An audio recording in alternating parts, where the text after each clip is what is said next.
Chapter 121. In the front hall. Li Zixuan was slightly surprised when he heard Wang Renbiao's intention. He asked, which branch of the Wang family is Renbiao from? Wang Renbiao replied curiously, I'm from the first branch of the Wang family. Why do you ask? Li Zixuan said curiously, that's strange. Why would the young master of the Wang family be involved in the business of merchants?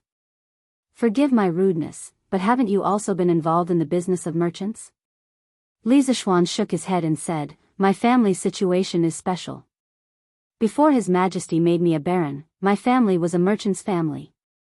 But your Wang family is a wealthy family. Why would they let you, the son of the first wife, go into business? This was exactly what Li Zixuan found strange. The Wang family was a rich and powerful clan that had flourished for hundreds of years. The number of descendants in the family was probably in the tens of thousands. There was really no reason for Wang Renbiao, the legitimate son of the first branch, to come out and do business. Wang Renbiao pondered for a moment and smiled helplessly, I can't hide anything from you. To be honest, the reason why I'm doing business this time is because of a small test arranged by my family for the younger generation. I won't go into detail about the conflicts and disagreements between the family's children. I'm sure you can guess a little. Wang Renbiao couldn't help but sigh. Ordinary people envied the children of wealthy families, but they didn't know that they also had their own helplessness. Yu Yao, who was standing next to him, felt a trace of distress in her eyes. Li Zixuan nodded and said with a smile, Renbiao is straightforward. In that case, what business do you want to cooperate with me? How do you want to cooperate? Wang Renbiao pondered for a moment and said, I want the distribution channels of the scooter, the land of warmth, and the drunken immortal in your hands. Can you name a price? Li Zixuan was shocked. He didn't expect these aristocratic families to target his strange taste pavilion and the drunken immortal.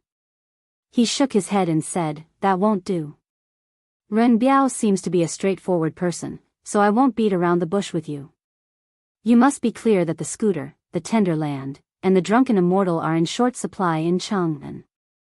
Firstly, I don't have any extra stock to share with you. Secondly, I have no reason to cultivate a competitor for myself. Wang Renbiao was already prepared for Li Zixuan's rejection. He took out a red card with the words, Strange Interest Pavilion, written on it. Then he said, Lord Zhu, you're wrong. We're not competitors, but allies. To be honest, I also admire some of Lord Zhu's wonderful ideas. For example, if it weren't for the fact that I'm already a teenager, I'm afraid that I wouldn't be able to resist buying one to play with. A few days ago, I asked someone to buy a red membership card for Strange Interest Pavilion. It was also to buy a scooter to coax my little sister. Also, I tasted this immortal drunken wine yesterday. It is indeed a rare wine. In my opinion, good goods like the scooter, the tender land, and the drunken immortal should be enjoyed by the people all over the Tang Empire. So what I mean is, can Lord Zhu give me some of the goods? I'll sell them to other places in the Tang Empire. I'll definitely not sell them in Jianghu and compete with Lord Zhu. Li Zixuan looked at the red card Wang Renbiao took out and his eyes flashed. Sun Huayuan had told him before that a person surnamed Wang had asked a servant to get a red Supreme membership card. At that time, he was slightly surprised. After all, 500 strings of coins was not a small amount. He didn't expect that the person who applied for the card was Wang Renbiao. At the same time, he felt that this Wang Renbiao was somewhat interesting. Before talking about business, he would praise someone and put on a look of worship. No matter if the other party was sincere or not, this kind of attitude would make one unable to feel any ill will towards him. Li Zixuan pondered for a moment and said, what Renbiao said is somewhat reasonable. But have you ever thought that if you want to distribute these goods to other places, my family can do it too? He really didn't think of expanding the market in other places before. Now that Wang Renbiao said this, he really had such thoughts. Wang Renbiao shook his head and said with a smile, Lord Zhu can do it, but it's not worth it. There's a saying that a strong dragon can't suppress a local snake. Every place has its own balance. If Lord Zhu brings these goods to other places, you'll have to pay a high price to open up many joints. It's not worth the loss. To be honest, your goods are all very profitable. As the saying goes, wealth moves people's hearts. It's inevitable that other aristocratic families will covet it. What I said is definitely not an alarmist or a malicious threat. I'm just telling you with sincerity. I hope Lord Zhu can reconsider. Li Zishuan heard the sincerity in his words and acknowledged Wang Rinbiao more in his heart. It had to be said that Wang Rinbiao's words were very reasonable. The Li family's foundation couldn't be compared to the aristocratic families. If they wanted to forcefully expand the market in other places, they would have to pay a high price and cause a lot of trouble. Cooperating with Wang Rinbiao was a good choice. Li Zishuan smiled and nodded. I have to say that Rinbiao, you're a successful lobbyist. You've successfully convinced me. Now let's talk about how we should cooperate. Wang Rinbiao was overjoyed when he heard this and breathed a sigh of relief. After losing at the beginning, he finally turned the situation around. It was really not easy. He smiled and said, I've prepared a plan. Lord Zhu, please take a look and see if it's feasible. I plan to use a 20% discount to buy 70% of your goods every month. What do you think, Lord Zhu? Li Zishuan's fingers tapped the table rhythmically. He closed his eyes and thought for a while, then said, No, I'll allow you to use 95% of the market price and give you 50% of the goods. The 20% discount price was really a bit low. Li Zishuan was of course unwilling. Wang Rinbiao smiled bitterly and said, Lord Zhu, your price is really too high. Excluding the cost of the journey and the rent of the shop, we can't make any money at all. Li Zishuan didn't even think and said, Of course, these goods can't be sold at the same price as Cheng and in other places. Rinbiao, you can raise the price. Wang Rinbiao still shook his head and said, This can't do. The price is still a bit high. Lord Zhu, you see, when shopkeeper's son sold this membership card, he said that with this red membership card, you can enjoy a 40% discount. Lord Zhu, can you lower the price a bit? Li Zishuan's old face turned black. At that time, he was the one who wrote the discount rules of the membership card. Of course, he remembered. He didn't expect that he would shoot himself in the foot. This Wang Rinbiao really put in a lot of effort and counterattacked. Li Zishuan thought for a while and said awkwardly, This red membership card does allow you to enjoy a 40% discount. But Rinbiao, you are now buying goods. The situation is slightly different. How about this, I'll take a step back and sell it to you at a 20% discount of the market price. What do you think? Li Zishuan had to take a step back because there was a loophole in the system he made. Wang Rinbiao was very sensible. He didn't take an inch and want a foot. With a 20% discount price, after he shipped to other places, he could raise the price by 30% or 40%. He could make a big profit. So he smiled and said, Thank you, Lord Zhu. Let's have a good cooperation. Chapter 122. After discussing business, the two chatted for a while before Wang Rinbiao said his goodbyes. Li Zishuan saw that Yu Yao was looking at him with a trace of anger. He suddenly wanted to scare her, so he completely released his peak chi transformation stage aura. Yu Yao immediately felt a boundless pressure hit her in the face, and her face immediately paled. Li Zishuan gave her a meaningful smile, then cupped his hands in farewell to Wang Rinbiao. Humph, little girl, you think you can kill this young master? Haha. He had noticed that this girl's strength was at most at the middle stage of chi transformation stage. He could crush her with just his cultivation. However, she was able to reach this stage at such a young age, and she was only Wang Rinbiao's maid. This aristocratic family's foundation was indeed deep. If he had to face the 7 aristocratic families in the future, he had to be careful. Yao, what's wrong? After leaving the Li residence, Wang Rinbiao noticed that Yu Yao's expression was not right, so he asked. No, nothing. Young master, you have to be careful of Li Zishuan in the future. This person is not simple. Yu Yao's eyes flashed with a trace of panic. After thinking for a while, she still suggested. Why? This young master feels that this person has a straightforward temperament. He is worth befriending. Wang Renbiao asked curiously. Yu Yao said anxiously, young master, this Li Zishuan's martial arts are extremely high. I'm afraid that he is far above me. If he turns hostile with young master one day, Yu Yao might not be able to protect young master. Wang Renbiao thought for a while and said with a smile, I didn't expect this Li Zishuan to not only be talented, but also have such high martial arts. But Yao, you don't have to worry. He and I are allies now. He will not harm me. But, Wang Renbiao frowned and scolded, no buts. Yao, you went a little overboard today. You almost ruined my plans. Don't be impulsive in the future. Don't fight because of a disagreement. Yu Yao trembled when she heard this. Her eyes were a little red as she whispered, I'm sorry, young master. Wang Renbiao looked at her tearful appearance and couldn't bear it. He wanted to comfort her, but in the end, he shook his head, sighed, and continued walking. Young master, someone from Duqi's mansion came up. He said that divine doctor's son went to treat Duqi's illness and asked if you want to go and take a look. Li Zishuan was just about to return to the west courtyard when Wang Zhong hurried over to report to him. Li Zishuan's expression changed slightly as he ordered, Uncle Wang, quickly get someone to prepare a horse. I have to go over and take a look. The first person he met upon arriving in Great Tang was Sun Simiao.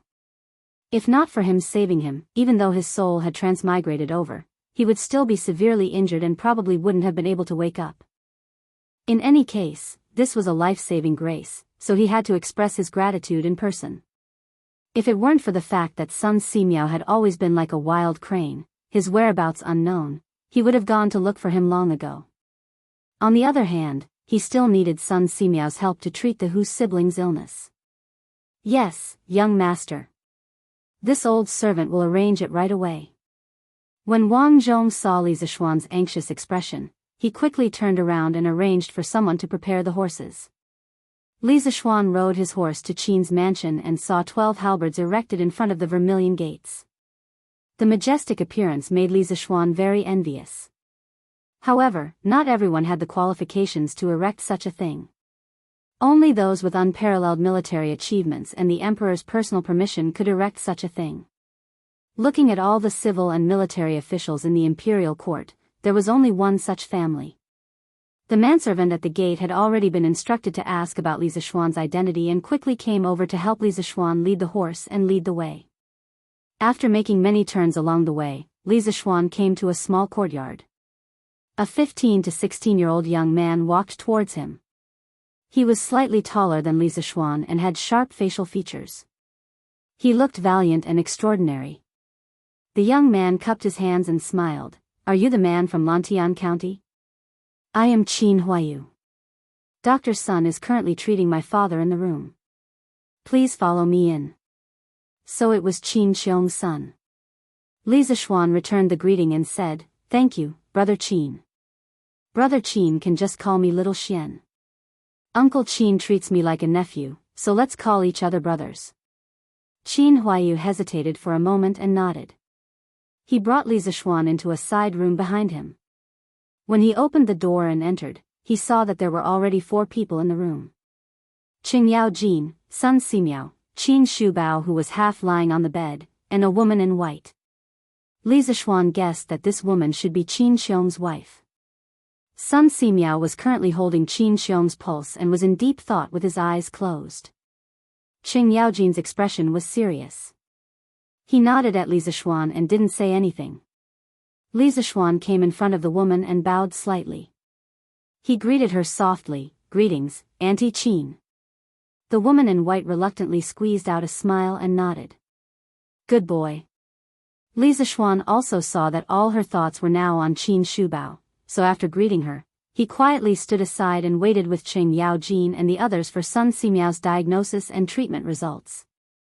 Waiting was always very long. After a long time, Li Zishuan's legs were a little numb. At this time, Sun Simiao finally opened his eyes. He put down Qin Shubao's arm and stood up to stroke his beard. Qing Yaojin's eyes widened and his ears pricked up. He was waiting for Sun Simiao to say that Qin Shubao's illness could be cured. Mrs. Qin also looked at Sun Simiao eagerly. Qin Shubao was relatively calm. At this time, he saw Li Zishuan and smiled at Li Zishuan and nodded slightly as a greeting. Sun Simiao walked a few steps with his hands behind his back. He was about to speak about Qin Xiong's illness when he suddenly caught a glimpse of Li Zishuan in the corner. He felt that this person was very familiar. He paused for a moment and called out. "Hey, it's you? Young man, you're Li Zishuan, right?" Sun Simiao's memory was not bad. After so long, he still remembered Li Zishuan's name. Li Zishuan was also waiting for Sun Simiao to speak about Qin Xiong's illness. He saw Sun Simiao suddenly look over and recognize him. Li Zishuan hurriedly took 2 steps forward, bowed deeply to Sun Simiao respectfully, and said, "It's me. 2 months ago, Daoist priest saved my life in Zhongnan Mountains. I've always remembered Daoist priest's kindness. Today, I heard that Daoist priest was here, so I came to pay my respects." Sun Simiao stroked his beard and smiled. You don't have to be so polite. It's my duty to save the dying and heal the injured. I didn't expect that a little child that I accidentally saved back then would be so famous in Chang'an. Should I call you Baron Lantian now?" Sun Simiao's second half of the sentence was obviously joking. Li Zishuan hurriedly said, "Daoist priest, don't call me Little Xian. You can call me Little Xian." Then I'll call you Little Xian. I've saved countless people over the years with my medical skills. Little Xian, you've recently offered the Ziyuan plow to the imperial court so that countless people won't miss the spring plowing. It seems that I saved the right person when I painstakingly saved you. Doctors were benevolent. Sun Simiao was very happy to see that the person he saved later saved countless people of the Tang Empire. They were chatting happily, but Sheng Yaojin and Mrs. Qin were waiting anxiously. They were eager to know if Qin Shubao's illness could be cured. Li Zishuan also noticed Sheng Yaojin, who was anxiously staring at him. He hurriedly said, "Daoist priest, I'm flattered. Please tell me how Uncle Qin's illness is and whether it can be cured." Mrs. Qin looked at Li Zishuan gratefully and thought that this child was very sensible. Sun Simiao then remembered the important matter and apologized to Mrs. Qin. Then he said with a serious expression, "General Qin's illness is not easy to treat." Chapter 123. Qin Manor. In the room, Sun Simiao suddenly stopped halfway and glanced at Qin Xiong. He wanted to say something but hesitated. Qin Shubao laughed and said, "I've been in the military for my entire life, so I'm not afraid of death. Dr. Sun, if you have something to say, please say it." Madame Qin's face was full of anxiety. She opened her mouth to say something, but in the end, she didn't say anything. Li Zishuan and Sheng Yaojin were also very nervous. Seeing this, Sun Simiao said, "Then I'll be frank. General Qin has been in countless battles in his life, and he has been seriously injured many times. Although these injuries were treated at the time, they still damaged his vitality. As time passed, these old injuries became old hidden injuries, and they often made General Qin feel so much pain that he wished he was dead. Also, I'm guessing that every time General Qin is injured, he will lose a lot of blood. After a lot of times, his body will naturally collapse. Therefore, General Qin's illness is caused by the pain caused by the old hidden injuries. On the other hand, it is because he lost too much blood in his early years, causing a severe lack of blood in his body." Sun Simiao didn't say anything mysterious to everyone. He tried to explain Qin Shubao's illness as straightforwardly as possible. In modern terms, Qin Shubao had lost too much blood, and the blood he lost couldn't be replenished by his body's ability to produce blood. On the other hand, there were many hidden injuries on his body, which often caused him to suffer from the pain. Actually, in history, Qin Xiong was sick in his later years because he had been injured in many battles. Every time he was sick, he would say to others, "When I was young, I was in the military for more than 200 battles, and I suffered from severe sores. I also lost a lot of blood, so how could I not be sick?" What he meant was, when I was in the military for more than 200 battles, I was seriously injured, and I lost a lot of blood, so how could I not be sick? In the end, this general who had been in the military all his life died in 12 years of the Jianghu temple under the torment of his illness. It was a miracle that Qin Xiong was able to hold on for so long. In the Tang dynasty, one dendrobium was equivalent to 10 buckets, and one bucket was equivalent to 6,000 milliliters in the modern era. Qin Xiong said that he had lost quite a bit of blood from his injuries. The amount of blood loss was too terrifying.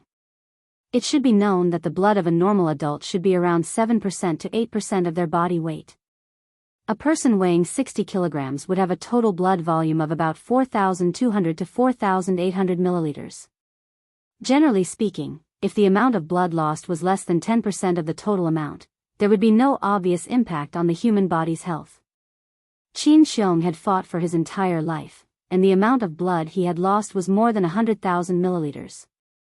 If it was anyone else, they would have died from blood loss. Divine Dr. Sun, can my master's illness be cured? Mrs. Qin hurriedly asked after hearing Sun Simiao's description. Qing Yao Jin also looked at Sun Simiao nervously. This man was usually fearless, but now he could see a trace of worry and fear in his widened eyes. Sun Simiao sighed and said, "Alas, General Qin's illness can be cured, but it is very troublesome." When everyone in the room heard Sun Simiao say that it could be cured, they were all delighted. However, when they heard the second half of the sentence, they were all worried. Sun Simiao shook his head and walked a few steps with his hands behind his back.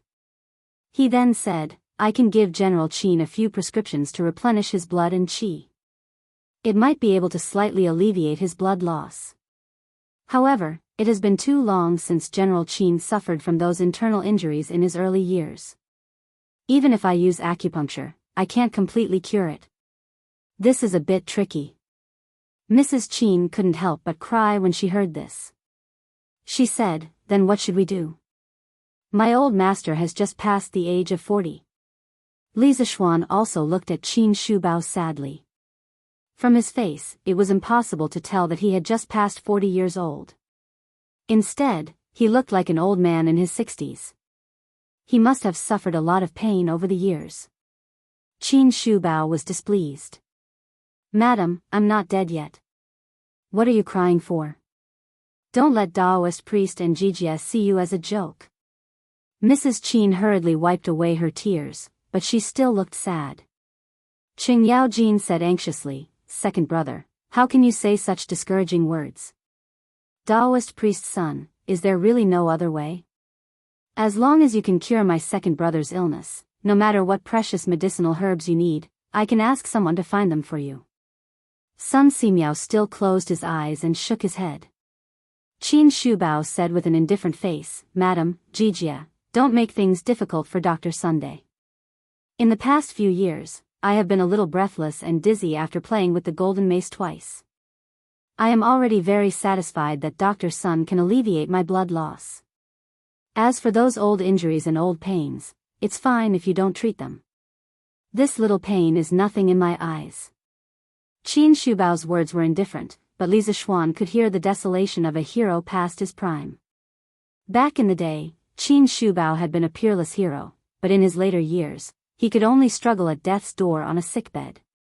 For generals like him who did not fear death, this was the most painful torture. It was better to die on the battlefield. Sun Simiao sighed and shook his head. He respected Qin Xiong's character, but unfortunately, he could not do anything about this illness. His medical skills were not omnipotent. Sun Simiao sighed twice and walked to the table at the side. He sat down, picked up the brush, and began to write the prescription. As he wrote, he said, "Mrs. Qin, this prescription is mainly used to nourish the spleen and kidney, and nourish qi and blood. 1 dose a day, decoct it and take it 3 times a day. In addition, the ginseng powder is 2 grams per dose. Take it in the morning and at night. However, General Qin has lost too much blood these years. I'm not sure if this prescription can completely restore General Qin's lost qi and blood. I'll stay in Chang'an for a month. After that, I'll come to see General Qin every few days. When the time comes, I'll change the prescription according to the situation. Madam Qin hurriedly took the prescription and said, "Thank you, Dr. Sunday. I will definitely follow your instructions." Qin Xiong cupped his hands and said, "Thank you, Dr. Sunday." Sun Simiao shook his head with a smile and said, "General Qin, Mrs. Qin, please don't be so polite. General Qin, please lift up your shirt. I'll perform acupuncture on you to relieve the pain." Mrs. Qin quickly helped Qin Xiong lie on the bed and turn over. Then she helped him take off his shirt. Sun Simiao took out a box of silver needles and walked to the bed. He said in a low voice, "It may be a little painful at the beginning, but it will be much better after a while. General Qin, please be mentally prepared." Qin Shubao smiled indifferently and said, "Dr. Sun, just do your acupuncture. This pain is nothing." Sun Simiao nodded and didn't waste any more words. He took out the silver needles and moved them like the wind. His movements were like moving clouds and flowing water. He pierced the Dazhui, Jiang, Ziyuan, Yangguan, Taodao, Jizhong, Tianzong, Shinzhu, Jianjing, Huayu, Fengmen, Ganshu, and Shinshu. Li Zishuan watched from the side and also recognized these acupuncture points. Although the previous owner of this body didn't learn medicine from spiritual master Ling Su, it was said that medicine and martial arts couldn't be separated. He had practiced martial arts for many years and also recognized the 409 acupuncture points of the human body. What made Li Zishuan slightly surprised was that when Sun Simiao performed acupuncture, Li Zishuan could clearly feel the flow of vital energy at the tip of the needle. At this time, he seriously looked at Sun Simiao and found that his martial arts had also reached the Qi transformation realm. Li Zishuan opened his mouth in shock. He really didn't expect Sun Simiao to be a medical and martial artist. After Sun Simiao finished the acupuncture, Li Zishuan finally couldn't help but ask, "Daoist Sun, you also practice martial arts?"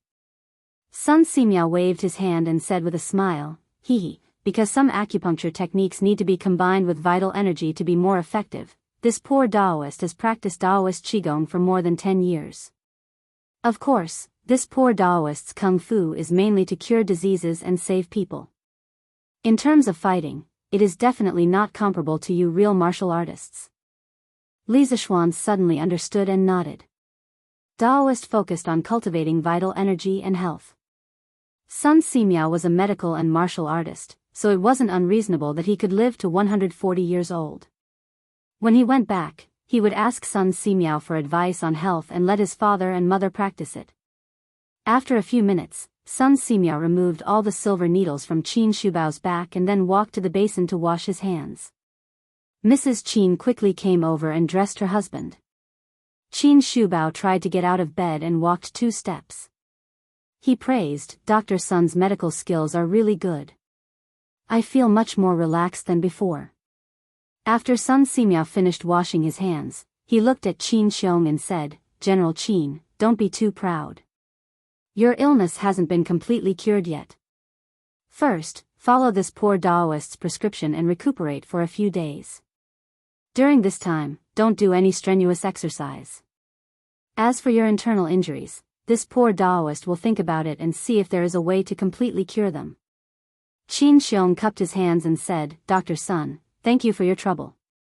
Qing Yao Jin also respectfully bowed to Sun Simiao and said, "Thank you, godly Dr. Sun, for treating my second brother.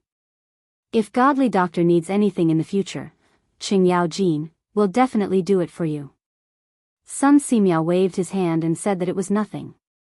Then he walked to the table and packed his medicine box, ready to leave. Li Zishuan hesitated for a moment before finally saying, "Daoist Sun, please wait. Perhaps I have a way to treat Uncle Qin's old injuries. I would like to ask Daoist Sun to help me see if this method is feasible." Chapter 124. In the side room. As soon as Li Zishuan spoke, everyone was shocked. Everyone in the room looked at him. Qing Yao Jin hurriedly ran over and grabbed Li Zishuan's shoulder. He said hurriedly, "Why didn't you say you had a way earlier? Your Uncle Qin and I are like brothers. I usually treat you like a nephew. How can you bear to see your Uncle Qin suffer from injuries?" Li Zishuan explained, Uncle Cheng, my method may not be easy to use. That's why I asked Priest Sun to study it together. Sun Simiao stopped what he was doing and turned to look at Li Zishuan. Oh. Little Xian, you know medicine? Li Zishuan cupped his hands and said, I don't know medicine, but my master is very good at it. Sun Simiao asked curiously, may I ask who your master is? When they were in Mount Zhongnan, Li Zishuan only told Sun Simiao that he was weak and sickly when he was young. Later, he went to Mount Longhu to find a master. He didn't say who his master was. Qing Yao Jin said, his master is spiritual master Lingshu. Dr. Sun must have heard of him. Sun Simiao said in surprise, it's actually Senior Lingshu. I'm very impressed by his medical skills. Little Xian, did you learn his medical skills? Li Zishuan shook his head and said, Master only taught me martial arts when he was alive. He didn't teach me medicine. Master said that I was still young and shouldn't bite off more than I can chew. Sun Simiao shook his head with regret. That's a pity. Oh, little Xian, you said that you have a way to treat General Qin's illness. Tell me what it is. Li Zishuan saw everyone looking at him and said, everyone must have heard of the immortal drunken wine that's been popular in Chang and recently. Qing Yao Jin laughed and said, of course we've heard of it. But now we're talking about treatment. Why are you talking about this? The rest of the people were also puzzled. Li Zishuan smiled and said, the method I'm talking about is to mix some herbs used to treat internal injuries with strong alcohol according to a certain ratio. Then, it will be used both internally and externally. I think it will have a very good effect on Uncle Qin's old injuries. Sun Simiao twirled his beard and smiled, little Xian, aren't you talking about medicinal wine? I already have this thing, but I don't think this medicinal wine can cure General Qin's illness. The appearance of medicinal wine can be traced back to ancient times. In addition to wine, there was also wine. Black millet was used as the raw material for brewing wine, and tulip grass, also a type of Chinese medicine, was added to brew it. This was the earliest medicinal wine recorded in written records. However, it was worth emphasizing that most of the medicinal wines in ancient times were made from medicinal herbs. They were fermented together with the raw materials used to make wine. It was different from the soaking method that was commonly used in later generations. The main reason might be that the alcohol content of the wine in ancient times was relatively low. It was not easy to store, and the immersion method could easily lead to the deterioration of the wine. The use of wine decoction and wine immersion began at least in the Han Dynasty. What Li Zishuan was talking about was precisely the use of extremely high concentration spirits and the immersion method to make medicinal wine. Hearing Sun Simiao's denial, Li Zishuan explained with a smile, Daoist son, the medicinal wine this kid is talking about is brewed with extremely high concentration spirits. My master said before his death that the stronger the spirit used to brew medicinal wine, the better the final effect of the medicinal wine. Because the various active ingredients of medicinal herbs are easily dissolved in strong spirits, the medicinal wine uses the strength of the spirit and the spirit to fully display its efficacy and enhance its efficacy. Moreover, my master was troubled by his illness a few years ago. He left behind a medicinal wine prescription that can be taken orally and used externally. It can completely cure old injuries. As for whether it can cure Uncle Qin's illness, this kid is not too sure. A few days ago, after this kid finished arranging the matters of the winery, I personally concentrated several liters of high concentration spirits and concocted 2 bottles of medicinal wine according to the prescription left behind by my master. This kid came in a hurry today and forgot to bring them. I'll have to trouble Uncle Qin to send a servant to my house to fetch them. What Li Zishuan said was not nonsense. In fact, the alcohol concentration needed to concoct medicinal wine should be above 50%. According to modern scientific knowledge, alcohol is a good semipolar organic solvent. The various organic ingredients of medicinal herbs were easily dissolved in alcohol, but not in water. However, it was impossible to produce such strong alcohol in ancient times. Therefore, medicinal wine in ancient times was mainly nourishing. According to the theory of traditional Chinese medicine, prolonged illness would lead to a deficiency of vital energy and blockage of the meridians. Therefore, various chronic diseases often had different degrees of blockage of vital energy and blood and blockage of the meridians. Medicinal wine mainly nourished the vital energy and nourished the body. At the same time, the wine itself had the effect of refreshing and warming the body. As for the medicinal wine prescription that Li Zixuan mentioned, it was a prescription that his father often used in his previous life. When his father was young, he had a wild temperament. He had learned martial arts from several martial arts masters. Later on, after 2 years of learning, he began to wander around. His traveling expenses were all earned by his street acrobatics and magic tricks. At that time, Xianzhong had just been established for more than 10 years. Street acrobatics were still very common. Later on, after his father got married, his temperament gradually stabilized and he began to earn money to support the family. However, as he grew older, the internal injuries from his martial arts training and acrobatics when he was young began to flare up. His father found a prescription from somewhere and made his own medicinal wine. He found that it was quite effective, so he persevered until he was young. However, later on, Li Zixuan had to go to the pharmacy to get the medicine. Therefore, Li Zixuan had a deep impression of the prescription. On the day that Han Yushi mixed the wine at his house, Li Zixuan successfully purified white wine for the first time. After Han Yushi left, he distilled a portion of the purified wine several times. Li Zixuan estimated that the wine was at least 60% alcohol. Then, he asked someone to get the medicine according to the prescription and made 2 bottles of medicinal wine. He thought that if Sun Simiao couldn't cure Qin Shubao's illness, he would take it out and try it. It was a desperate attempt, wasn't it? When Mrs. Qin heard this, she said excitedly, "Xiao Xian, are you serious?" Qin Shubao's expression also changed slightly. He said it so indifferently before just to comfort his wife. However, if there was a chance to be healthy, who would be willing to be a sickly person every day? Li Zixuan nodded affirmatively. Mrs. Qin immediately went out and ordered the servants to get the medicinal wine from the Li family. Qing Yaojin's face was full of excitement. He stepped forward and patted Li Zixuan's shoulder with all his strength, shouting, "Good boy, it turns out that you're already prepared. If your Uncle Qin's illness is cured this time, both the Qin and Qing families will remember your kindness and will definitely not treat you unfairly in the future." Li Zixuan hurriedly said, "Uncle Qing, what are you talking about? Uncle Qin is a great general of the Tang Empire and has made great contributions to the Tang Empire. Every citizen of the Tang Empire hopes that a hero like Uncle Qin will live a long life. Besides, I don't know if my medicinal wine will work." Qing Yaojin laughed and said, "Since it's the prescription left by spiritual master Ling Su, I believe it will work." Li Zixuan secretly cursed. Qing Yaojin was too excited. How could he praise another doctor in front of a doctor? Fortunately, Sun Simiao was not a narrow-minded person. He himself also admired spiritual master Ling Su's medical skills.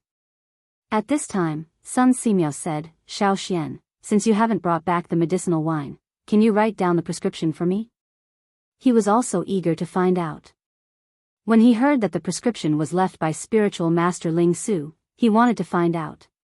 Li Zixuan nodded and said, "I was just about to ask Taoist Sun to help me look at it in detail so that I don't remember wrongly and make mistakes." Chapter 125. It was a May afternoon and there was already a trace of heat. Everyone in the room had some sweat on their faces, but no one said a word. They all watched Li Zixuan write on the table. After a while, Li Zixuan picked up the written prescription and handed it to Sun Simiao. "Taoist Sun, help me look at it in detail." Sun Simiao took the prescription and saw a few lines of crooked words. He immediately frowned. Didn't Taoist Ling Su teach Li Zixuan how to write? Li Zixuan also saw Sun Simiao's slightly furrowed brows, and he couldn't help but feel embarrassed. He secretly decided that he would have to practice his calligraphy in the future. Calligraphy was a person's face, and he couldn't not practice it well. He was also somewhat helpless.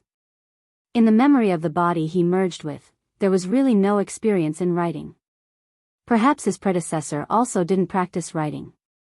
After Sun Simiao sighed at Li Zixuan's dog-like handwriting, he looked at the contents of the prescription and saw that it was written orally, 2 liters of white wine, strong, raw Rehmannia, cooked Rehmannia, made fleece flour, angelica, asparagus, and Ophiophagon, 3 taels each of ginseng and wolfberry, 4 taels of yellow angelica, 2 taels of poria cocos, 5 taels of jujube, 4 taels of schisandra, 4 taels of peach bark, 8 taels of cinnamon, and 6 taels of raw Rehmannia. External use: 2 liters of white wine, very strong, 2 taels of daishianki, blood, and liopa, 5 taels each of rhubarb, peach kernel, eupatorium, safflower, angelica, frankincense, myrrh, gentian, and chuan dieback, 3 taels each of eucamia, bone suebu, upper turtle worm, sumu, and wamingii, 3 taels each of majianzi, fried yellow hair removed, 3 taels each of chi yi, and 8 taels each. After Sun Simiao finished reading the prescription, he closed his eyes and muttered to himself intermittently. After a moment, he opened his eyes and said to Li Zishuan, "Little Xian, although this prescription seems to be a bit of a surprise move, in the end, it can only treat pain, promote blood circulation, and strengthen muscles and bones. If it's really used to treat internal injuries, I'm afraid that the medicinal effect is somewhat insufficient." Li Zishuan smiled and said, "What Daoist Sun said is reasonable, but this shows the key role of the strong wine. As the saying goes, medicine borrows the strength of the wine, and the wine helps the medicine. The two complement each other to maximize their effectiveness. Only in this way can Uncle Qin's internal injury be cured." Sun Simiao looked at Li Zishuan with some uncertainty and said, "Then let's wait until you bring out your medicinal wine to try." Qin's mansion and Li Zishuan's mansion were not far apart. In less than half an hour, a young servant knocked on the door and walked in, carrying 2 large porcelain vases. Li Zishuan took the porcelain bottle and handed it to Sun Simiao. "Priest's son, please take a look." Sun Simiao took the bottle of medicinal wine with the words, "External use," written on it and opened the wooden cork. This was a strong wine with more than 60% alcohol. Immediately, the room was filled with the fragrance of wine and medicine. Qing Yaojin took a deep breath and praised, "Good wine, this is even more satisfying than the immortal drunken wine. Little Xian, do you have any more of this wine? Can you give me a jar as well?" Damn, this old drunkard wanted to drink so much that he went crazy. If he drank such strong wine, wouldn't it burn him to death? Even if it didn't burn him to death, it would probably cause alcohol poisoning. Li Zishuan quickly shook his head and said, "Uncle Cheng, this wine can only be used externally. It can't be drunk. Besides, it's extremely difficult to brew this kind of strong wine. There's only a little left." Qing Yaojin heard this and shook his head in disappointment. Sun Simiao put the medicinal wine under his nose and sniffed it for a while. Then, he said in surprise, "The wine is strong, and the medicine is also strong. It's true that the medicine borrows the strength of the wine, and the wine helps the medicine. Maybe it can really cure General Qin's injury." He opened another bottle of medicinal wine for oral consumption. After smelling it, he nodded and said to Qin Shubao, "General Qin, you can try this medicinal wine for a few days. After a few days, I'll come back to see how your internal injury has recovered." Qin Shubao cupped his hands and smiled. "Thank you, Dr. Sunday Little Xian, I'll remember your kindness this time." Li Zishuan quickly bowed and said, "Uncle Qin, you're too serious." He turned to look at Sun Simiao and said, "Priest's son, my master once told me that the blood of a human body is generally less than 10% of the weight of a human body. The blood loss of Uncle Qin over the years is probably more than 3 times the total blood in his body. Moreover, Uncle Qin is now old, and his ability to produce blood is far less than that of a young man. I'm worried that your qi replenishing prescriptions won't be able to completely recover Uncle Qin's qi and blood." Sun Simiao nodded in agreement. "I also agree with your master's theory. General Qin has indeed lost too much qi and blood, but I can't think of any other way except to let General Qin recuperate slowly." Qin Shubao's eyes lit up at this time. He asked tentatively, "Little Xian, do you have any way to make me recover quickly?" He had really had enough of the days when he couldn't carry anything. If there was a way to make him recover quickly, Qin Shubao felt that he was willing to live a few years less. Qing Yaojin and Mrs. Qin also looked at Li Zishuan eagerly. Li Zishuan pondered for a moment and chose his words carefully. He said, Uncle Qin, although my method can make up for your loss of qi and blood in a short period of time, it can only treat the symptoms and not the root cause. It will make people dependent on it. Don't use it unless you have no other choice. You should slowly recuperate according to Priest Sun's prescription for a few days and see the effect. It is more reliable. Blood transfusion was indeed the fastest and most effective way, but now Qin Shubao's ability to produce blood was declining. Blood transfusion could only treat the symptoms and not the root cause.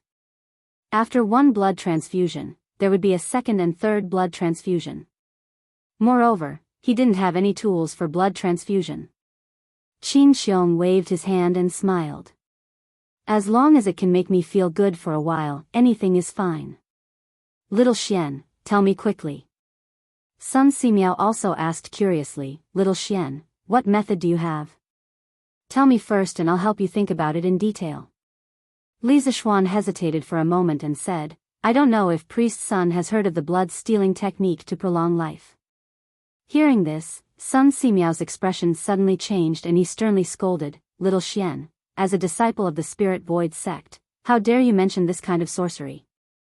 When Sun Simiao heard the words, blood-stealing technique to prolong life, he instantly thought of some evil Jianghu cultivators.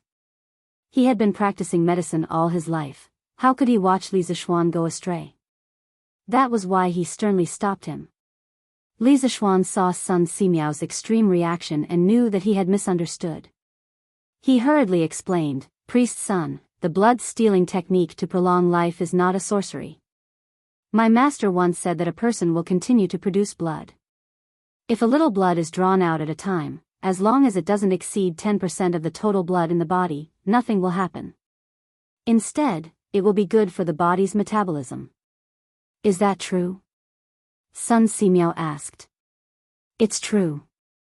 My master once used this method to save a seriously injured villager and the person whose blood was drawn out was still very healthy. Li Zishuan replied with certainty. Qing Yaojin rolled up his sleeves and grinned. Since drawing out blood can't kill people, Xiao Xian, quickly draw out my blood and give it to your Uncle Qin.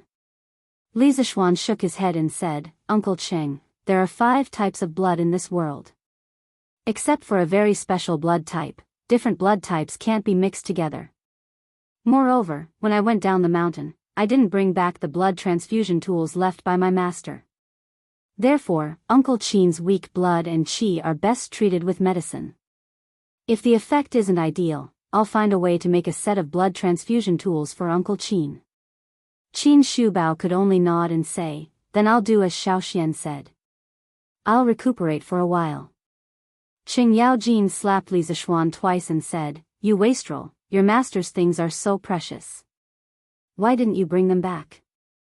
Li Zishuan quickly jumped away and rubbed his head gloomily. Sun Simiao, on the other hand, was very interested in the blood type theory that Li Zishuan had just mentioned. He said as if he had discovered a new treasure. Xiao Xian, do you have any evidence for the blood type theory that you just mentioned? Li Zishuan said with certainty, Of course I do. When I finish making the blood transfusion tools, Daoist Sun will come over and watch me do a little experiment. Sun Simiao nodded with satisfaction and said, Okay, I've been temporarily working in the Imperial Medical Department. Remember to send someone to call me when the time comes. Chapter 126. After agreeing on Qin Shubao's treatment plan, Sun Simiao put away the medicine box and prepared to leave. Li Zishuan then remembered his other purpose of coming here today. He hurriedly called out to Sun Simiao and said, Sir Sun Simiao, please wait for me. Please wait a moment, Daoist Sunday. I came here today because I have something I need your help with. Sun Simiao asked unhurriedly, What is it? Li Zishuan described the illness of Hu Jing and Hu Jin to Sun Simiao in detail. After listening, Sun Simiao stopped what he was doing and straightened up. He stroked his beard and pondered for a moment before saying, Listening to your description, I feel that this Hu Jin should not be born stupid. Instead, she seems to have a stutter. In addition, this child has been lonely since childhood and is unwilling to get along with others, causing her personality to be closed off. As for Hu Jing's blindness, I am not sure what caused her blindness. I need to see her personally to judge. How about this, Xiao Xian, if you have time in the next 2 days, bring these 2 children to the Imperial Medical Department. I will treat these 2 children. If I can cure them, I will definitely do my best.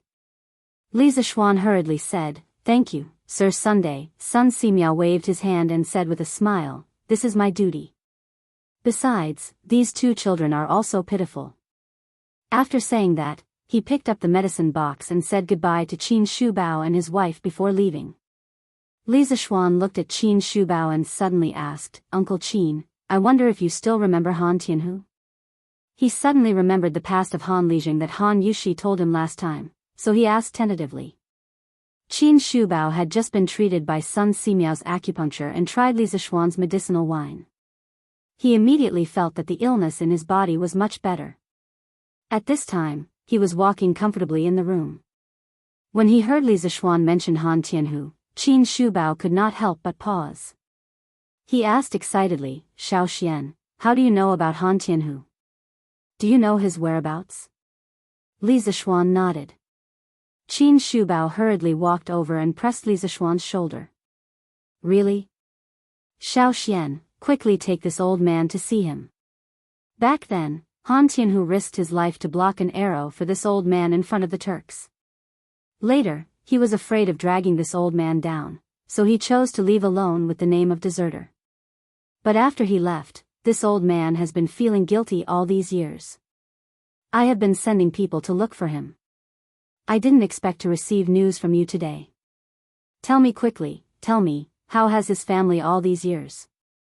Qing Yaojin also chimed in, Second brother, is this Han Tianhu the soldier who saved you during the battle with the Turks in the 6th year of Wuda? Qin Shubao nodded and said, That's right. If it wasn't for him, I might not be alive now.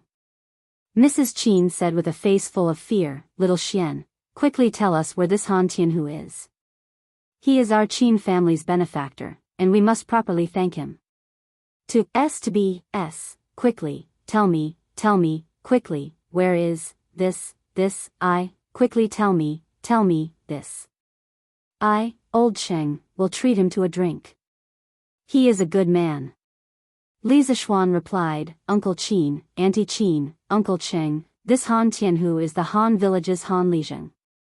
A few years ago, the Han village's fields were still owned by a landlord surnamed Lu. Those years, the people in the village did not have a good life. Li Zishuan then told Qin Shubao and the others about Han Tianhu's poor life after he returned to the Han family manor. After hearing this, Cheng's Qin Shubao stood up angrily and scolded, Pay! What kind of dog is this Lu Shuren? How can the heroes of Great Tang be bullied by such lowly people? Xiao Xian, quickly tell this old man, where is this bastard? I, old Cheng, will chop off his dog head. Qin Shubao, who had always been kind, also had a face full of anger. He slammed the table and said angrily, When a tiger goes down to the plains, he will be bullied by dogs.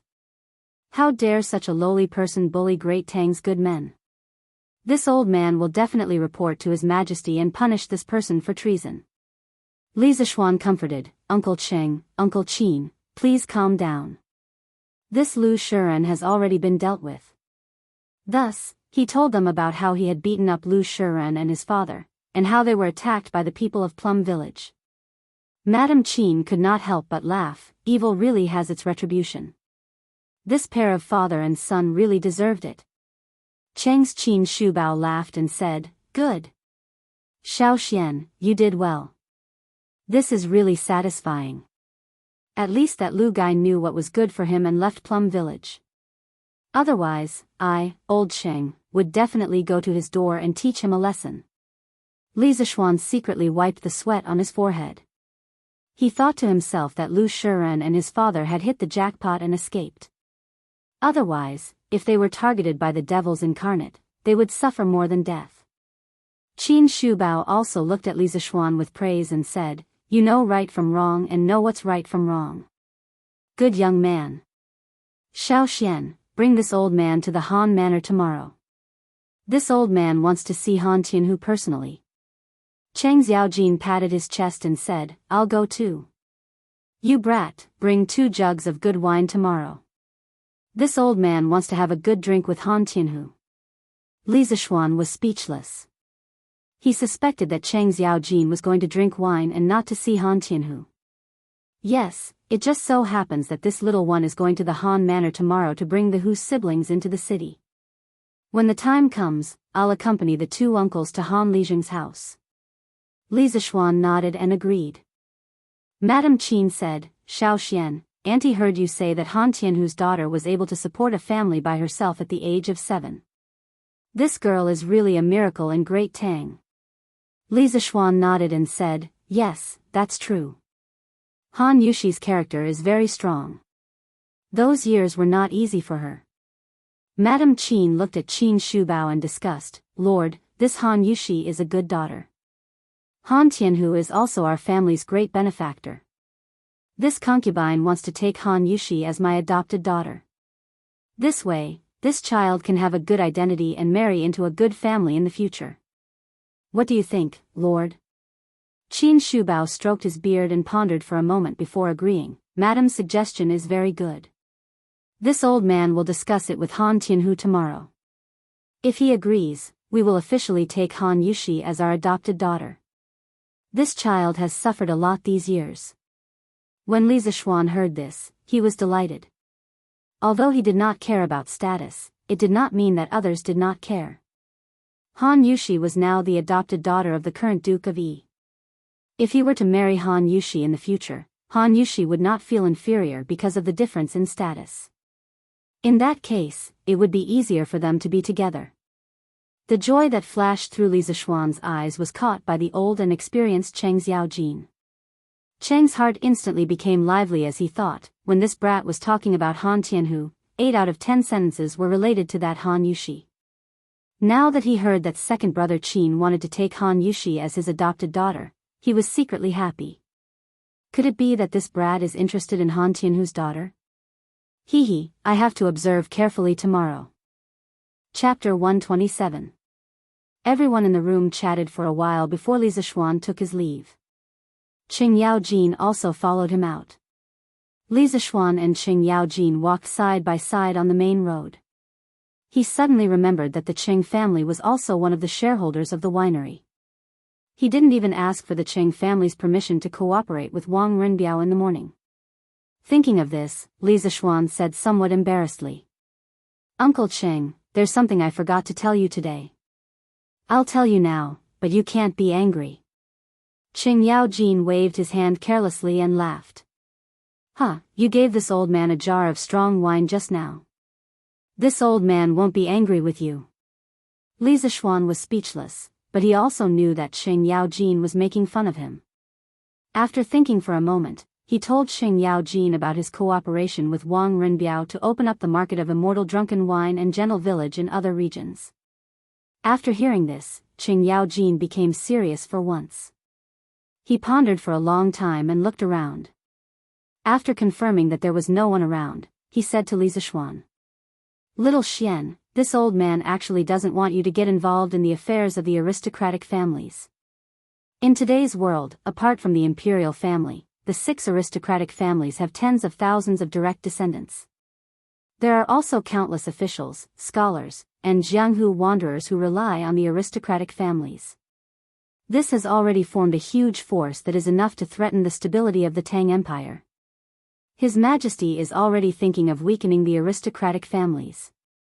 If you get too involved with the aristocratic families, I'm afraid it will be detrimental to your future. After hearing this, Li Zishuan was startled. He cupped his hands and said to Cheng Yaojin, Thank you for your reminder, Uncle Cheng. After this cooperation, this little one will try not to interact with the aristocratic families. Cheng Yaojin nodded and continued, But little Xian, the person you're cooperating with this time is not bad. Wang Renbiao is from the Wang family of Taiyuan in Qi County. Wang Renbiao's father, Wang Yu, is now the governor of Sui province. Wang Renbiao's mother is the younger sister of the retired emperor, Princess Tong. His Majesty dotes on their family, and Wang Yu is also a supporter of His Majesty. Even if His Majesty really wants to clean up the aristocratic families in the future, Wang Yu's bloodline will definitely be fine. It won't be a big problem for you to cooperate with his son. Wang Yu's father, Wang Bing, was also a powerful person. He was once the Grand Minister of the Sui dynasty, a rank 1 official. Wang Yu's wife, Princess Tong, was conferred the title of Grand Princess after the founding of the Great Tang. Li Er had always been especially respectful to this aunt of his. After she married Wang Yu, he visited her house many times and rewarded her with many gifts. There was once a time when Princess Tong was ill. Li Er personally visited her and bestowed upon her 500 maidens and maids. According to historical records, Wang Yu also had a beautiful and docile grandniece.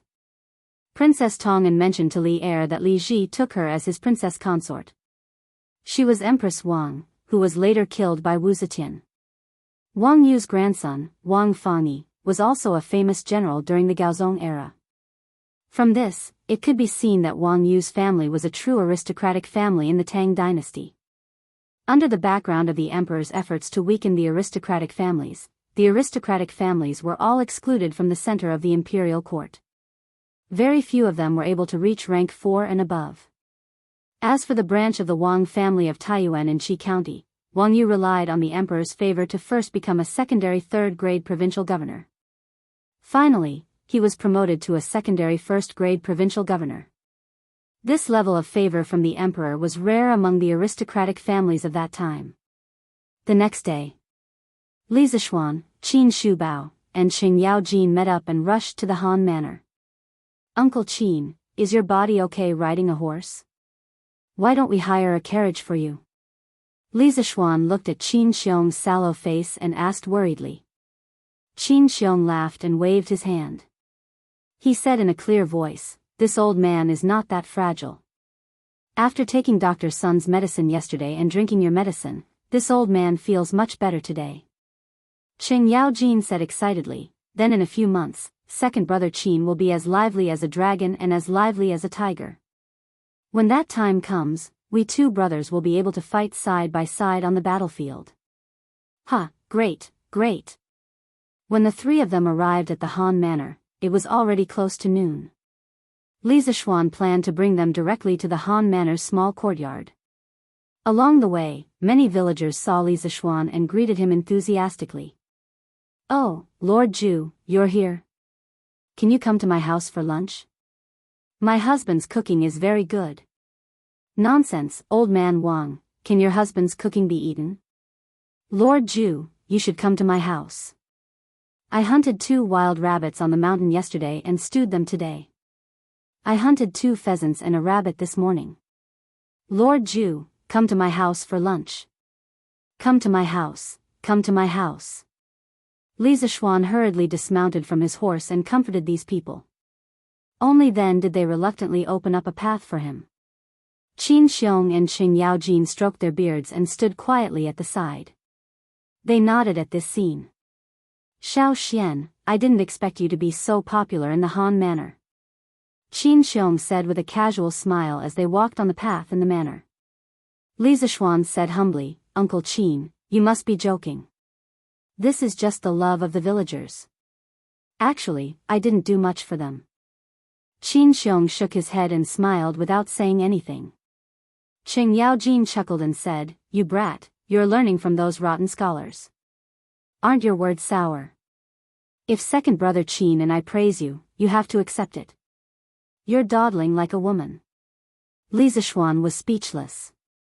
He was just being modest out of habit. This Qing Yaojin really didn't know how to say personal things. In the Han Manor's small courtyard. "Yushi, I'm going to Plum Village in the afternoon to see how the chicken farm is doing. You're alone at home, so be careful." Han Lijing said to his daughter as he tidied up a pile of firewood in the courtyard. "Yes, father. Don't worry. I'll be fine." Han Yushi agreed. "Uncle Han, look who's here to see you." The courtyard door was only ajar and not locked. Li Zishuan directly pushed open the courtyard door and shouted at Han Lijing. When Han Yushi heard Li Zishuan's voice, she quickly turned around and looked at Li Zishuan with her big, watery eyes. Han Lijing also looked over when he heard this. He saw Li Zishuan and was about to greet him, but then he saw Qin Shubao and Qing Yaojin behind Li Zishuan. Han Lijing was about to greet them, but he couldn't say anything. His mouth was wide open as he stood rooted to the ground. Father? Han Yushi saw that her father was rooted to the ground for a while, so she reminded him in confusion. Han Lijing immediately came back to his senses. He hurriedly got up and limped over to greet them. He first greeted Li Zishuan, then looked at Qin Shubao. His lips kept trembling, and he was so excited that he didn't know what to say. In the end, he knelt on one knee and made a military salute. He said loudly, "I'm sorry." Deserter Han Tianhu greets General Qin and General Cheng. Unlike those ordinary villagers, Han Lijing had been in the army for many years, so of course he knew Qing Yaojin. When Qin Shubao came in earlier, he saw the dilapidated courtyard and the father and daughter who depended on each other. He felt a little suffocated. When he heard Han Lijing call himself a deserter, Qin Shubao couldn't hold it in anymore. He pulled Han Lijing up from the ground and shouted, "Han Tianhu, you're not a deserter. Who dares to say that you're a deserter? I, Qin Xiong, would rather give up the title of duke and make him kneel down and apologize to you. I, Qin Xiong, have never had weak soldiers, let alone deserters. Yes, who dares to say that you, Han Tianhu, are a deserter? I, Qing Yaojin, will be the first to disagree." Qing Yaojin immediately jumped out and echoed loudly. Han Lijing couldn't hold it in anymore. He knelt on the ground and cried, "General, back then, he was seriously injured, and one of his legs was disabled. In order not to drag down the army, he left the camp without permission. Although it was with good intentions, it was still not allowed by military law. All these years, the imperial court didn't convict him of desertion, and the government never issued a warrant for him." Han Tianhu knew that it was Qin Shubao who mediated for him and helped him get off the hook. Every night when he woke up, his ears would ring with endless shouts of killing. Although he left the army, his heart was always on the battlefield. But he was still a deserter. He didn't dare to meet his fellow soldiers, and even more so, he didn't dare to meet Qin Shubao. He was afraid that he would embarrass Qin Shubao. Now that Qin Shubao had personally cleared his name and said that he wasn't a deserter, the demon that had been lingering in his heart for many years had finally dissipated. How could he not be emotional? Qin Shubao's eyes were also wet.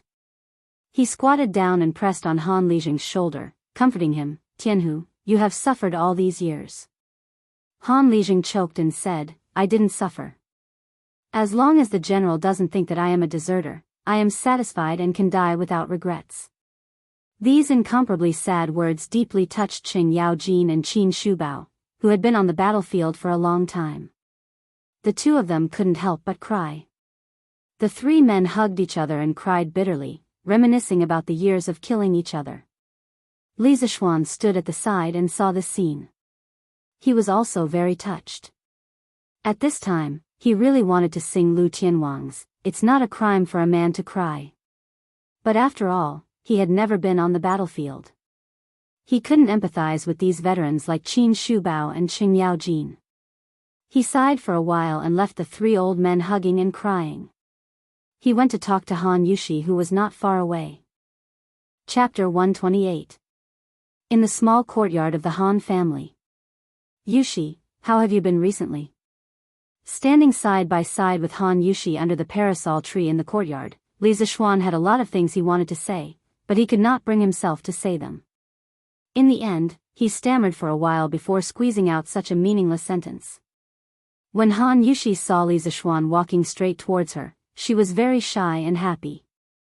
Now that she heard this meaningless sentence, she could not help but secretly roll her eyes. She cursed Li Zishuan's slow EQ in her heart. She felt that she had already made it very obvious, but Li Zishuan just could not understand her feelings. She had also suspected that Li Zishuan already had someone he liked. However, later on, she saw that Li Zishuan had always been alone and liked to stick to her. This proved that Li Zishuan did not like anyone and did not hate her.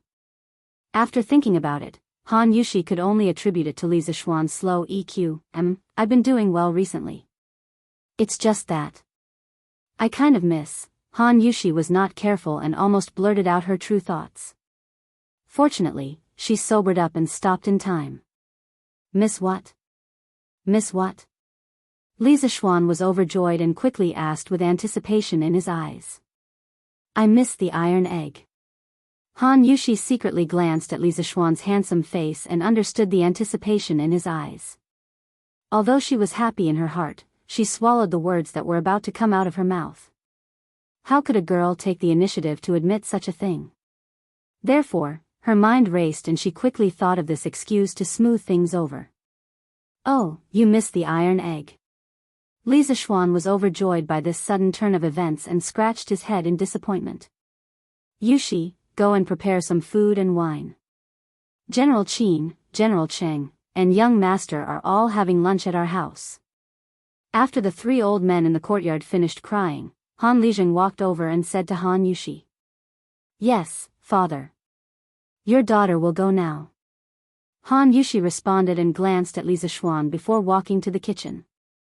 Today was also the first time she had seen her father cry. She secretly thought of making something delicious for lunch so that her father wouldn't be so sad anymore. Young master, General Qin, General Cheng, let's go inside and sit. Uncle Han, please accompany Uncle Qin and Uncle Cheng in and have a seat first. I brought some pastries, wine, and dishes. I'll bring them to the kitchen and let Yushi heat them up. After Li Zishuan finished speaking, he slipped out of the courtyard like a wisp of smoke and took the bundle from the horse. Han Lijing could only take Cheng Yaojin and Qin Shubao into the house to rest. Before Cheng Yaojin entered, he looked at Li Zishuan suspiciously.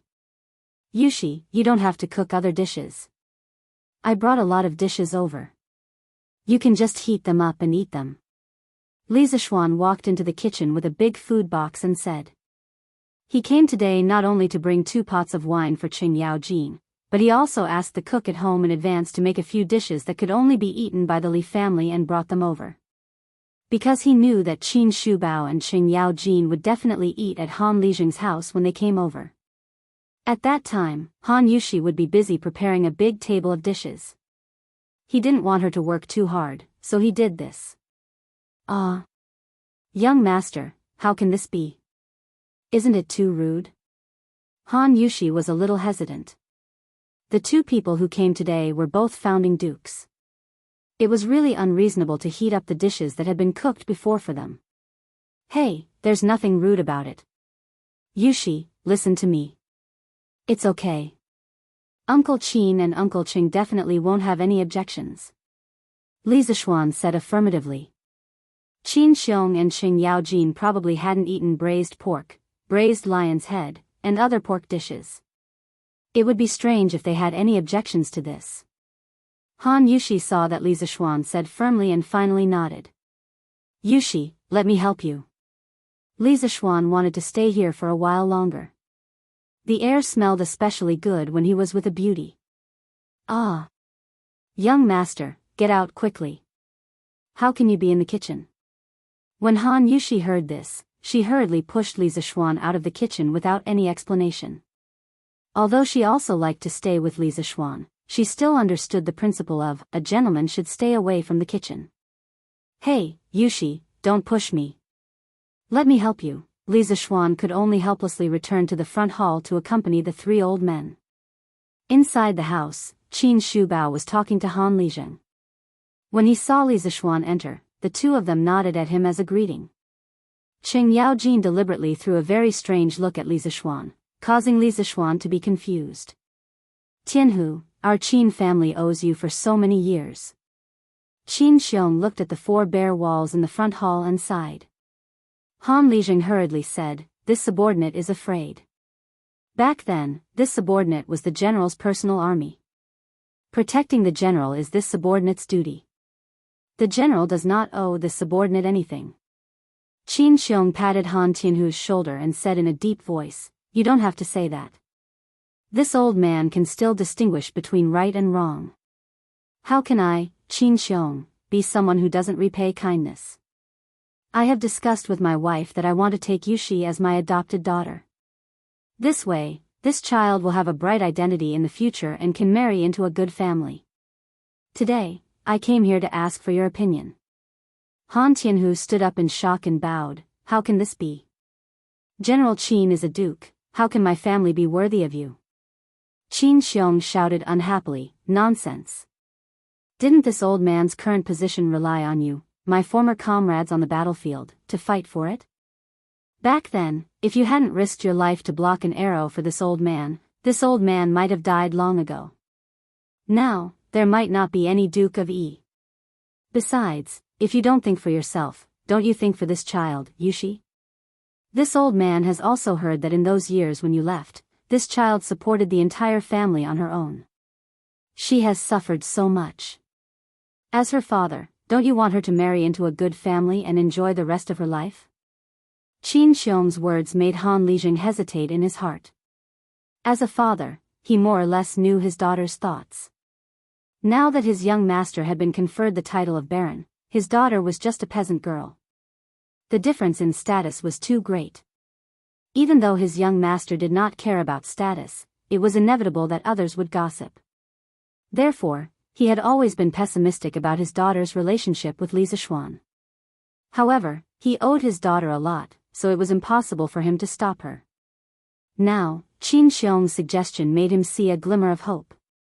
As long as his daughter could live a good life in the future, he, Han Tianhu, would shamelessly accept this favor today. Even if he was accused of climbing up the social ladder in the future, it would be worth it. Han Lijing looked at Li Zishuan and finally gritted his teeth and made up his mind. He knelt on one knee and said, "This subordinate thanks the general for his kindness. It's a pity that this subordinate is now disabled and cannot protect the general. If there is a next life, this subordinate will be an ox and a horse to repay the general." Qin Xiong hurriedly pulled Han Lijing up and said loudly, "Tianhu, you don't have to be so polite. You don't owe this old man anything.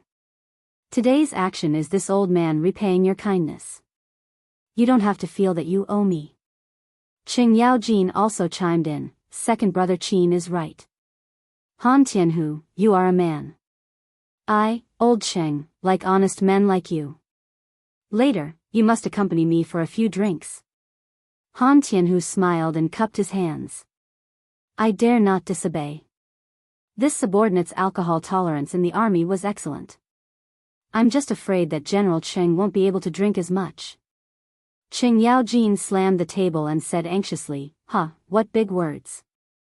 Later, I will let you, Han Tianhu, broaden your horizons and let you know what it means to be able to drink." Li Zishuan watched this heartwarming scene from the side and felt very gratified. Although Han Lijing had military merits, he was still a deserter. It was very difficult and unrealistic for the imperial court to completely overturn the case and reward him based on his merits. Now that he had received such an outcome, it seemed pretty good. Chapter 129. "Father, General Qin, General Cheng, young master, it's time to eat."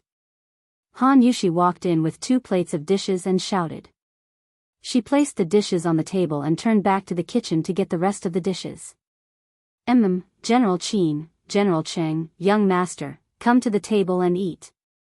Han Lijing stood up and called out. Qin Shubao and Qing Yaojin nodded. Li Zishuan stood up and said, "I'll help Yushi serve the dishes." After saying that, he did not wait to refuse and directly chased after Han Yushi into the kitchen. "This." Han Lijing stretched out his hand and wanted to stop him, but it was too late. Brother Tianhu, just let little Xian go."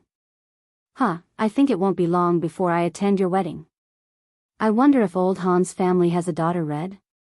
Qing Yaojin winked and laughed mischievously. After Qin Xiong heard this, he suddenly understood. He smiled and looked at the direction Li Zishuan disappeared in thoughtfulness. Young master, why are you in the kitchen again?" Han Yushi had just entered the kitchen when she heard footsteps coming from behind. She turned around and realized that it was Li Zishuan. She was shocked. "Yushi, let me tell you a secret." In order to avoid being chased out again, Li Zishuan pretended to be mysterious and said, "What secret?" Han Yushi's curiosity was piqued as she asked doubtfully. "Come closer, I'll tell you." Li Zishuan hooked his finger and pretended to be careful as he said. Han Yushi hesitated. If she really leaned over, it would be too ambiguous. However, she saw Li Zishuan's mysterious face, as if he really had something important to tell her. She thought for a long time, but in the end, she could not hold back the curiosity in her heart. She leaned her ear over and said shyly, "Young master, tell me quickly. My father and the others are still waiting to eat." Li Zishuan was about to speak when he smelled a charming fragrance. He thought to himself that there was no shower gel or shampoo in ancient times. He did not know where the fragrance on Han Yushi's body came from. He caught a glimpse of Han Yushi's tender and fair neck and sparkling earlobes. For a moment, he could not help but feel a little moved. He really wanted to kiss her neck and earlobes.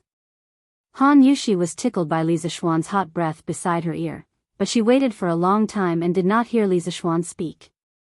She thought that Li Zishuan was deliberately teasing her, and she could not help but feel a little embarrassed. When Li Zishuan saw that Han Yushi was about to turn her head, he hurriedly swallowed the saliva in his mouth. He forcefully suppressed the thoughts in his heart and said in a low voice, "Yushi, in a moment, Duke Yi wants to recognize you as his adopted daughter. You have to be mentally prepared." What?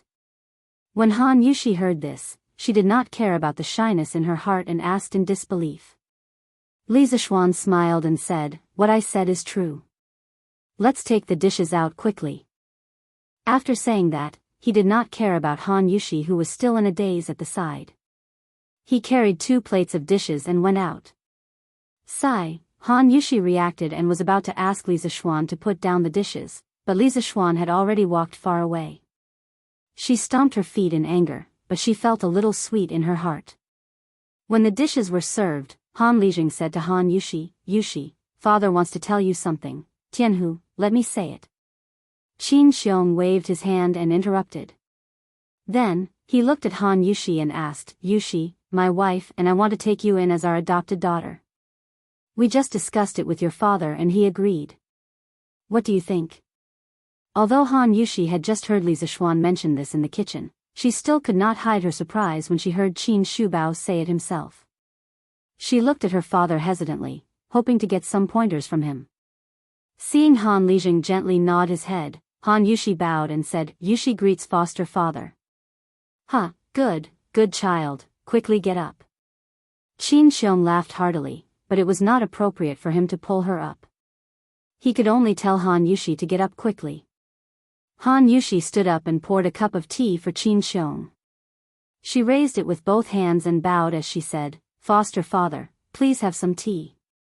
Qin Xiong was grinning from ear to ear.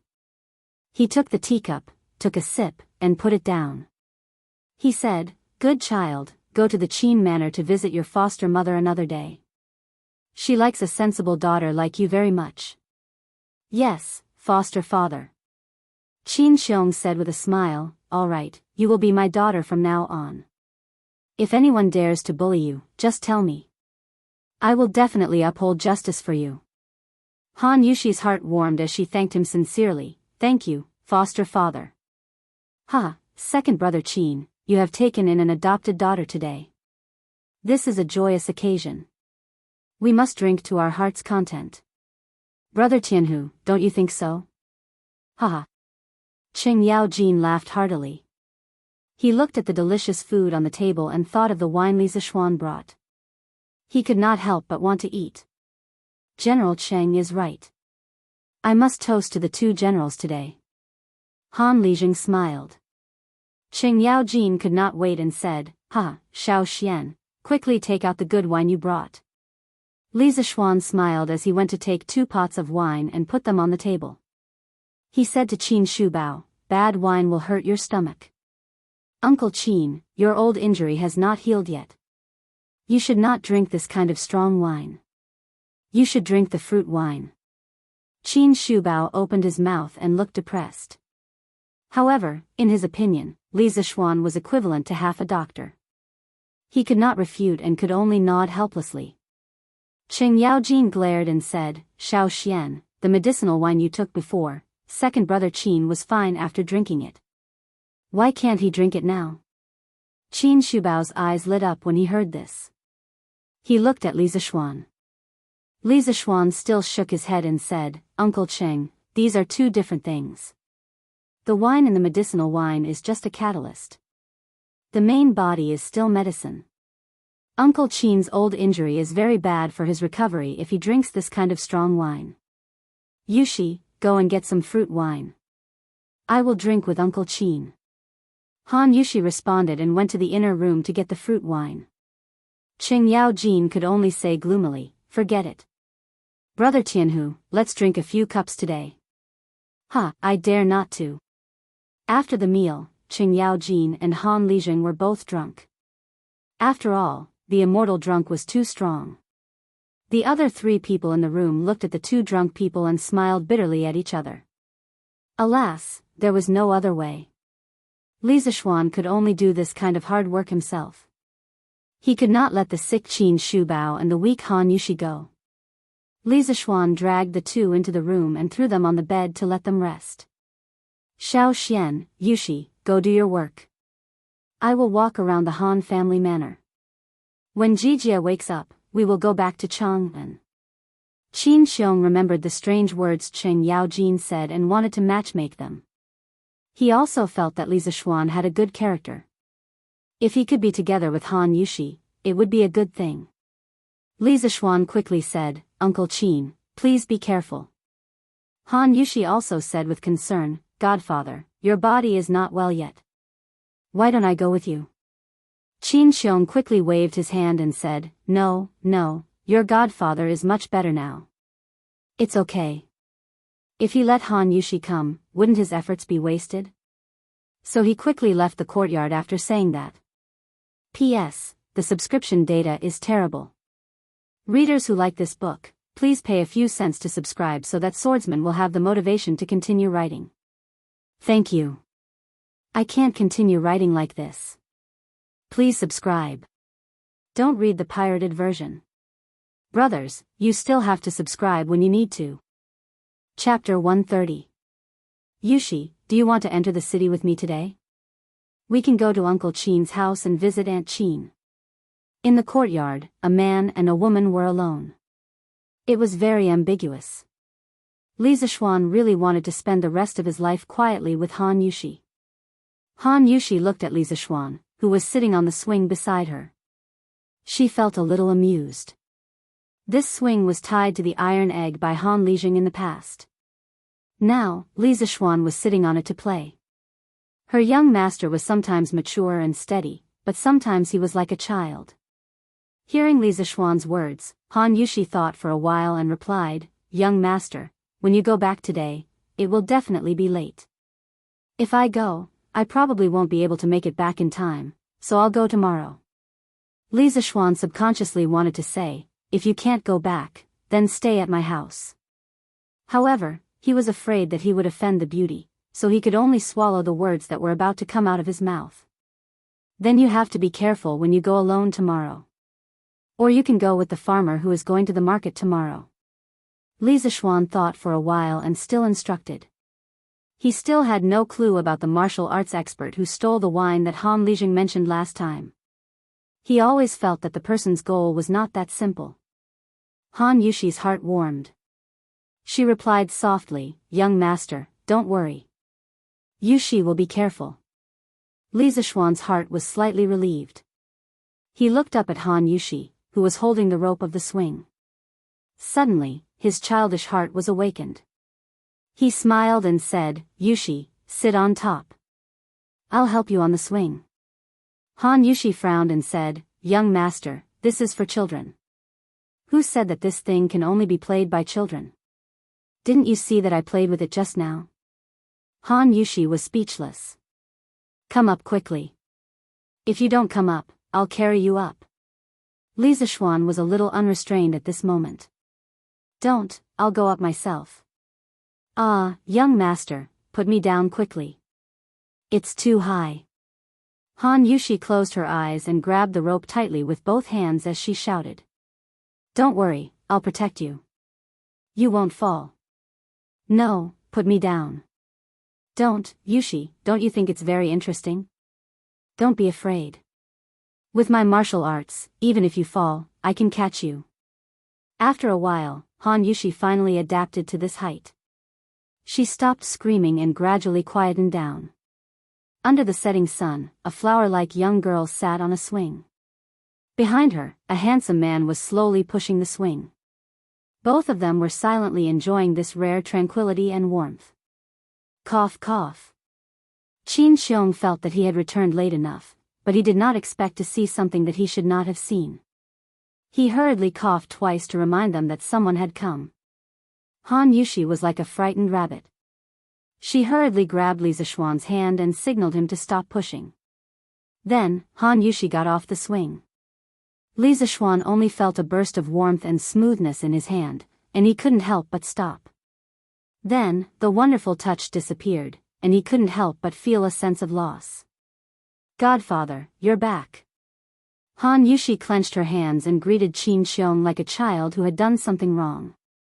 Yes, I'm back. Qin Xiong naturally pretended that he didn't see anything and replied.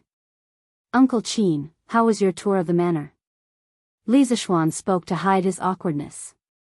When Qin Xiong heard this, he stroked his beard and said half-jokingly, this old man discovered that the villagers of this Han manor are clearly much wealthier than the people in other manors. Xiao Xian, you're a good landlord.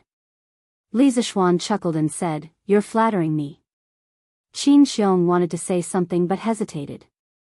In the end, he said, little Xian, come out with me. I have something to ask you. With that, he walked out of the courtyard, leaving Li Zishuan with his back. Li Zishuan looked at Han Yushi and said, Yushi, I'm going out for a while. Go and see if Uncle Han and Uncle Cheng are awake. Han Yushi nodded. At the same time, she was a little nervous. She didn't know what her godfather wanted to say to Li Zishuan. Could it be that he and she? Aya, please don't be like that. Han Yushi blushed at the thought of this and hurried into the house. Outside the courtyard, Qin Xiong stood under a tree with his hands behind his back, waiting for Li Zishuan to come over. Uncle Qin, why are you looking for me? Qin Xiong turned around and looked at Li Zishuan. He asked with a serious face, little Xian, tell me the truth. Why are you raising so many chickens? Li Zishuan said curiously, Uncle Qin, didn't I already say it at the morning court? You were there too. Qin Xiong shook his head and said, I believed you before, but I went to the chicken farm in the back mountain of the Han Manor today. I don't believe your excuses now. Tell me the truth. Li Zishuan asked curiously, why? Qin Xiong sneered, you're still lying to me. I just went up the mountain to take a look. Every chicken farm on the mountain has a person training the chickens. If it's just because of the two reasons you mentioned before, why do you have to do this? What are you hiding? Can you tell me? Li Zishuan suddenly understood. So this was the problem. However, he really couldn't tell anyone about the locust plague. Otherwise, there would be trouble. He was in a dilemma. Uncle Qin, you're right. This matter is indeed not that simple. However, please forgive me for not being able to tell you the real reason. Li Zishuan gritted his teeth. Qin Xiong heard this and quickly stepped forward.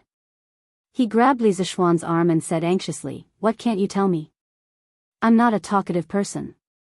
Don't you trust me? Li Zishuan hurriedly waved his hand and explained, it's not like that. Uncle Qin, don't misunderstand. I definitely don't mean that.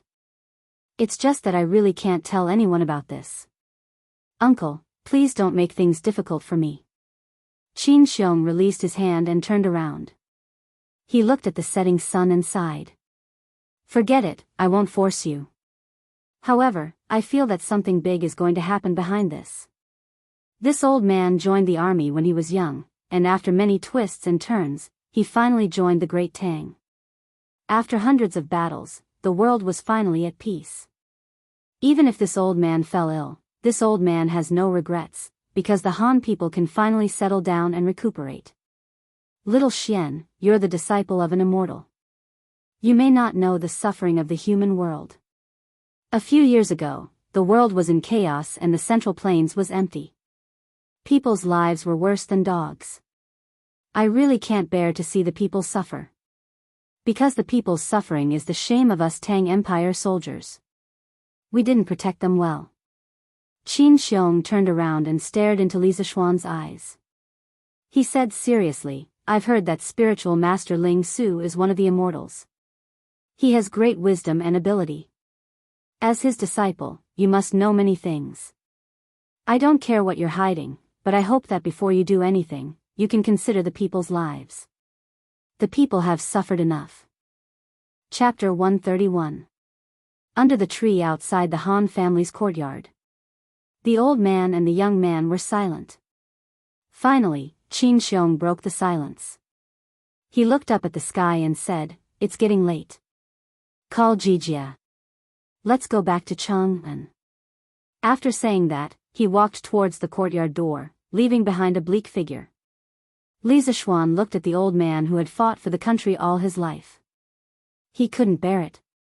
Seeing that Qin Xiong was about to reach the door, he said, Uncle Qin, please wait. I'll tell you the truth. Qin Xiong stomped his feet, turned around, and then walked over. He looked at Li Zishuan and nodded with gratification. After saying, Good child, he quietly stood to the side and listened to Li Zishuan continue. Li Zishuan thought for a moment and said, Uncle Qin, the reason I have so many chickens is because of a prophecy my master left behind. My master said that in June next year, there will be an unprecedented plague of locusts in the Tang Empire. As Li Zishuan spoke, Qin Xiong's face grew more and more serious. After Li Zishuan finished telling his father the story he had told that night, Qin Xiong couldn't help but point at Li Zishuan and scold him. You bastard! Why didn't you tell His Majesty about this earlier? Can you bear to watch the people of the other provinces starve to death when the plague of locusts comes? I only realized today that you, Li Zishuan, have such a heart of stone. What good will it do you to let the people starve to death? Could it be that you, the son of an immortal, really want to become an immortal? Qin Xiong's words pierced Li Zishuan's heart, and Li Zishuan was instantly covered in wounds. He thought of all the hard work he had done in the past few months, only to be criticized by Qin Xiong as selfish. The grievance and anger in his heart immediately gushed out. He could no longer hold it in and roared angrily. Do you think I want to hide it? If I told His Majesty the truth, would His Majesty believe me? They might even punish my family and implicate my nephew's parents. Moreover, once this matter spreads out, it will surely cause panic among the common people. At that time, countless people will madly fight for food, and it will surely cause the price of food to soar. How can this nephew bear such a crime? Qin Xiong was stunned. Li Zishuan took a deep breath and continued. The plague of locusts is only my master's prophecy. If the plague of locusts doesn't come when the time comes, wouldn't the people of the world have worried for nothing? When that time comes, I will definitely be condemned by everyone and be cursed for eternity. I'll be fine. At worst, I'll be like my master back then, living in seclusion and living a carefree life. But what about my father, mother, and sister? They still had to continue living on the land of the Great Tang. Moreover, do you really think this nephew can bear to watch the common people suffer? If that was really the case, then why did that brat bother to raise 150,000 chickens in the Han village and Plum village? Do you think this kid has a heart of stone? Like you, this nephew loves the land of the Great Tang and deeply loves the people of the Great Tang. This nephew also wants to save them very much. After Li Zishuan finished speaking, he let out a long sigh and leaned against the tree trunk dejectedly. He closed his eyes and said no more. If one looked carefully, one could see that there were tears in his eyes. Qin Xiong stood there with a complicated expression. His expression changed for a while before he finally sighed. He walked over and patted Li Zishuan's shoulder lightly. Little Xian, this old man misunderstood you just now. Please don't take it to heart. Li Zishuan hurriedly said, Uncle Qin, what are you saying? I know that you truly care about the country and the people, and your heart is for the common people. This nephew's tone just now was very offensive. Please don't take it to heart. He had suppressed the matter of the locust plague in his heart for a long time. He knew that what he was doing now could only save a portion of the common people. When the time came, there would still be tens of thousands of common people who would suffer. He felt very uncomfortable, but he had no other choice. Call him selfish or cold-blooded, but he had to consider his family before doing anything. Today, he finally found someone to vent his feelings, but he was criticized. The negative emotions that he had suppressed for a long time finally erupted. Although he felt much better now, he also realized that his tone just now was too harsh. Qin Xiong shook his head and said, "It's normal for young people to be angry. This old man will not blame you. But little Xian, is there really no other way?" Li Zishuan thought for a while and replied, "Since ancient times, haven't the kings of the past been helpless in the face of the locust plague? I also want to save more common people, but this nephew's ability is limited. There really is no other way."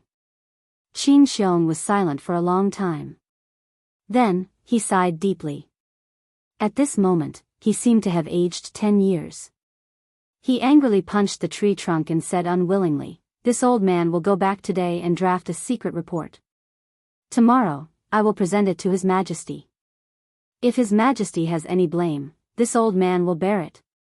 Li Zishuan was shocked. He waved his hand to stop him and said, "Absolutely not. The locust plague is only a prophecy. There is no conclusive evidence.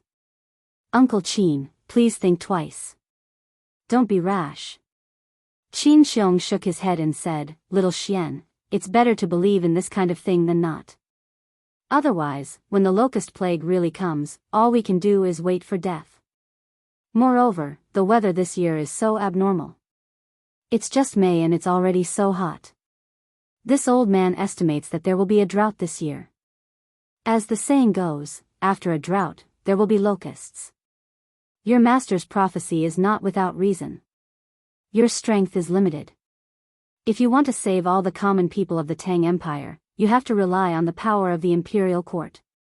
But, Li Zishuan wanted to continue dissuading him, but Qin Xiong waved his hand and stopped him. "Little Xian, you don't have to persuade me anymore. This old man has been on the battlefield all my life. It's not easy to see the world at peace and the common people living and working in peace.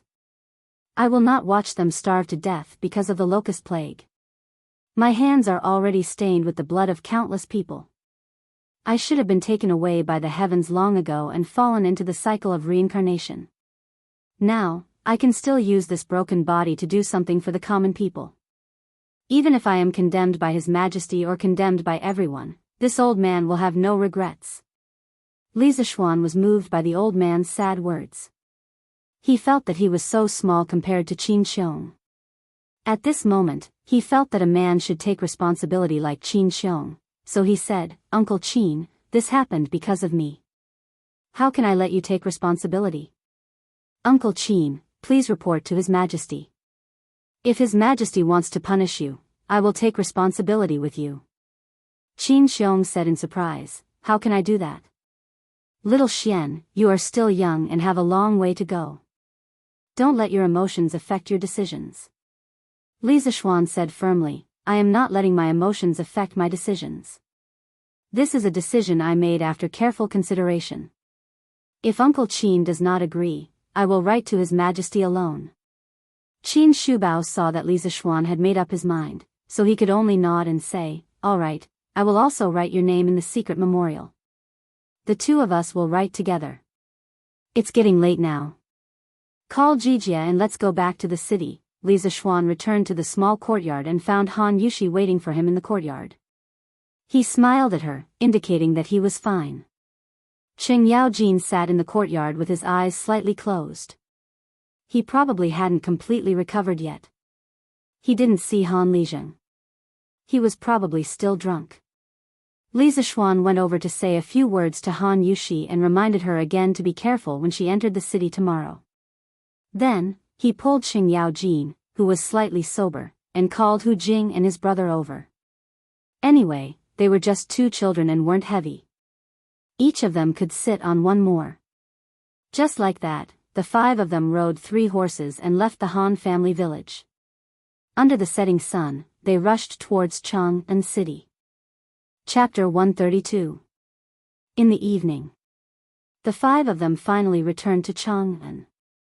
After parting with Qing Yaojin and Qin Xiong at Yanqing Gate, Li Zixuan dismounted from his horse and walked home with Hu Jing and his brother.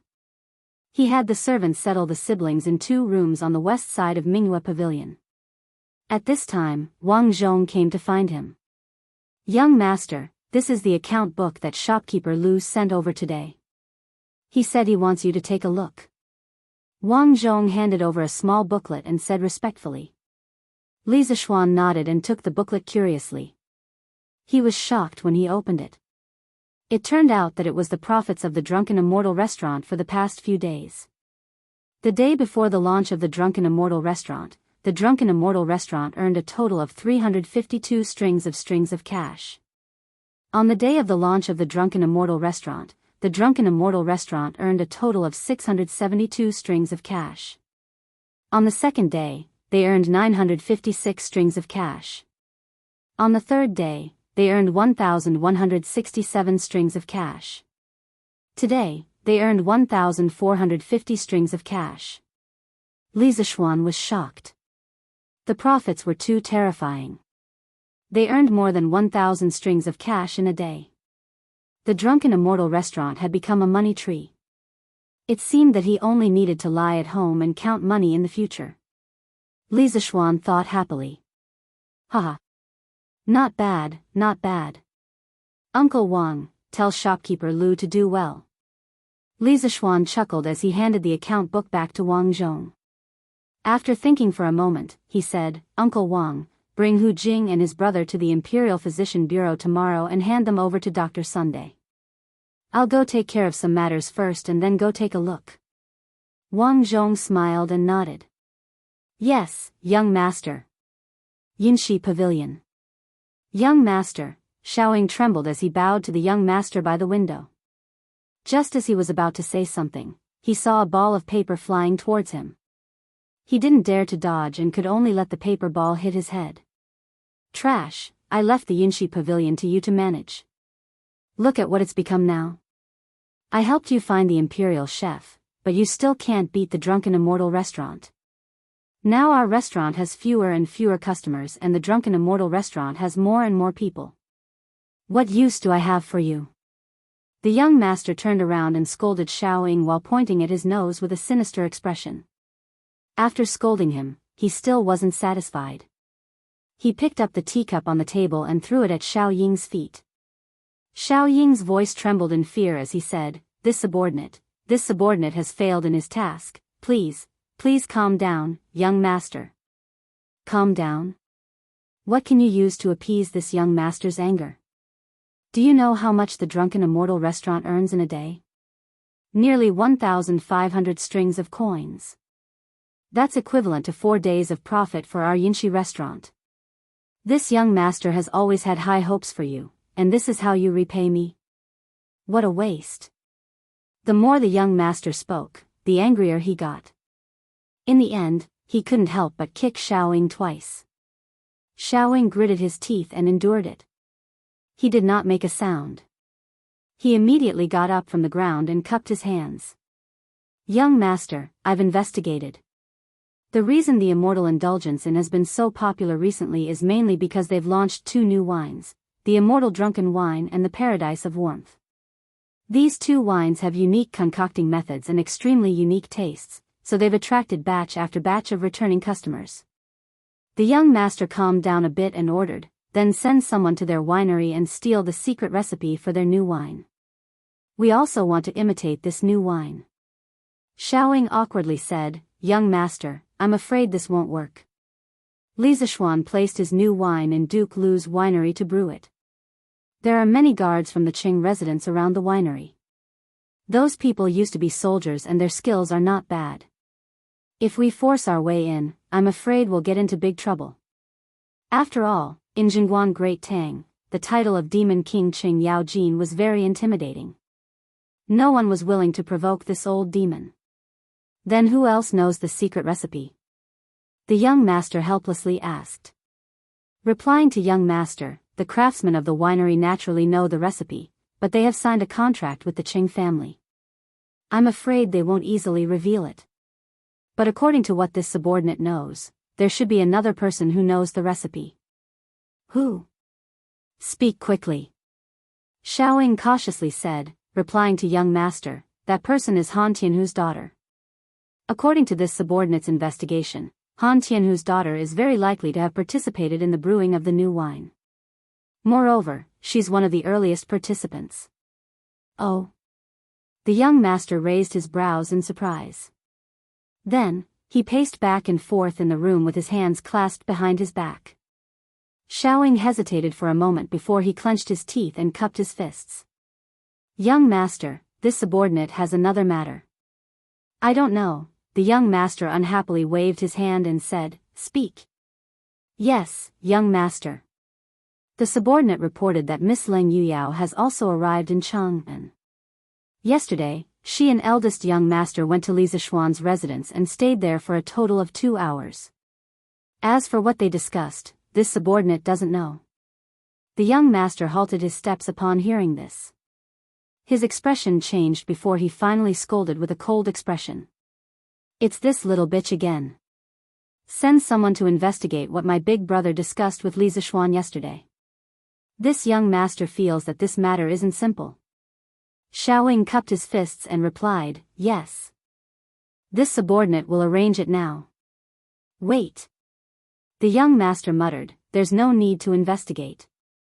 According to my big brother's usual style, I reckon that he most likely went to find Li Zishuan to cooperate.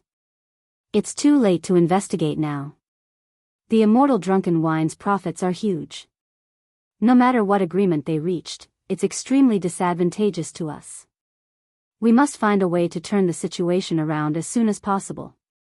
Otherwise, this young master will definitely lose this clan's trial.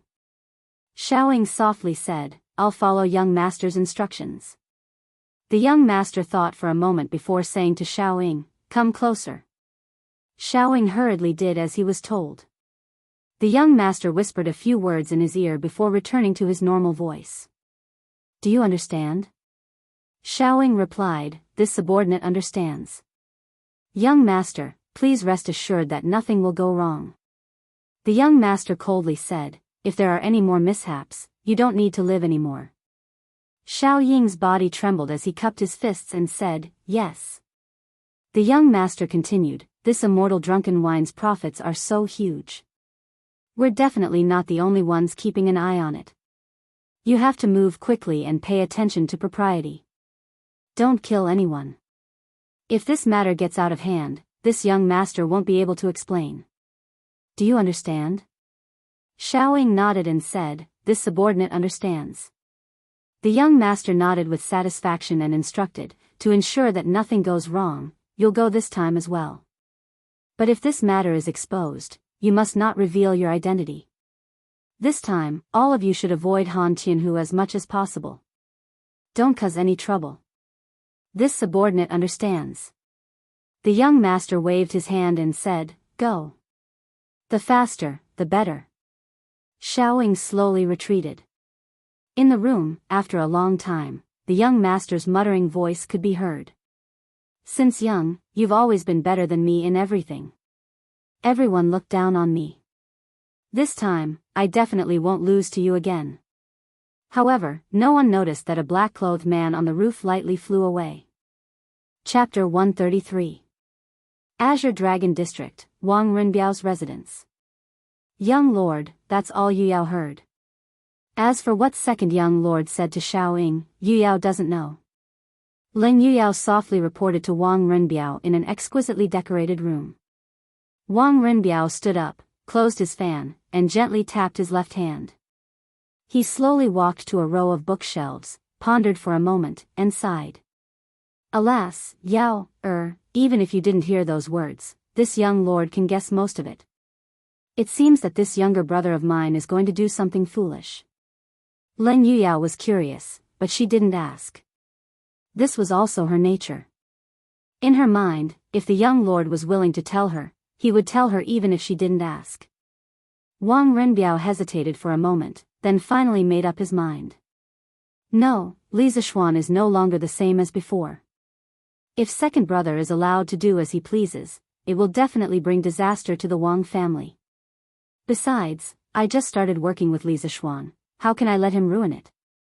Yao, leave immediately and secretly follow Xiao Ying. If he does anything unusual, immediately send a message to me. Leng Yuyao nodded. Yes, young lord. With that, she picked up her sword and was about to leave.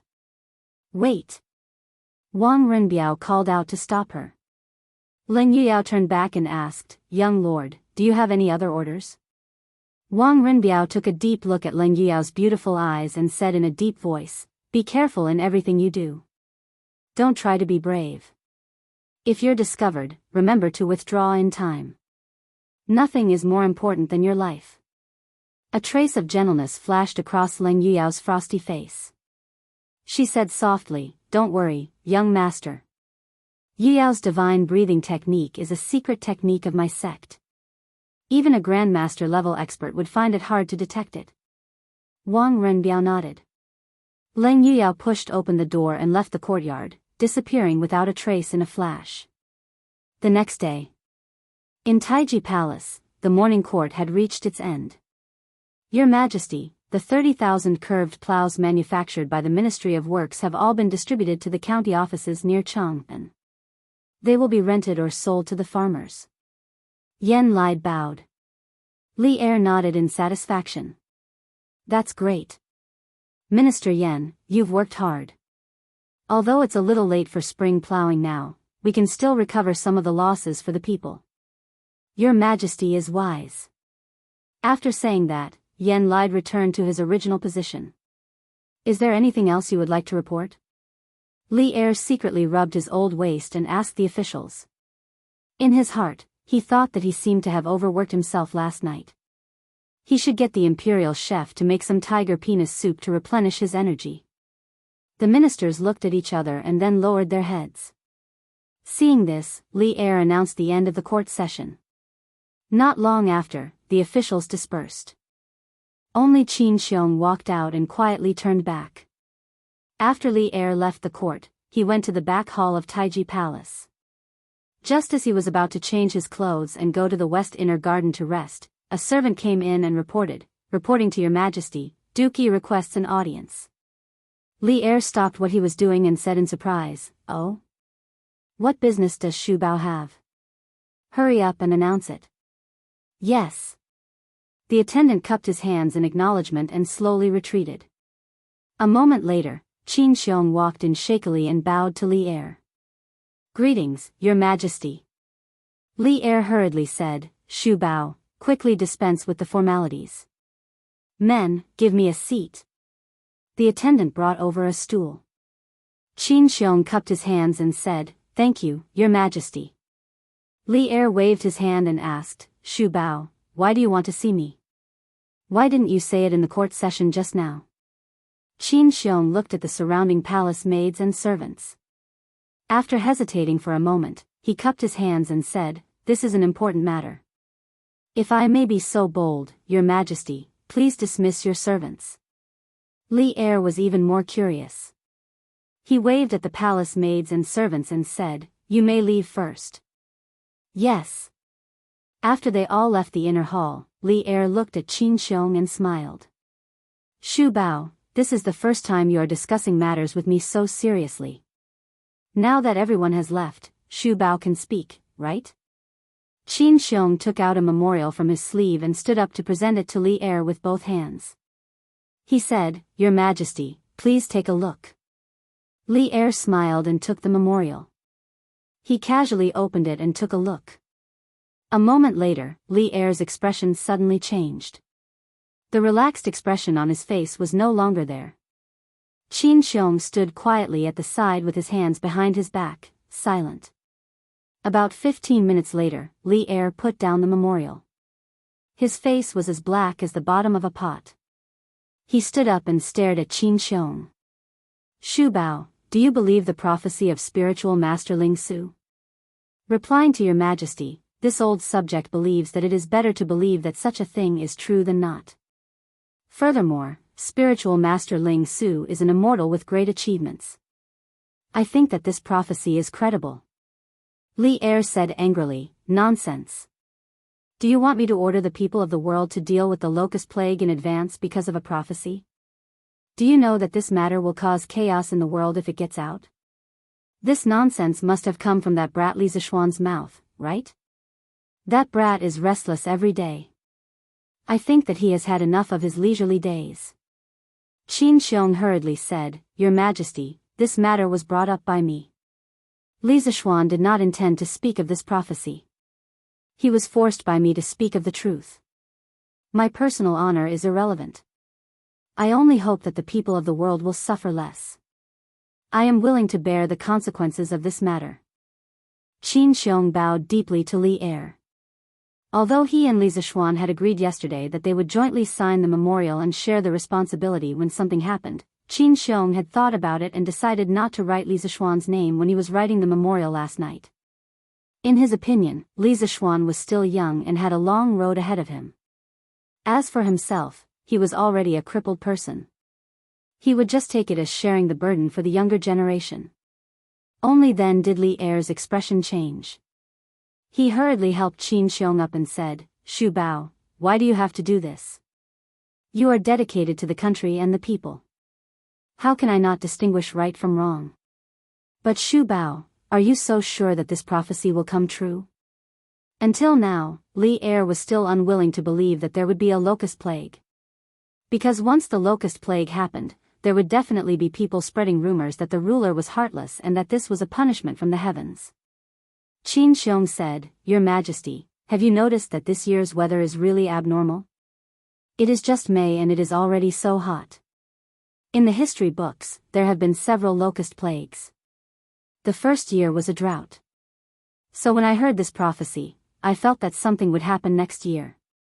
Li Er touched his chin and said in disbelief, "But there have been countless years of drought.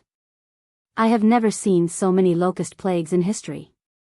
Seeing that he could not persuade Li Er, Qin Xiong hesitated for a moment and gritted his teeth. "Your Majesty, according to Li Zishuan, spiritual master Ling Su had another prophecy a few years ago." Li Er instinctively asked, "What prophecy?" "Your Majesty, that prophecy came true on the 4th of June last year at the Xuanwu Gate." Silence. The entire hall suddenly fell into a strange silence. Only Li Er's heavy breathing could be heard. Qin Xiong frowned and held his breath. His expression was serious as he stood to the side with his head lowered and did not speak. Li Er's eyes were red as he stared fixedly at Qin Xiong. The Xuanwu Gate change. There was someone who dared to mention the Xuanwu Gate change in front of him. If it was someone else in front of him, Li Er would definitely not hesitate to have someone drag him out and behead him. But the person in front of him was Qin Xiong, the second brother Qin who had saved him from danger many times in the past. Qin Xiong was the only general among Li Er's trusted aides who did not participate in the Xuanwu Gate change. Later, the court officials all thought that Li Er would completely ignore Qin Xiong because of this. But they did not know that Qin Xiong's position in Li Er's heart had never been shaken. After a long time, Li Er flicked his sleeves and turned around. He shouted coldly, "Come, summon Li Zishuan into the palace." "Yes." Chapter 134. Li Residence. After Li Zishuan finished his breakfast, he called for Hu Jing and her brother. After the two children came yesterday, they had been very careful and well-behaved, afraid of causing trouble for Li Zishuan. Mrs. Li had heard about the two children's experience from her son and was very sympathetic to them. She personally went to Mingyue Xian to give them many exquisite pastries. Li Zishuan looked at Hu Jing and said, "You and Guoji, follow Butler Wang to the Imperial Physician Department to find Daoist Sunday. I'll go out to do something and then come see you. Don't worry, Daoist Sun's medical skills are superb, he will definitely be able to cure you too." Hu Jing smiled sweetly, "Thank you, young master." "Don't worry, young master, my brother and I will be fine." Hu Guoji scratched her head and laughed, "Hee, young master, don't worry, Guoji, will take good care of, sister." Li Zishuan patted Hu Guoji's head with a smile. When this chubby child giggled, Li Zishuan couldn't help but think of Da Bai from the movie Superland Troopers, in his previous life. This kind of giggle was always able to bring an inexplicable warmth to one's heart. "Uncle Wang, please take good care of them." Wang Zhong clasped his hands and said, "Young master, don't worry." Li Zishuan nodded and Wang Zhong left with the two siblings. Hu Jing turned around and waved goodbye to Li Zishuan with a smile. Li Zishuan smiled with relief and turned back to the west courtyard. He changed his clothes and prepared to go out. He planned to go to the workshop today to see how the carriage was doing. This carriage took him a lot of effort. Just as he walked to the door, he saw Qing Chumo and Li Qingxian walking together. The two of them met at the entrance of the workshop by chance. Li Qingxian came today mainly to thank Li Zishuan for giving him the new wine. This helped him a lot in front of Li Er. Of course, he was also helping to pass on his father's decree a few days ago. Although this decree was a bit of a scam, he couldn't not come. The reason why Qing Chumo came to look for Li Zishuan was very simple. This guy had nothing better to do, so he came out to play. These days, the Drunken Immortal and the Land of Warmth and Tenderness were extremely popular, which made him and his father extremely happy. Today, he came over to drag Li Zishuan to a restaurant to celebrate. Who knew that he would meet Li Qingxian so coincidentally? Because of his relationship with Li Zishuan, Qing Chumo wasn't as estranged as before. They even chatted with each other on the way. Of course, the center of their conversation was always about Li Zishuan. When Li Zishuan saw the two of them, he hurriedly greeted them, "Your Highness, Cho Nyo, you're here. Please come in." Inside the room, Li Zishuan expressed his gratitude. Li Zishuan smiled and said, "Your Highness, there's no need to be so courteous. It's just a few jars of fine wine. It's not worth mentioning." However, Li Zishuan's next sentence made Li Zishuan unable to smile anymore. "Oh right, my father also said that in the future, the palace's wine will be purchased from your winery. It's just that the price will be 50% off according to the market price." Li Qingxian hesitated for a moment, but still said it. After saying it, he felt a bit embarrassed and felt that he couldn't stay any longer. When Li Zishuan heard it, his old face immediately darkened. This Li Er was really an old hoodlum. 50% off the market price? Why didn't he just rob a bank? Qing Chumo also almost jumped. His family had 10% shares in the winery. The atmosphere in the room suddenly became very awkward. In the end, Li Qingxian said embarrassedly, how about I ask my father to take back the order?" Li Zishuan rolled his eyes and waved his hand, saying, "Your Highness, there's no need for that. Our winery will provide new wine to the palace as scheduled." This matter didn't only have disadvantages. It also had advantages. After the Land of Tenderness and Immortal Drunken Wine became the imperial wine, it was equivalent to having an invincible protective umbrella. If others wanted to touch it, they would have to think twice. Qing Chumo glared and wanted to refute, but Li Zishuan gave him a look to calm him down. Qing Chumo then sat down reluctantly, thinking that His Majesty was really black-hearted. Li Qingxian said happily, "Thank you Zishuan for understanding." Li Qingxian's goal was achieved. He chatted with Li Zishuan for a while and was about to leave. Li Zishuan and Qing Chumo sent him to the door. At this moment, a group of people suddenly came from afar. They were carrying a badly mutilated injured person and rushed over. Young master, something bad happened." Li Zishuan looked carefully and saw that these people were the villagers of the Han village. He couldn't help but be shocked and quickly went to greet them. "Uncle Nyo, what happened?" "Young master, something bad happened. Old Hu was almost beaten to death. We wanted to go to the East Market today and found Old Hu on the way. He was already unconscious," Old Nyo said while wiping his sweat and panting. Li Zishuan then noticed Old Hu was being carried by a few people behind him. He saw that Old Hu was covered in blood, as if he had walked out of a blood pool. Li Zishuan was shocked. He quickly squatted down and patted Old Hu's face and shouted, "Uncle Hu, wake up, wake up." After shouting for a long time, Li Zishuan tried to pinch Old Hu's philtrum. Old Hu groaned and opened his eyes with a painful expression. When he saw Li Zixuan in front of him, he immediately shouted excitedly, "Young master, quickly go and save the Han family's girl. She was taken away." Boom! Like a bolt from the blue, Li Zixuan was immediately shocked by this news and was stunned on the spot. "Little Xian, what's wrong?"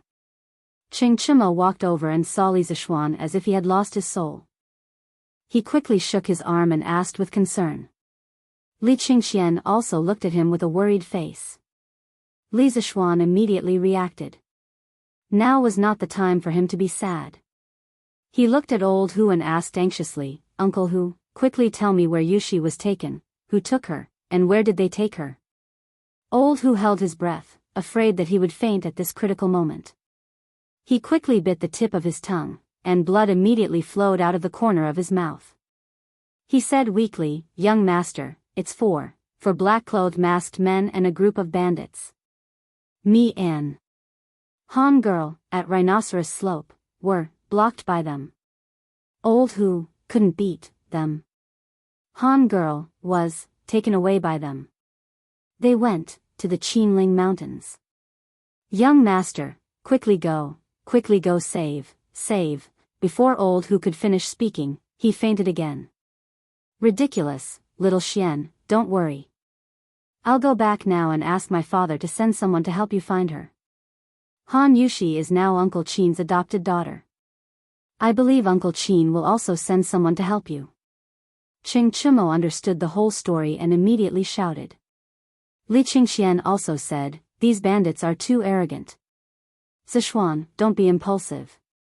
I'll go back to the palace and report to my father. I'll send the Yulin guards to help you find her."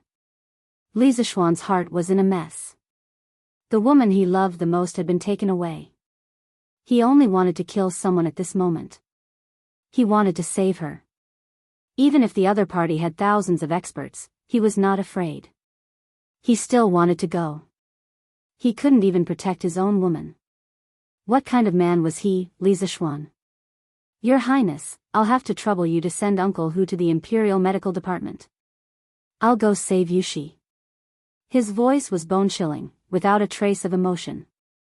After he finished speaking, he went into the house to take the wind-chasing sword. Ignoring the dissuasion of his two good brothers behind him, he mounted his horse and was about to leave. Then he heard a sharp voice from the side, "Lord Li, His Majesty summons you to the palace for an audience. Quickly follow me into the palace." Li Zixuan fiercely slapped the horse's belly. He ignored the attendant who delivered the decree and rushed out like a gust of wind, leaving only an angry roar, "I don't have time." The attendant was so scared that he fell to the ground, not knowing how to return to the palace and report the decree. Li Qingxian hurriedly had people carry old Hu to the Imperial Medical Department and called for the captain of his personal guards, Wu San. Quickly mobilize all the Imperial guards in the Eastern Palace to assist Li Zixuan in investigating Miss Han's whereabouts. "Yes." Wu San bowed in agreement. Then he quickly called for 2 personal guards and ordered them to protect the Crown Prince. He mounted his horse and returned to the Eastern Palace to mobilize the troops. Sigh. Li Qingxian shook his head and sighed. This was the first time he had seen Li Zixuan lose his self-control. He was afraid that this Miss Han was really important to him. He hoped that both of them would be safe and sound. Ching Chimo anxiously stamped his feet and said goodbye to Li Qingxian. He went home to find his father for help. Chapter 135. Taiji Palace. Your Majesty, the messenger who went to deliver the decree to Li Zixuan bowed to Li Er, trembling in fear as he did not know how to report to Li Er.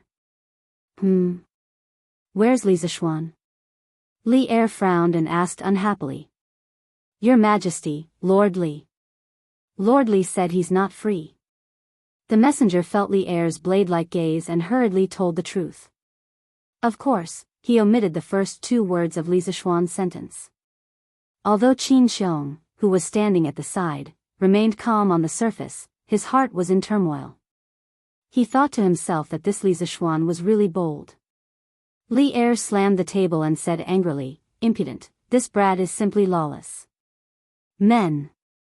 Qin Xiong knew that something was wrong and was about to plead for mercy when another servant hurriedly came in and bowed. Your Majesty, the Crown Prince requests an audience. Li Er suppressed the anger in his heart and said, "Let him in." "Yes." A moment later. "Greetings, Father." Li Er acknowledged and asked, "Qingxian, what's the matter?" "Father, I'm here today for Li Zishuan." Li Zishuan had just left. As a friend, he naturally had to help him clean up his mess. Otherwise, the consequences would be unimaginable. "Humph, you still dare to mention that brat to me." "I summoned him, but he didn't even dare to come." "He's getting bolder and bolder," Li Er said angrily. Li Qingxian hurriedly said, "Father, please calm down. Li Zishuan has a reason for this." "Father, please listen to me slowly." Li Qingxian told him everything that had just happened. When Qin Xiong heard that something had happened to Han Yushi, he immediately rushed forward and said, "Your Majesty, this Han Yushi is the adopted daughter that I just adopted. I didn't expect that she would be captured by criminals today. I beg your Majesty to allow me to bring people to rescue her."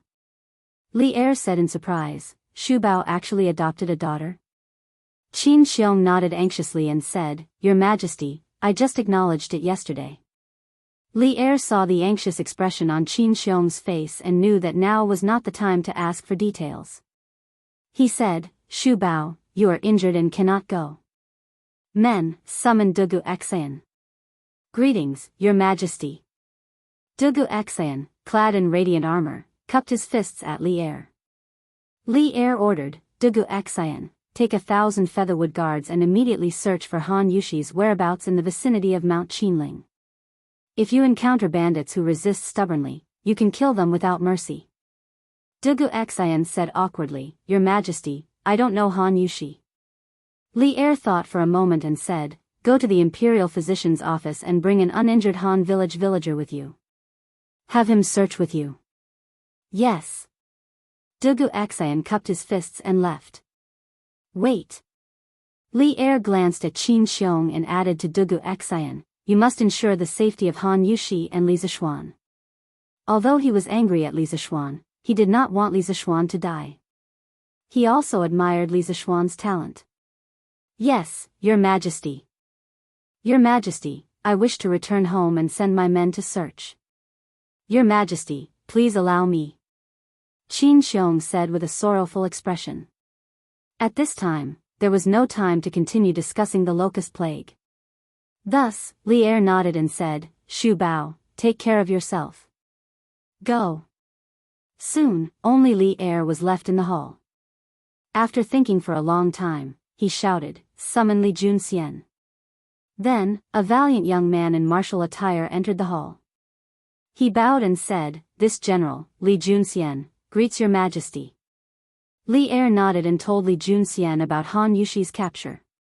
Then, he ordered, "Junxian, take 500 cavalry and investigate the background of these bandits. How dare they cause trouble near the capital?"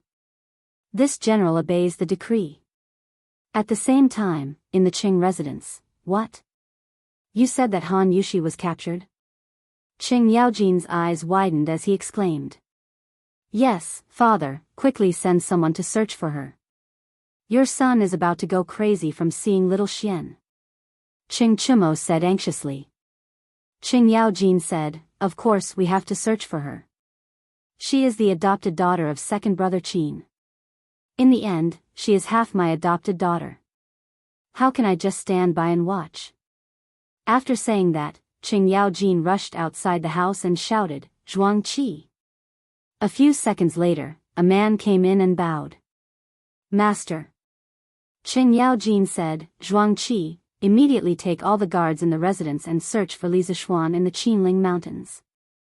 If he needs your help, do as he says." "Yes, master." Zhuang Qi cupped his hands and accepted the order. He was about to go out to search for him.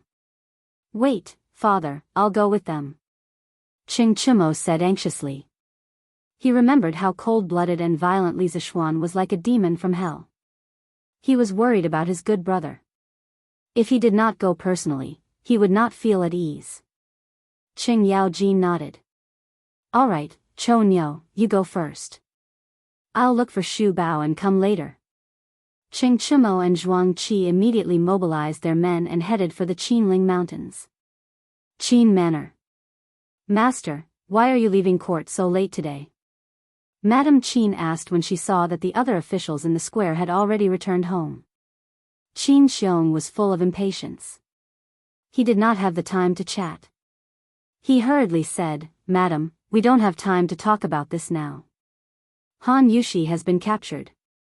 Little Xian went to search for her alone. Both of them are in danger.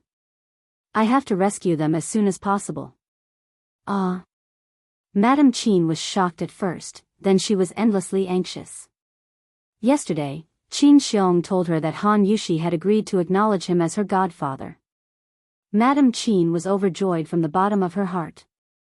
She and Qin Xiong only had one son, Qin Huayu. Although before giving birth, she hoped that she would give birth to a son, after giving birth, she would greedily think about how good it would be if she had a daughter. Han Yushi was obedient and strong. She was also the daughter of their benefactor. Madame Qin was very satisfied to be able to take in such a daughter. Therefore, she asked the servants in the manor to clean the entire manor early in the morning, inside and out. She was waiting for Han Yushi to visit her. In the end, she received such bad news. Master, you must not let anything happen to our daughter. Madame Qin sounded like she was about to cry. Qin Xiong waved his hand in annoyance and asked someone to take out his pair of golden maces.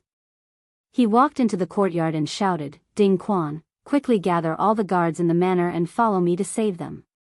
Qin Xiong could not care less about his injuries at this moment. Whether it was Li Zishuan or Han Yushi, he did not want anything to happen to either of them. Yes, master. A loud answer came from a corner of the courtyard. Second brother, is your body all right? Why don't I take them to find it? Qing Chimo rode his horse over. He knew that Qin Xiong would not be able to sit still. He might even go personally. He was worried that Qin Xiong's body would not be able to hold on, so he let Qing Chimo leave first. He would come over himself to take care of him. Jijia, I'm much better now. It's fine. Time is of the essence. Let's set off quickly. Qin Xiong waved his hand and said anxiously. Qing Chimo was naturally not a wishy-washy person. He saw that Qin Xiong's complexion was indeed much better than a few days ago, so he laughed loudly and said, Good, I can finally fight side by side with second brother Qin again. I want to see which group of bandits dare to bully us. Go. Qin Xiong was also full of heroic spirit. He flipped onto his horse and held his golden maces. He shouted, Follow me. The dozens of guards behind him mounted their horses one after another and loudly answered, Yes. They were all old soldiers who had followed Qin Xiong into battle. At this moment, they felt as if they were on the battlefield again. A bloodthirsty killing intent gradually spread out in the field. Go. More than 70 riders whizzed past like a whirlwind, heading straight for Yanqing Gate in the east of Chang'an City. Chapter 136. The general guarding the gate of Chang'an's Yanqing Gate had truly broadened his horizons today. First, he saw a youth, dressed in white and mounted on a white horse, charge toward the gate like an arrow. Although one could ride a horse in Chang'an, such a fast horse was not permitted unless there was an urgent report from the front line. Just as the general of the city gate was about to extend his lance to stop him, he met the young man's cold eyes. Immediately, a chill rose from the bottom of his feet. In that moment of hesitation, the young man had already rushed out of the gate and disappeared without a trace. The general immediately felt that he had lost some face. After cursing at the youth, he returned to the gate to drink tea. A little while later, he saw another group of soldiers, several hundred in number, charging toward him. Upon questioning them, he realized that they were Eastern Palace guards. Frightened, he hastily let them pass. 15 minutes later, a large group of soldiers, led by a young general, charged toward Yanqing Gate. The general took a closer look and estimated that there were around 1,000 soldiers. He couldn't help but be shocked, wondering if there was another battle going on. Why would the imperial court send so many soldiers? Only when the group entered did the general realize that the leader was a Featherwood Guard commander. After examining the token, he immediately let them pass. Once the thousand-some soldiers had all left the city, he couldn't help but wipe away the sweat on his forehead. Just what day was it today? This lineup was truly frightening. But the following scenes left him completely numb. First, Li Junxian came with 100 of the Great Tang's most mysterious horsemen. Then, the Demon King's eldest son came with 70 to 80 powerful guards. Finally, he saw the ailing Duke of Yi ride a horse to Yanqing Gate with the Demon King of Lu Guogong. The guard at the city gate pinched his thigh hard to make sure that he was not dreaming. He could not figure out what had happened that had alarmed so many big shots in Chang'an. Cheng Chumo had told Li Zishuan that Chang'an only had a few things happening throughout the year. If there was even the slightest rustle of grass in the wind, those who paid attention would definitely know. Today's Chang'an wasn't as simple as a rustle of grass in the wind. Those with a little status would immediately find out what was going on. Bu Jingfang, Yuqi Jingda's home. Jinda, I heard that Xu Bao and Jijie went out of the city together. It seems they are going to search for Li Zishuan and a girl. Yuqi Jingda stroked his large beard and said solemnly. Niu Jinda nodded and said, I've also heard about it. Jingda, Xu Bao's body has yet to fully recover. How can we just watch with folded arms? Why don't we bring our family generals and lend him a helping hand? Yuqi Jingda laughed heartily and said, That's exactly what I was thinking. Speaking of which, us brothers haven't fought side by side for a long time. Moreover, Li Zishuan is also a pretty good young man. Who knows how many people have been saved by the curved plow he invented? Azure Dragon District. Young Master, the army in Chang'an has been deployed everywhere. His Majesty has even sent out hundreds of riders. Li Zishuan was the first to leave the city, followed by the Eastern Palace Imperial Guards of the Crown Prince.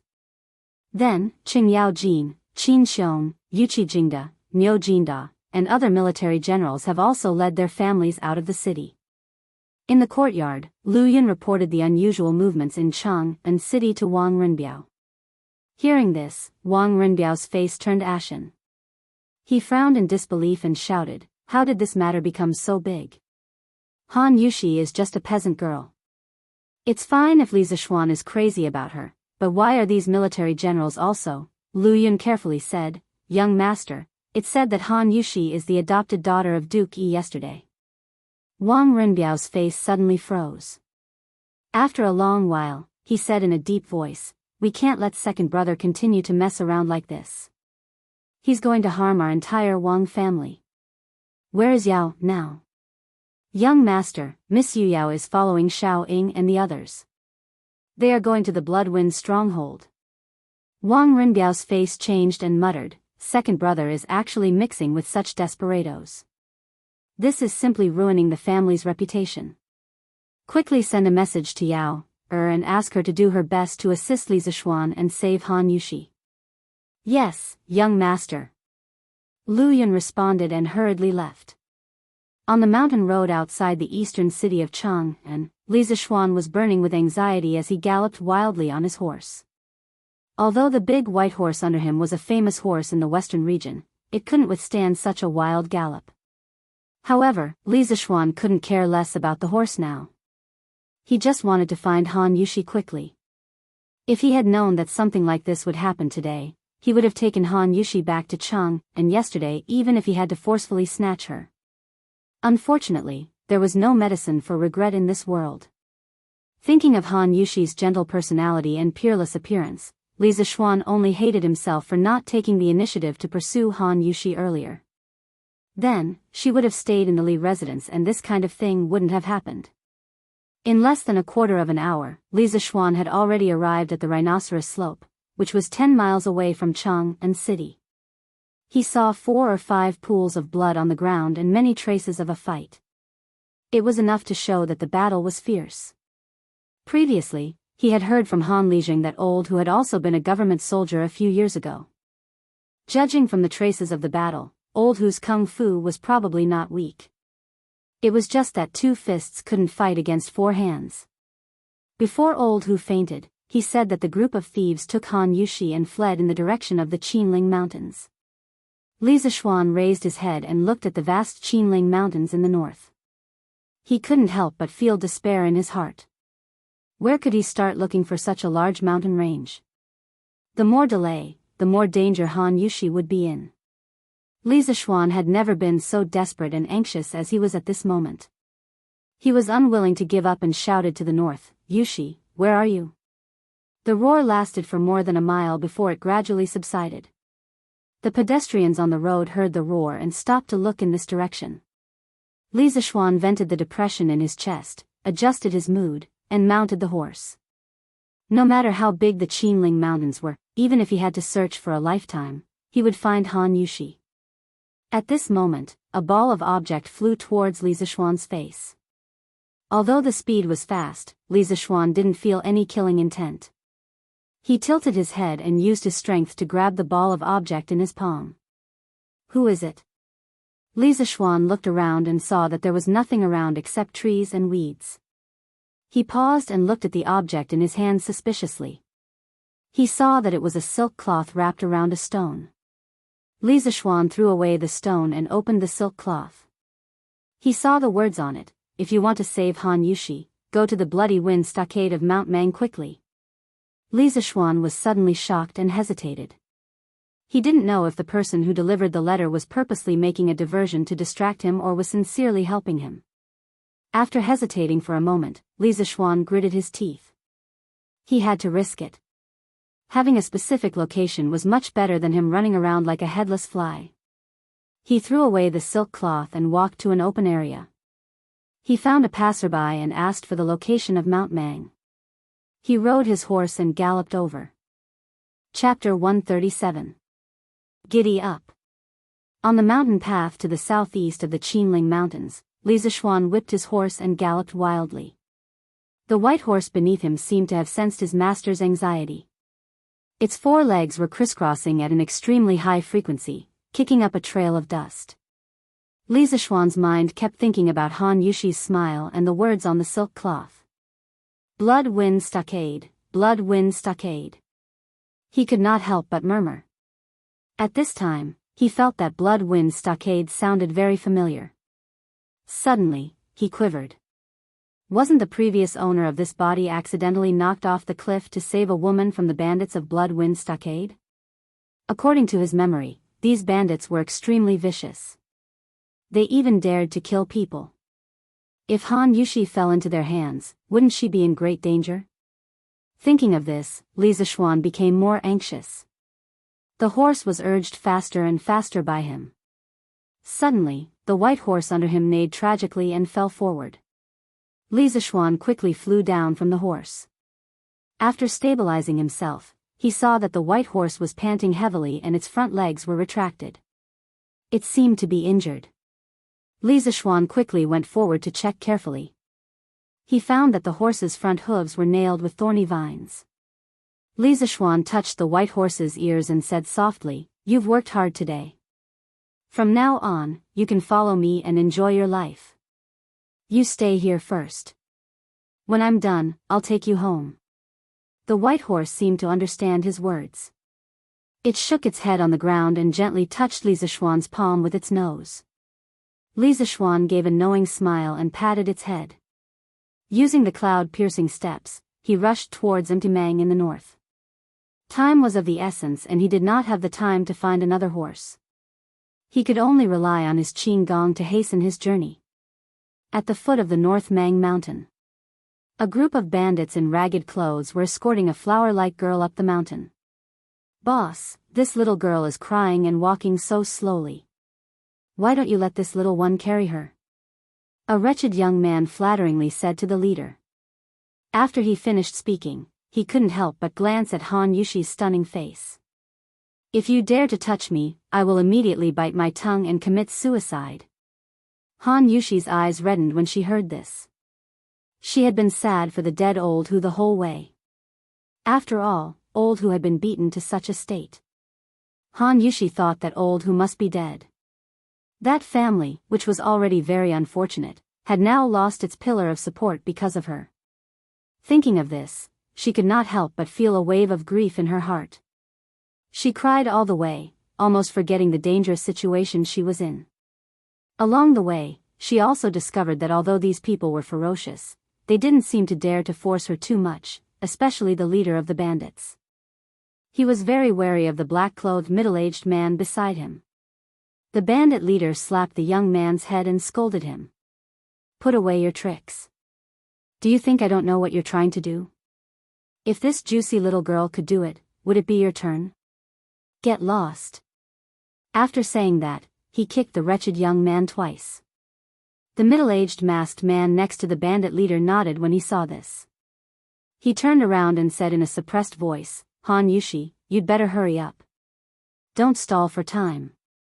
You should get rid of your unrealistic thoughts as soon as possible. No one will come to save you in this wilderness. My patience is limited. You'd better not force me." Han Yushi's body trembled when she heard this. The reason why she walked so slowly was because she wanted to stall for time and wait for Li Zishuan to save her. She didn't expect that the other party would still see through her. Han Yushi was also worried that the masked middle-aged man would do something excessive next, so she could only reluctantly speed up. Next to the masked middle-aged man stood a very thin and weak masked man. Han Yushi couldn't tell whether he was a man or a woman along the way. At this moment, she heard that person say softly, "Io, Master Shao. You see, I'm not interested in women. Why don't you let me carry this fair and tender little girl up the mountain?" After saying that, he used his orchid fingers to poke the masked middle-aged man's shoulder. He saw that Master Shao was obviously shocked. He was probably disgusted. He quickly frowned and said, "Don't talk nonsense. Hurry up and don't complicate things. If you ruin Master's plans, Master won't forgive you." That thin masked man used his orchid fingers to stroke his cheek and snorted unhappily. He twisted his butt and walked in front of the crowd with enchanting steps. The bandits either lowered their heads to count ants or pretended to block the sun with their hands to cover their eyes. If they had also transmigrated from the modern world like Li Zishuan, they would definitely say 3 words at this moment: "My eyes hurt." On the other side. Reporting. "General, there's a piece of silk cloth with words and horse hoof prints ahead." Dugu Xian took the silk cloth.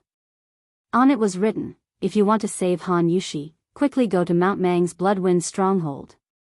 After reading it, Dugu Xian's face was dignified. He said to himself, "Bloodwind stronghold.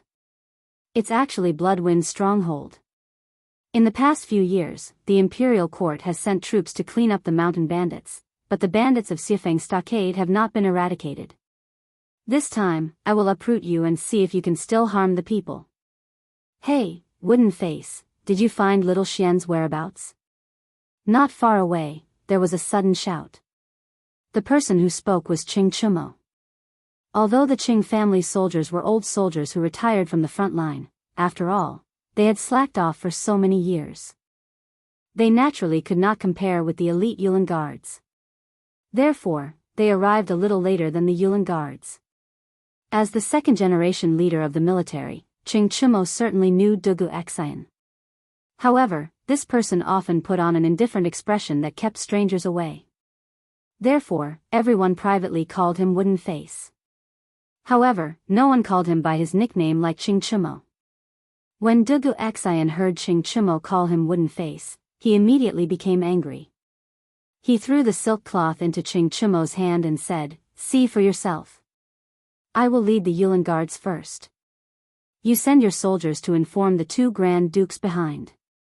After saying that, he directly turned over and mounted his horse. He roared, "Yulin Guards, follow me. Let's go to Mount Mang." This army of 1,000 people, upon hearing the command, immediately gathered and set out. Their movements were neat and uniform. This was a strong army. This was the true obedience of orders and prohibitions. After Qing Chumo finished reading the contents of the silk cloth, he hurriedly said, "Zhuangqi, you send a few people to inform my father and Uncle Qin. Then you take the rest to Mount Mang. I will go with Wooden Face to find little Xian." Zhuangqi hurriedly said, "Yes, young master." Please be careful. Ching Chumo nodded. He mounted his horse and chased after Dugu Xian. He shouted, "Hey, wooden face, wait. I, Old Cheng, will go with you." Chapter 138. Blood Wind Stockade. The gate of the stockade was closed, and there were 2 people standing guard on the simple turrets on both sides of the gate. There were people moving in the stockade. In a dark hut on the east side. "Miss Han, I won't talk nonsense with you. Quickly hand over the formula of tenderness and immortal intoxication. Otherwise, don't blame me for being ruthless." Master Shao played with the knife in his hand, stared at Han Yushi, and threatened her. Han Yushi's hands were tied to a pillar. She was shocked when she heard that. She did not expect these people to be here for tenderness and immortal intoxication. Tenderness and immortal intoxication had an unusual position in Han Yushi's heart because this was the first thing she did for Li Zishuan. She would not tell the formula even if she died. Hearing the middle-aged man's threatening words, Han Yushi's mind was full of thoughts. She decided to delay for a while, so she pretended to be calm and asked, "Who are you? Do you know that tenderness and immortal intoxication are new wines jointly brewed by the men of Lantian County and Lu Guogong's family? Are you not afraid of Lu Guogong's revenge?" Master Shao was obviously stunned when he heard that. He did not know that the Qing family was also involved in the new wine. He and the second young master both thought that Li Zishuan was just borrowing a winery from the Qing family. It seemed that things were a little out of control, but he still had a glimmer of hope in his heart. Perhaps Han Yushi was deliberately scaring him. Panic flashed in Master Zhao's eyes. He said sternly, "Little girl, you're talking nonsense. The Qing family just lent a winery to Li Zishuan. What does this new wine have to do with them?" Han Yushi's heart moved. It seemed that these people were not fearless. She said seriously, "I don't need to lie to you. My young master told me before that he gave the Qing family 10% of the shares. So, even if you get the new wine formula from me, I'm afraid you won't dare to brew the new wine and sell it, right?" If Li Zishuan was here, he would definitely give Han Yushi 32 likes. This was what it meant to be advancing step by step and not be afraid in the face of danger. Master Shao panicked, but he was unwilling to let Han Yushi take the initiative to control the situation like this. Cut the crap. If worse comes to worst, I'll just take the formula far away and sell it to other merchants at a high price. I don't believe that Lu Guogong can find me. Quickly hand over the formula. Otherwise, you will not be able to avoid physical pain. He thought to himself, since he had already spent so much effort to capture Han Yushi, wouldn't it be a loss to let her go so easily? He would get the new wine formula first. As for the follow-up matters, he would go back and slowly discuss it with the second young master. Han Yushi's heart sank, and she had a bad feeling. She said stubbornly, "I don't know the formula, and I won't give it to you." Master Shao smiled coldly and said, "Fine. It seems like you're refusing a toast only to be forced to drink a forfeit. Don't think that I won't dare to do anything to you. Many people in the stronghold are drooling over your beautiful face." Han Yushi's face turned pale. The thing she was most worried about was still going to happen. She pretended to be fierce and shouted, "You dare? My young master won't let you go." Of course, Master Shao didn't dare to be too ruthless. This Han Yushi had a strong personality. If she really killed someone, she would really have a life and death feud with Li Zishuan. In the end, it wouldn't be easy for him to clean up the mess. He was just deliberately scaring Han Yushi. Master Shao pretended to be indifferent and said, "Hee, why wouldn't I dare? I advise you to obediently hand over the formula. After we verify its authenticity, we will let you go down the mountain." Han Yushi's heart was suddenly filled with despair. Master Zhao's words had blocked her last path. It wasn't that she hadn't thought about it. If it really didn't work, she could just say a fake formula to fool them. "What, you still don't want to say it? Then I'm going to call someone over," Master Shao said with a fierce face. Han Yushi closed her eyes and clenched her teeth, ready to bite her tongue and commit suicide. At this moment, a scream suddenly came from outside. Ouch! Someone broke into the stronghold. Master Shao frowned and looked at the bandit leader beside him. He asked, "What's going on?" The bandit leader shouted outside, "Men." A small follower immediately came in from outside and hurriedly said, "Boss, there's a young man outside the stronghold. He's breaking into the stronghold. He even killed a few of our brothers." The bandit leader stared with his bell-like eyes. He stepped forward and grabbed the follower's collar. He angrily said, "You guys can't even beat a little kid?" The follower quickly said with a bitter face, "Boss, that young man's martial arts are too powerful." Master Shao frowned and said, "Song Tiandao, get someone to guard this door. Don't mess around. Let's go out and take a look." It turned out that the bandit leader was called Song Tiandao. Song Tiandao nodded. After arranging the men, he went to the stronghold gate with Master Shao and the others. The person who was breaking into the stronghold was Li Zishuan. He ran all the way and finally came to the vicinity of Mount Mang. After spending a lot of effort, he finally found the stronghold. He saw that the stronghold was located in the middle of a lofty mountain range. It was surrounded by cliffs. Only this 30 feet wide stronghold gate could be passed through. It was easy to defend and hard to attack. Li Zishuan took a breath and no longer wasted time. He planned to force his way in. At least he had to see Han Yushi first. He gathered his chi in his palm and threw out 2 pebbles.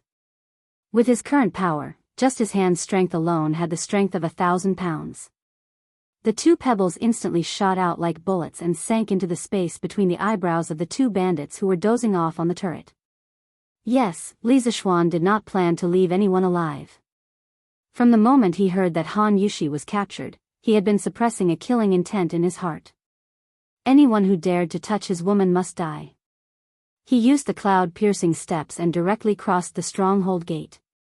After the 2 bandits guarding the gate were killed, they directly fell to the ground. At that time, the bandits in the stronghold were already alarmed. At this time, they saw a young man jumping in from outside the stronghold gate. They immediately shouted and gathered their companions to surround Li Zishuan. Where did this kid come from? How dare he kill our brothers of Bloody Wind's stronghold? Does he want to die? Yes, how dare he come to our Bloody Wind's stronghold to make trouble? Does he want to die? Brothers, chop him up and avenge Doggy and Doggy. Kill. Time was tight. Li Zishuan did not have the patience to listen to their nonsense. There were only 20 or 30 people in front of him. He was confident that he could deal with them. He directly used the 3rd move of the 9 Taishian swords, snow treading. Li Zishuan's footsteps changed cleverly. He waved his sword and attacked in all directions. The bandits only saw a blur in front of them. A moment later, they saw more than 10 bandits covering their throats and falling to the ground, dead. This was the suppression of strength. Facing a group of bandits, most of whom had not even succeeded in chi drawing, Li Zishuan, a master at the peak of chi forming, was like an adult strong man bullying a newborn baby. Today was the first time Li Zishuan had killed someone. He did not feel any discomfort, nausea, or dizziness. He only thought of Han Yushi in his heart. There was only endless killing intent. He did not even look at the fallen bandits. The rest of the surviving bandits were scared out of their wits. Suddenly, a chill rose from the soles of their feet. They desperately retreated, and no one dared to come forward. Therefore, such a funny scene appeared. In the stronghold of the bandits, a young man with a long sword forced a group of bandits to retreat. When Song Tiandao came out, he happened to see this funny scene. Chapter 139. Beimang Mountain, Blood Wind Stronghold. Song Tiandao, Master Shao, and the feminine man walked out side by side, followed by a black mass of bandits. Li Zishuan roughly glanced and estimated that there were at least 700 or 800 people. His heart sank as he did not expect the scale of this stronghold to be so large. His martial arts were indeed strong, but as the saying goes, 2 fists are no match for 4 hands. Even if he was a master, he could still kill a master. He could deal with dozens of small fries, but with nearly 1,000 bandits, even if he was a master, he would still be beaten badly. Moreover, he had used Qinggong to rush 7 or 8 miles. The true qi in his body was seriously consumed, which made things worse. I was wondering who it was. It turned out to be you, little bastard. I did not expect you to not fall to your death and dare to take the initiative to come to my door. But you came just in time. I, Song Tiandao, will avenge my second brother and third brother today. It was Song Tiandao who came to the front of the crowd. When he saw Li Zishuan, he suddenly felt a little familiar. Looking carefully, wasn't this the little kid who ruined their Blood-Wind stronghold's business 2 months ago in the Zhongnan Mountains? New hatred and old hatred surged in his heart. Song Tiandao stepped out of the crowd and pointed at Li Zishuan and scolded. Master Xiao and the feminine man had not seen Li Zishuan before, but they often heard of him. At this time, they looked at Song Tiandao suspiciously.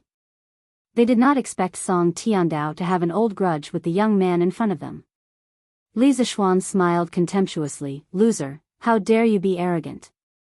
If you know what's good for you, quickly let Han Yushi go. Otherwise, I will flatten your stronghold today. When Song Tiandao heard Li Zishuan call him a loser, his face could not help but flash a trace of anger. 2 months ago, the robbery in the Zhongnan Mountains was the shame of his life. Not only did he not get the beauty, money, and goods, but he also lost his men and was ridiculed by the Lulan people. When he heard Li Zishuan threaten to flatten the stronghold, Song Tiandao laughed angrily. Oh, I did not expect the little kid to be a lord. I don't know which Java country you are a lord. You are really a ha, don't yawn. What a big tone. We have more than 1,000 brothers, you want to try to flatten one? Ha ha. Ha, has this little brat watched too many dramas? That's right, that's right. How dare you come to our bloody wind stockade when you haven't even grown your hair? There was a burst of laughter among the bandits. Li Zishuan frowned. He exerted his strength to the tip of his foot and gently kicked the ground under his feet. Several stones shot out and flew towards Song Tiandao and the others. He had just taken the opportunity to recover his true qi.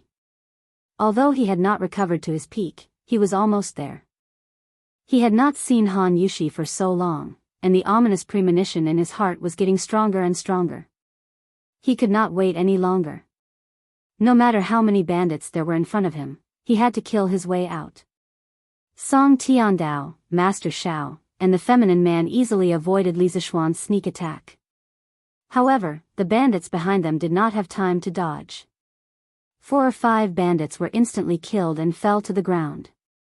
When the rest of the bandits saw this, they glared at Li Zishuan, but did not dare to say a word. Of course, Li Zishuan did not expect to kill the bandit leader with just this. His goal was only to enrage him. When people were angry, they would often lose their rationality. Perhaps the bandit leader would come out and fight him one-on-one in a fit of rage. In his previous life, when he read The Legend of the Sui and Tang Heroes, he often saw that when 2 armies faced each other, they usually liked to fight the generals first.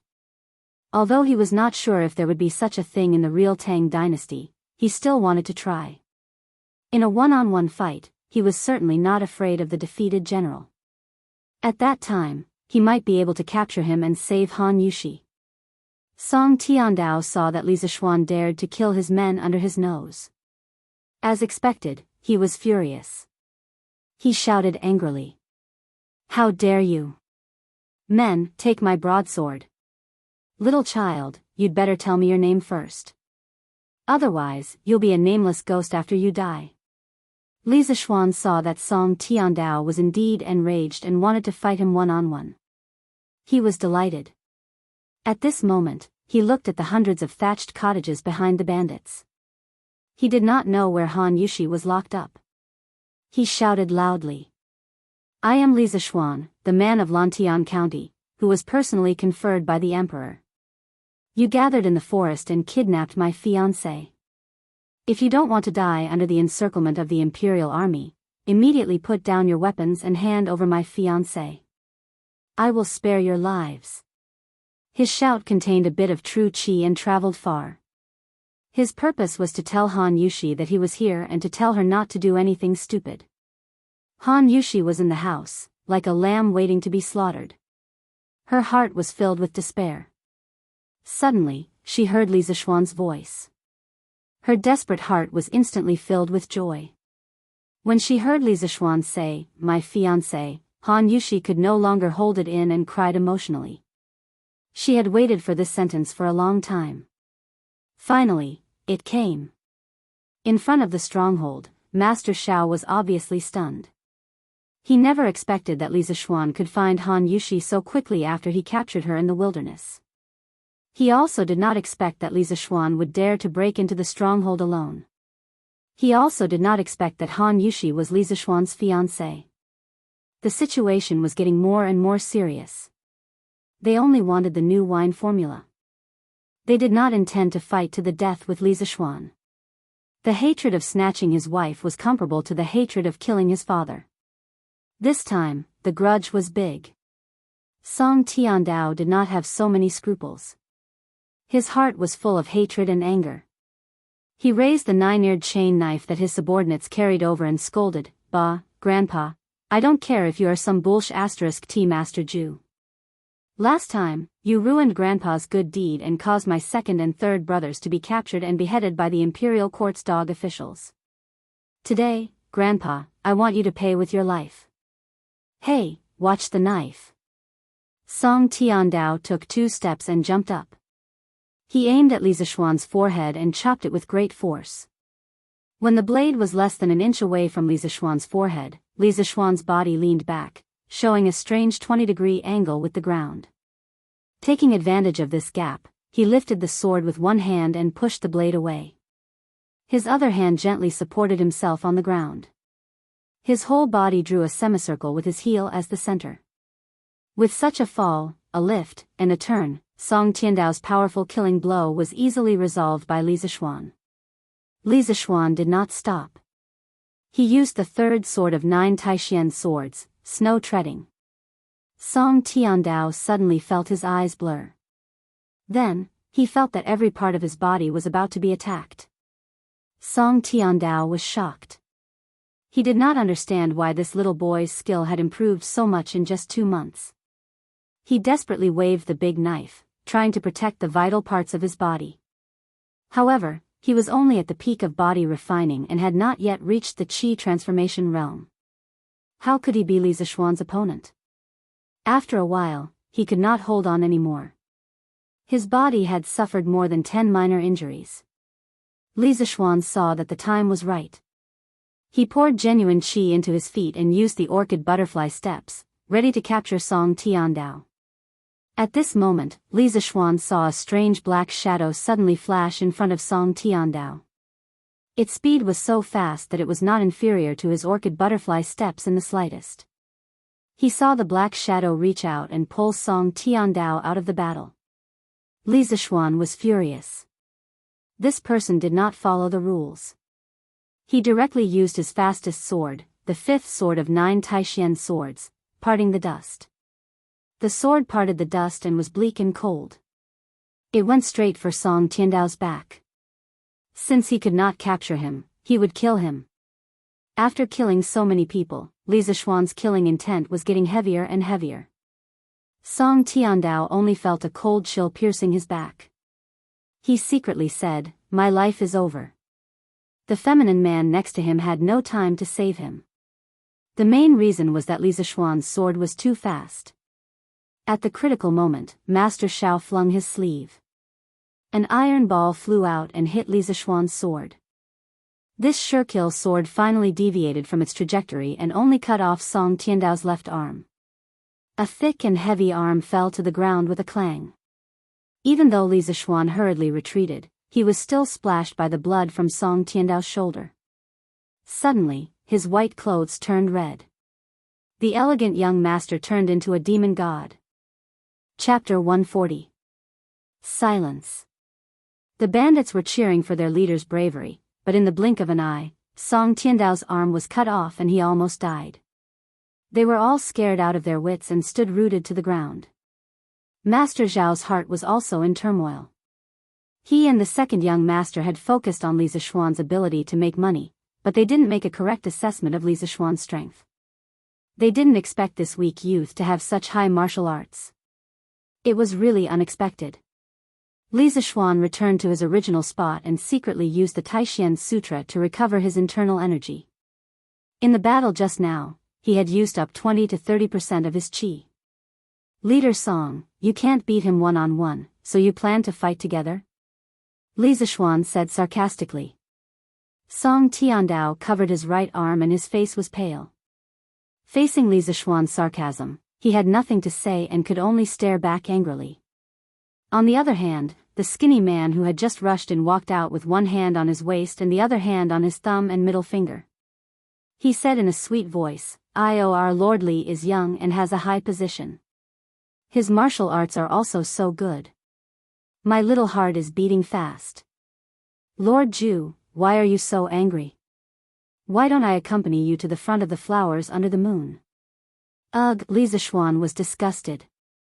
He quickly jumped away and scolded, damn transvestite, stop. You're neither yin nor yang, hiding your head and tail. I don't think you're a good person either. He didn't expect to meet a transvestite in ancient times. It was really disgusting. The transvestite pointed at Li Zishuan with his thumb and middle finger and said unhappily, humph. How can you say that to me? I'm so sad. Do you think I'm willing to cover my face in such hot weather? I'm just afraid that you guys won't be able to walk if I take off my veil.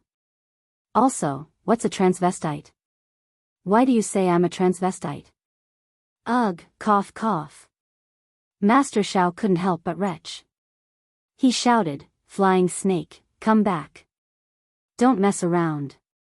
Flying Snake, this person was actually the Flying Snake who went to the Han village to steal wine last time.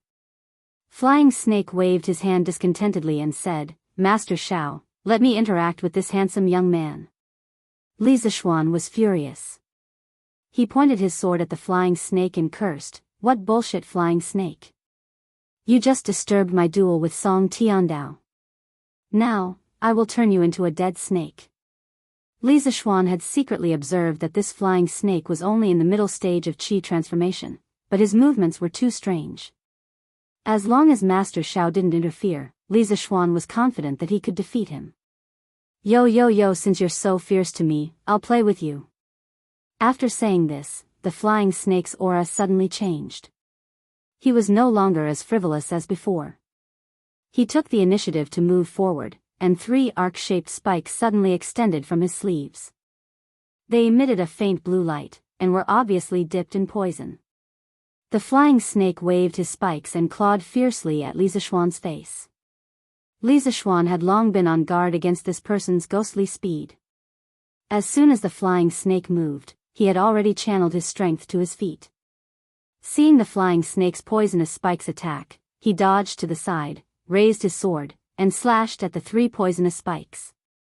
The swords and spikes clashed. Metal clanged and sparks flew in all directions. Both of them were sent flying. The chasing wind's sword could cut through iron like mud. Li Zishuan originally thought that this sword could cut through the spikes. Who knew that the result would be like this? It seemed that the Flying Snake's weapon was not ordinary. Li Zishuan adjusted his body and used the first 5 moves of the 9 Taishian swords, Riding Wind, Graceful Grace, Snow Treading, Wave Breaker, and Parting Dust. He wanted to end this battle quickly. The Flying Snake had previously seen Li Zishuan use Snow Treading and Parting Dust. At that time, he had been amazed by the exquisiteness of Li Zishuan's swordsmanship. However, he had never imagined that this was a complete set of swordsmanship. Furthermore, as he continuously used them, his attacks were endless. Each move was fiercer than the last. The Flying Snake could only rely on his ghostly body movements to barely block. However, when Li Zishuan used his final move, Parting Dust, the Flying Snake could clearly see that this move was exactly the same as the one that had cut off Song Tiandao's left arm. However, it was even faster than before. It was truly as fast as flowing light. This was the superposition effect of the 9 Taishian swords. Faced with this extraordinary parting dust sword, the flying snake had no time to dodge. Even Master Shao, who was beside him, could not save him. Without any suspense, this sword pierced the flying snake's throat. The flying snake cried out twice. His neck tilted and he became a dead snake. Master Zhao's eyes widened. Just as he was about to attack Li Zishuan, a masked man suddenly appeared and whispered a few words into his ear. A trace of panic flashed through Master Zhao's eyes. He ignored Song Tiandao and the other bandits and led the rest of the black-clothed men to retreat. Li Zishuan felt somewhat baffled. Song Tiandao felt even more incredulous. He cried out, "Hey, Master Shao, where are you going?" However, the other party simply ignored him. Song Tiandao stomped his feet in anger. He looked at Li Zishuan and said hatefully, "Little bastard, you're really good at fighting. Then I, your grandfather, will see if you can beat over 1,000 of us. Brothers, let's go. Chop this bastard up and avenge the second and third masters. Whoever can cut this brat once will be rewarded with 10 strings of cash." With such a great reward, brave men were bound to emerge. Moreover, it was 1,000 people against one person. The bandits' fighting spirit immediately soared. They waved the weapons in their hands and rushed toward Li Zishuan. Li Zishuan's face darkened. He didn't expect Song Tiandao to be so shameless. The thing he was most worried about had happened. There was no other way. He could only fight head-on. Li Zishuan gritted his teeth and took the initiative to attack. He used his body to his advantage in the crowd. While constantly dodging attacks, he used the wind-chasing sword in his hand to harvest lives. Song Tiandao retreated far away. He looked at Li Zishuan in the crowd and sneered. He didn't believe that this brat would never run out of strength. Song Tiandao was right. After all, Li Zishuan was only at the peak of the qi refining stage. He hadn't reached the supreme power level yet. After half an hour, although he had killed 70 or 80 bandits, his genuine qi had been almost exhausted. He also had more than 10 knife wounds on his body. Li Zishuan felt a little powerless. No matter how good his kung fu was, he was still afraid of a kitchen knife. If he could get out of here alive today, he must get some high-tech weapons to defend himself. Damn it, how dare you bully my brother? Wooden face, hurry up and let your men kill them. Just when Li Zishuan was feeling desperate, he suddenly heard Qing Chimo's voice behind him. He used the last of his genuine qi and used the orchid butterfly steps to escape the battle in an instant. He retreated to Qing Chimo's side and said angrily, "Damn it, if you had come a little later, I would have died." Qing Chimo hurriedly supported him and said heartlessly, "Didn't I come? Little Xian, hurry up and rest. These bastards dare to bully people with numbers. I, old Cheng, will let them see what it means to have a lot of people. Wooden face, hurry up."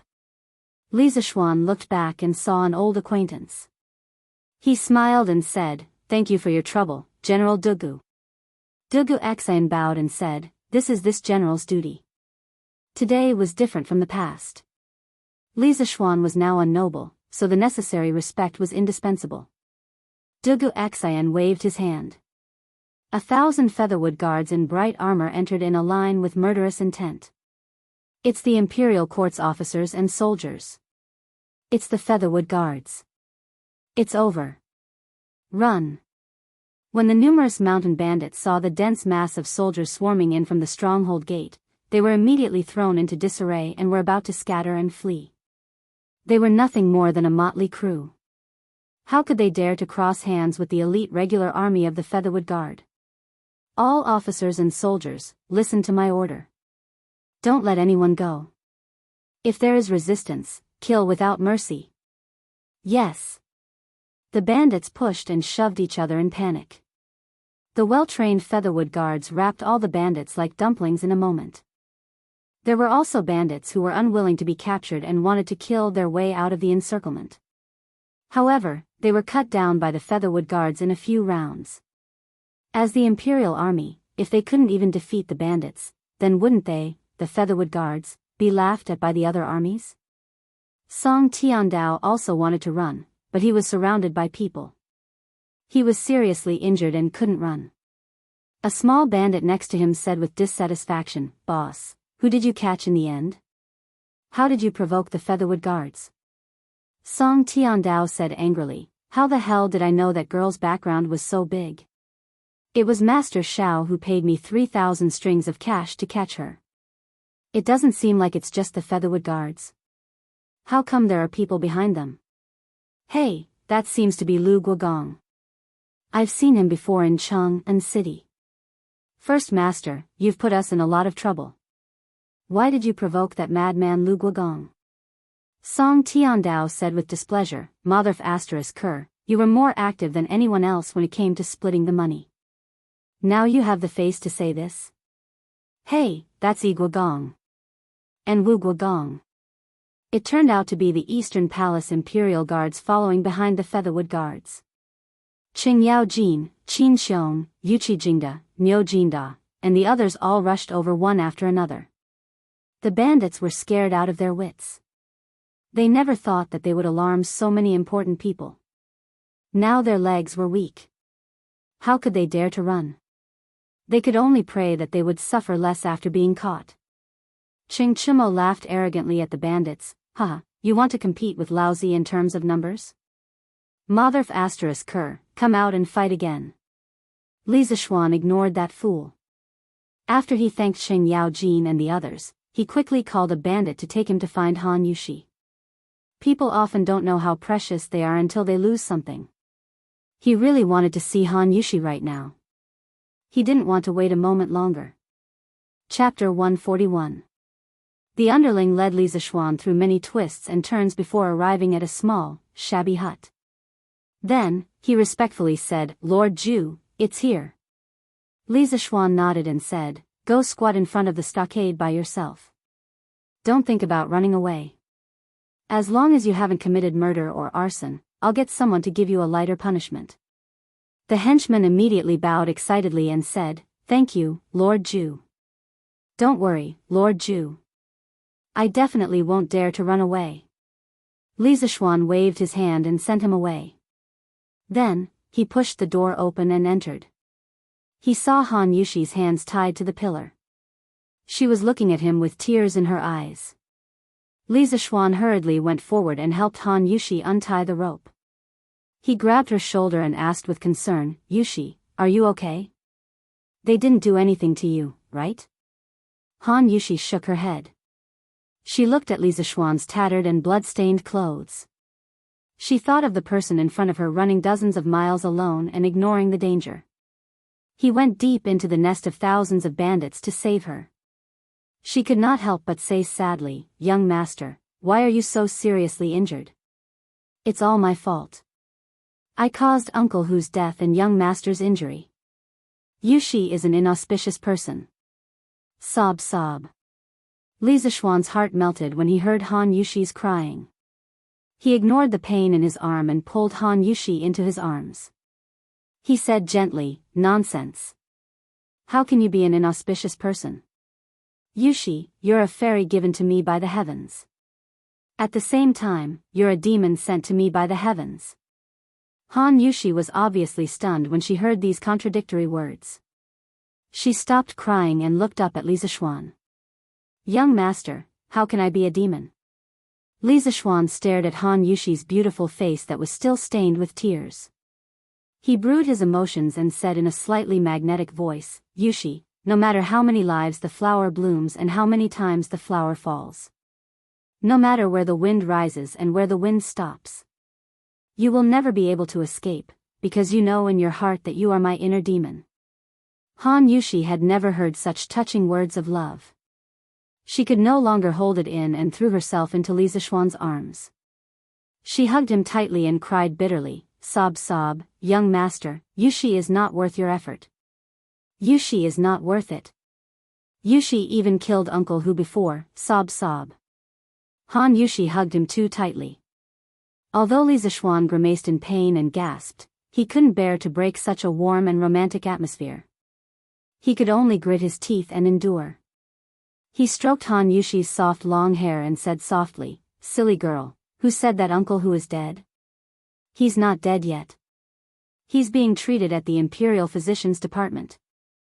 Han Yushi raised her delicate tear-stained face and said in disbelief, Young master, are you saying that Uncle Hu is still alive? Young master, is this true? Li Zishuan nodded. Although old Li Zishuan's injuries were serious, his vital parts were not injured. Li Zishuan believed that with Sun Simiao's medical skills, he would definitely be able to save old Hu.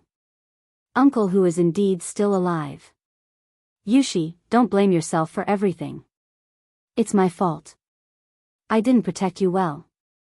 Han Yushi quickly shook her head and said, It's not young master's fault. It's not young master's fault. Li Zishuan stroked her cheek and said affectionately, Yushi, marry Yushi. Yushi, marry me. Let me protect you for the rest of your life. You are my inner demon. I can't leave you. I want to turn my inner demon into a fairy who will accompany me for the rest of my life. I want to love you until we grow old. Ah, young master. Han Yushi was so embarrassed by such straightforward words of love that her face turned red. With a cry, she plunged into Li Zishuan's arms like an ostrich. Ah. Li Zishuan scratched his head awkwardly. He had racked his brains to recall these words of love from some movies and television works in his previous life. Did Han Yushi agree or not? Yushi, are you not willing? Li Zishuan probed carefully. When Han Yushi heard Li Zishuan ask such an idiotic question, she couldn't help but secretly roll her eyes. She thought to herself, young master's words of love before were quite touching, but why is his EQ still so low? However, she was also afraid that Li Zishuan would really misunderstand, so she quickly said, Young master, Yushi is willing. Haha. Li Zishuan carried Han Yushi in his arms and spun around in a circle with pride and excitement. He laughed and said, that's great. Yushi, you finally agreed. Hiss, in the end, this guy's extreme joy turned to sorrow. It affected the wound on his back, and he gasped in pain. Han Yushi first thought to herself, what do you mean by I finally agreed? It's you who finally said that you love me, silly young master. Behind him, he heard Li Zishuan's cry of pain. He quickly pulled Li Zishuan's hand and asked anxiously, Young master, where do you hurt? Let me take a look. Li Zishuan waved his hand and said nonchalantly, It's just a small injury. It's fine, it's fine. He looked at Han Yushi's stunning face and delicate red lips. For a moment, he couldn't help but feel a little restless. He swallowed a few mouthfuls of saliva and murmured, Yushi, Han Yushi raised her small face and looked at Li Zishuan curiously. She saw that handsome face getting closer and closer to her. She also realized what was going to happen next. After hesitating for a moment, she didn't refuse. She closed her eyes and nervously clenched her hands, waiting for the sacred moment to arrive. When Li Zishuan saw that Han Yushi finally put on a look of letting him do whatever he wanted, his index finger couldn't help but move. His heart was also beating wildly with excitement. He tried his best to slowly get closer to Han Yushi's delicate lips, afraid that he would wake up this stunning beauty who was in a deep sleep. At this moment, he could even smell Han Yushi's body fragrance.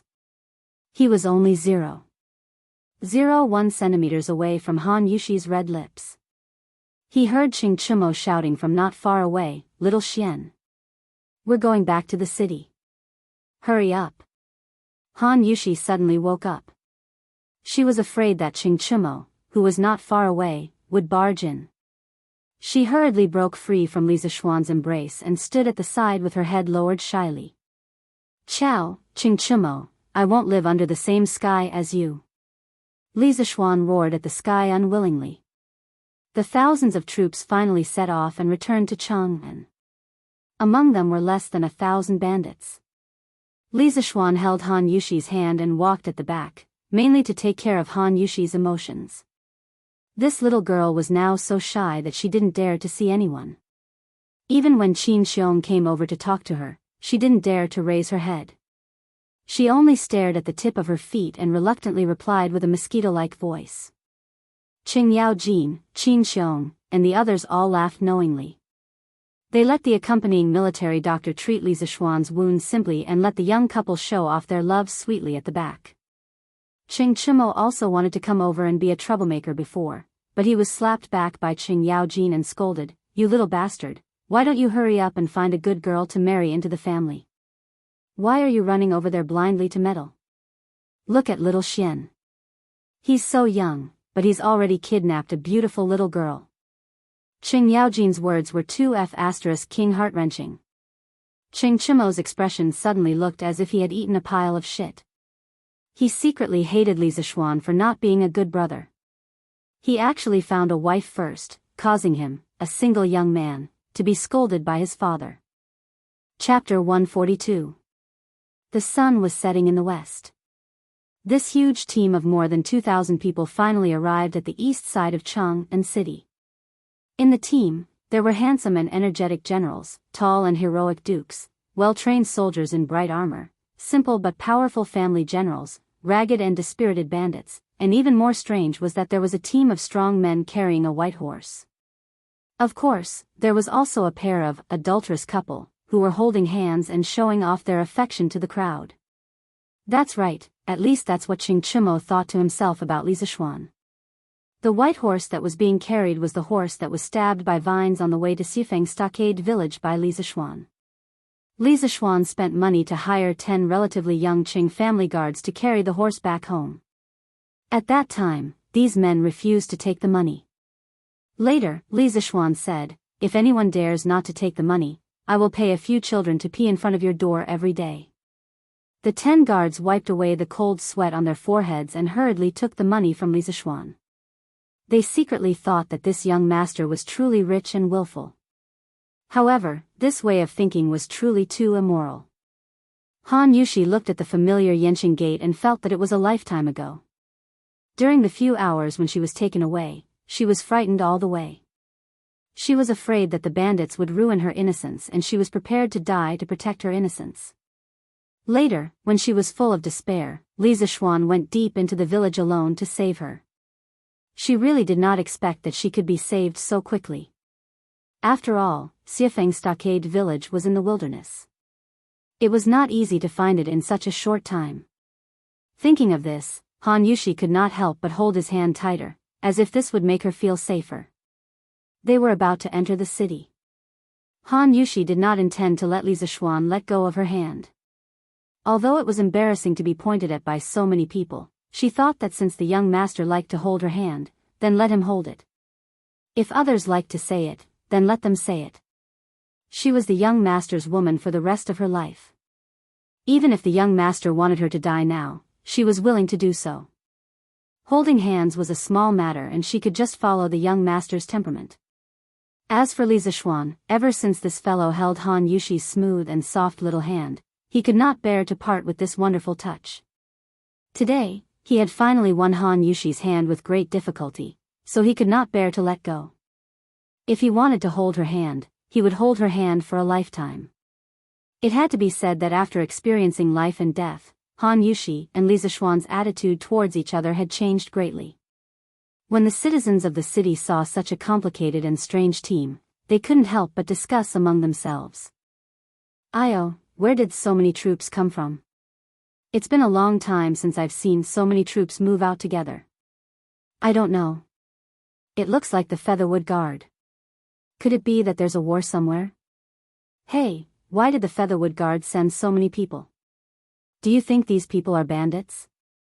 I think they are quite similar. Hey, isn't that Duke Lu?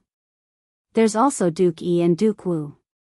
Heavens, where are these bandits so powerful that they can even alarm these dukes to personally suppress the bandits? Hey, who said they weren't? These bandits really don't have eyes.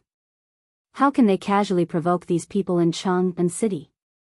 When Song Tiandao heard these people's discussion, he felt so wrong that he was about to cry. Was he willing to provoke the Featherwood Guard, Qing Yaojin, and other big shots?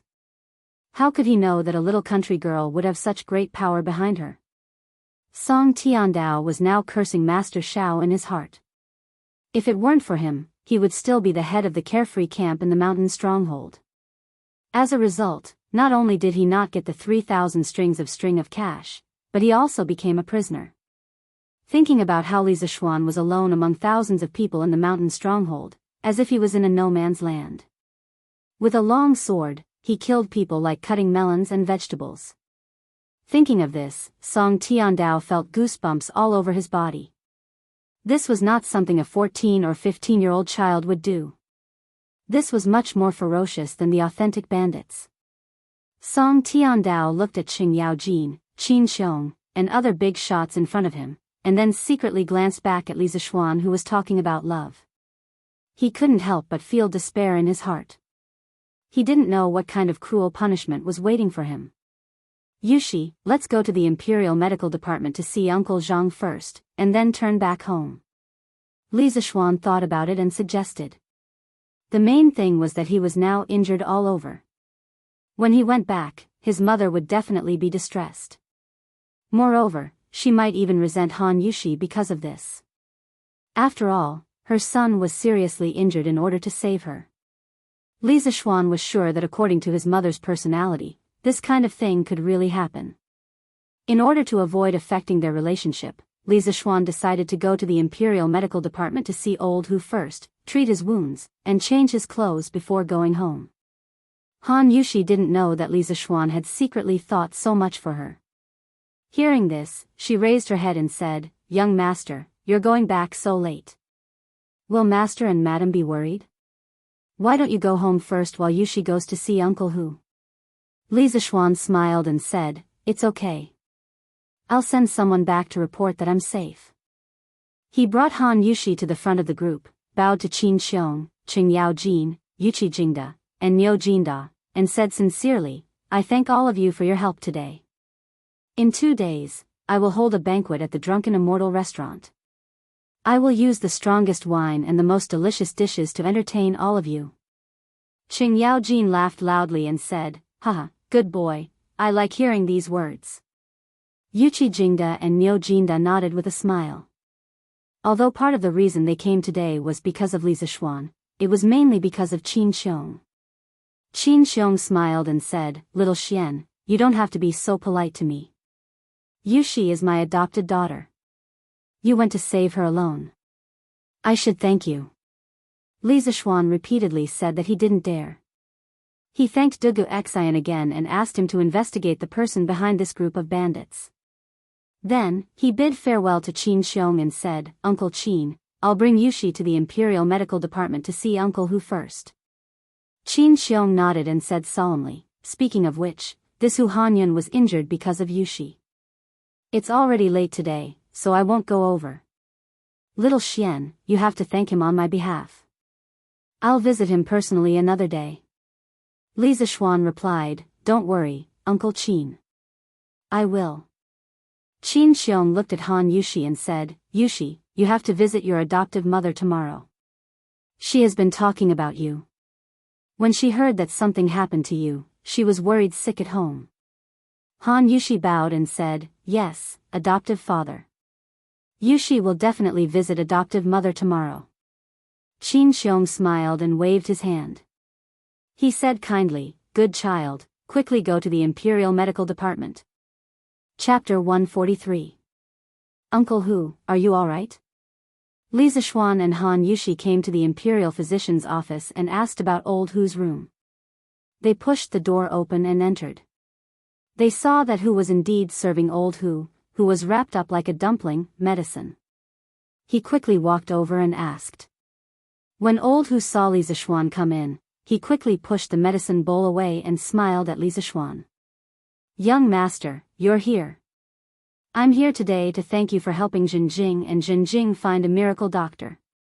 Sai, it's great that you saved the Han family's girl so quickly.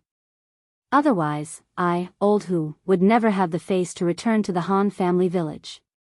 Hearing this, Han Yushi said with red eyes, "Uncle Hu, please don't say that. It's all Yushi's fault that you're so seriously injured. If anything happens to you, Yushi won't have the face to see Aunt Lu." Old Hu said indifferently, "Sai, this injury is nothing. When I was fighting in the early years, I was injured more seriously than this several times, but I'm still fine. Han girl, young master, don't worry. I, old Hu, have a tough life. What do you mean by fine? You broke 12 bones and lost more than half a liter of blood. If your injuries were more serious, I'm afraid you would have died.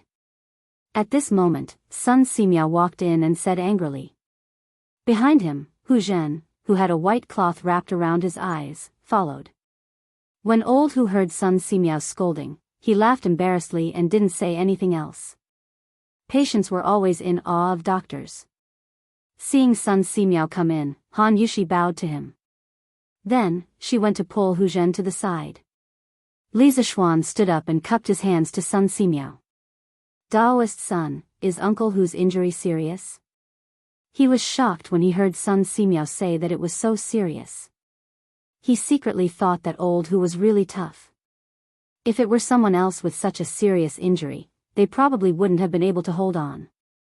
Sun Simiao said with a serious expression, the injury is very serious. I'm afraid it will take at least 3 months to recover. Xiao Xian, your injury isn't light either. I'll get someone to bandage it for you first. Li Zishuan breathed a sigh of relief. As long as they were fine, everything was fine. He nodded and said, thank you, Daoist Sunday. Sun Simiao summoned 2 doctors from the Imperial Physician Department. He planned to clean and bandage Li Zishuan in this room. Han Yushi quickly brought Hu out of the door. Daoist son, how is your illness? Inside the room, Li Zishuan gritted his teeth as he endured the doctor's bandaging while looking at Sun Simiao, who was examining old Hu's injuries. If it weren't for what happened today, he would have come to see Sun Simiao treat Hu Jing and his younger brother in the morning. In the end, he didn't come. Instead, he sent old Hu over. It could be said that the family of 3 was reunited in the Imperial Medical Department. Sun Simiao replied, as expected, Hu is only born with a stutter. He is not mentally retarded. I will perform acupuncture on him for a few days and prescribe him some special medicine. In less than 10 days, he should be able to speak fluently. Li Zishuan looked at Hu Jing next to him with joy. The little fatty scratched his head and smiled gratefully at him. Sun Simiao continued, as for Hu Jing, alas, this child was born with a natural blockage in her Tong Zi Chang acupoint and Qingqi acupoint. I previously performed acupuncture on her, but I didn't manage to open these 2 blocked acupoints. I can only supplement it with herbs and acupuncture. Old Hu, who was lying on the bed, said worriedly, Dr. Sun, can my daughter's eyes be cured? This child can't see at such a young age. What will she do in the future? Sun Simiao thought for a moment and nodded. It can definitely be cured. As the saying goes, a rope can cut a wood, and dripping water can penetrate a stone. Her blocked acupoints are not unbreakable, but it will take a lot of time to cure her eyes. Old Hu's eyes widened in surprise. He pleaded excitedly, Dr. Sun, please save my daughter. I beg divine Dr. Sun to save my daughter. This child has suffered too much since she was young. Every time I see this child's eyes, I, old Hu, feel heartache. As long as you can help my daughter see the light again, I, Hu Hanyun, am willing to do everything I can and serve you for the rest of my life. Li Zishuan also said, Priest's son, since this child's eyes can be cured, please help. You can use whatever herbs you need. All the expenses will be on me. Old Hu said in surprise, young master, how can I do that? Sun Simiao patted old Hu on the shoulder with a smile and said, why not? Xiao Xian is so rich. Who else can pay for him? Don't worry. How can I not save a dying child? This penniless Daoist will definitely save this child. Old Hu said happily, thank you, Dr. Sunday. Thank you, young master. Sun Simiao nodded and said, it's just that it will take a long time to cure this child's eyes, and I have to do acupuncture every day without stopping. But I can only stay in Chang'an for a month. If you want her to see the light again, this child must leave Chang'an with me in a month. After her eyes are cured, I will send her back to Chang'an. Old Hu lowered his head and thought for a moment. Sun Simiao was really a person of virtue and prestige. If his child went with him, he should be at ease. So he cupped his hands and said, "Then I will leave my daughter to you, Priest Sunday. I can't repay your kindness. If you need me in the future, I will not hesitate." Li Zishuan suddenly remembered a conversation with Hu Jingjing. He suddenly had an idea and said to Sun Simiao, "Priest's son, since she will follow you from now on, why don't you teach her some medical skills? I have talked with her before and found that this child is quite interested in medical skills. You have cured countless people in your life, but your strength is limited. Why don't you teach a few disciples and pass down your medical skills so that more people can benefit?" Hearing this, Sun Simiao's eyes lit up. He stroked his beard and said, "This child is indifferent. She is quite suitable to learn medicine. I will teach her some basic medical knowledge in the next 2 days. If this child is really talented, I will accept her as my disciple." Old Hu said happily, "Thank you, divine doctor." Sun Simiao was the best doctor in the Tang Empire. If his daughter learned medicine from him, she would have another survival skill in the future. This was a great kindness. After half an hour, Li Zishuan's wounds were all bandaged. Sun Simiao asked someone to send a clean set of clothes. Li Zishuan changed hastily and went out to find Han Yushi, planning to go home. Han Yushi saw that Li Zishuan's clothes were messy and hurried over to help him tidy up his clothes. This ambiguous posture made Li Zishuan's index finger twitch. If it wasn't for the wrong place, he really wanted to do this girl. Sun Simiao coughed dryly behind her. Han Yushi hurriedly helped Li Zishuan tidy up his clothes. Li Zishuan looked and found that from the outside, it was impossible to tell that he had been injured today. Only then did he nod his head in satisfaction. Old Hu's injuries were too serious and it was inconvenient for him to move. Hu actually had to stay by Sun Simiao's side recently. As expected, Hu had to stay in the Imperial Medical Department to take care of her father. Therefore, when they returned, only Li Zishuan and Han Yushi were with them. Chapter 144. Yongla Lane, Li Residence. Ever since Li Zishuan returned to his room in the morning with his sword and left on his horse, the entire Li residence was in chaos. When the servant girl returned to the east courtyard and reported what had happened to Madame Li almost fainted from shock. She hurriedly sent someone to invite Li Jingma back from the West City. When Li Jingmo returned, he heard that Han Tianhu's daughter had been taken away and that his son had disobeyed the imperial decree and gone to the village alone to save her. He was so angry that his face darkened. He couldn't help but curse, this unfilial son. Ouch! Who are you calling an unfilial son? Our son is in danger now. As his father, you don't think of a way to save him. Instead, you're making sarcastic remarks. Are you Xian Er's father or not? Mrs. Li was already anxious. Now that she heard her husband scold her precious son as an unfilial son, how could she hold herself back? She used the 9-in white bone claw to viciously vent her anger on Li Jingma's waist.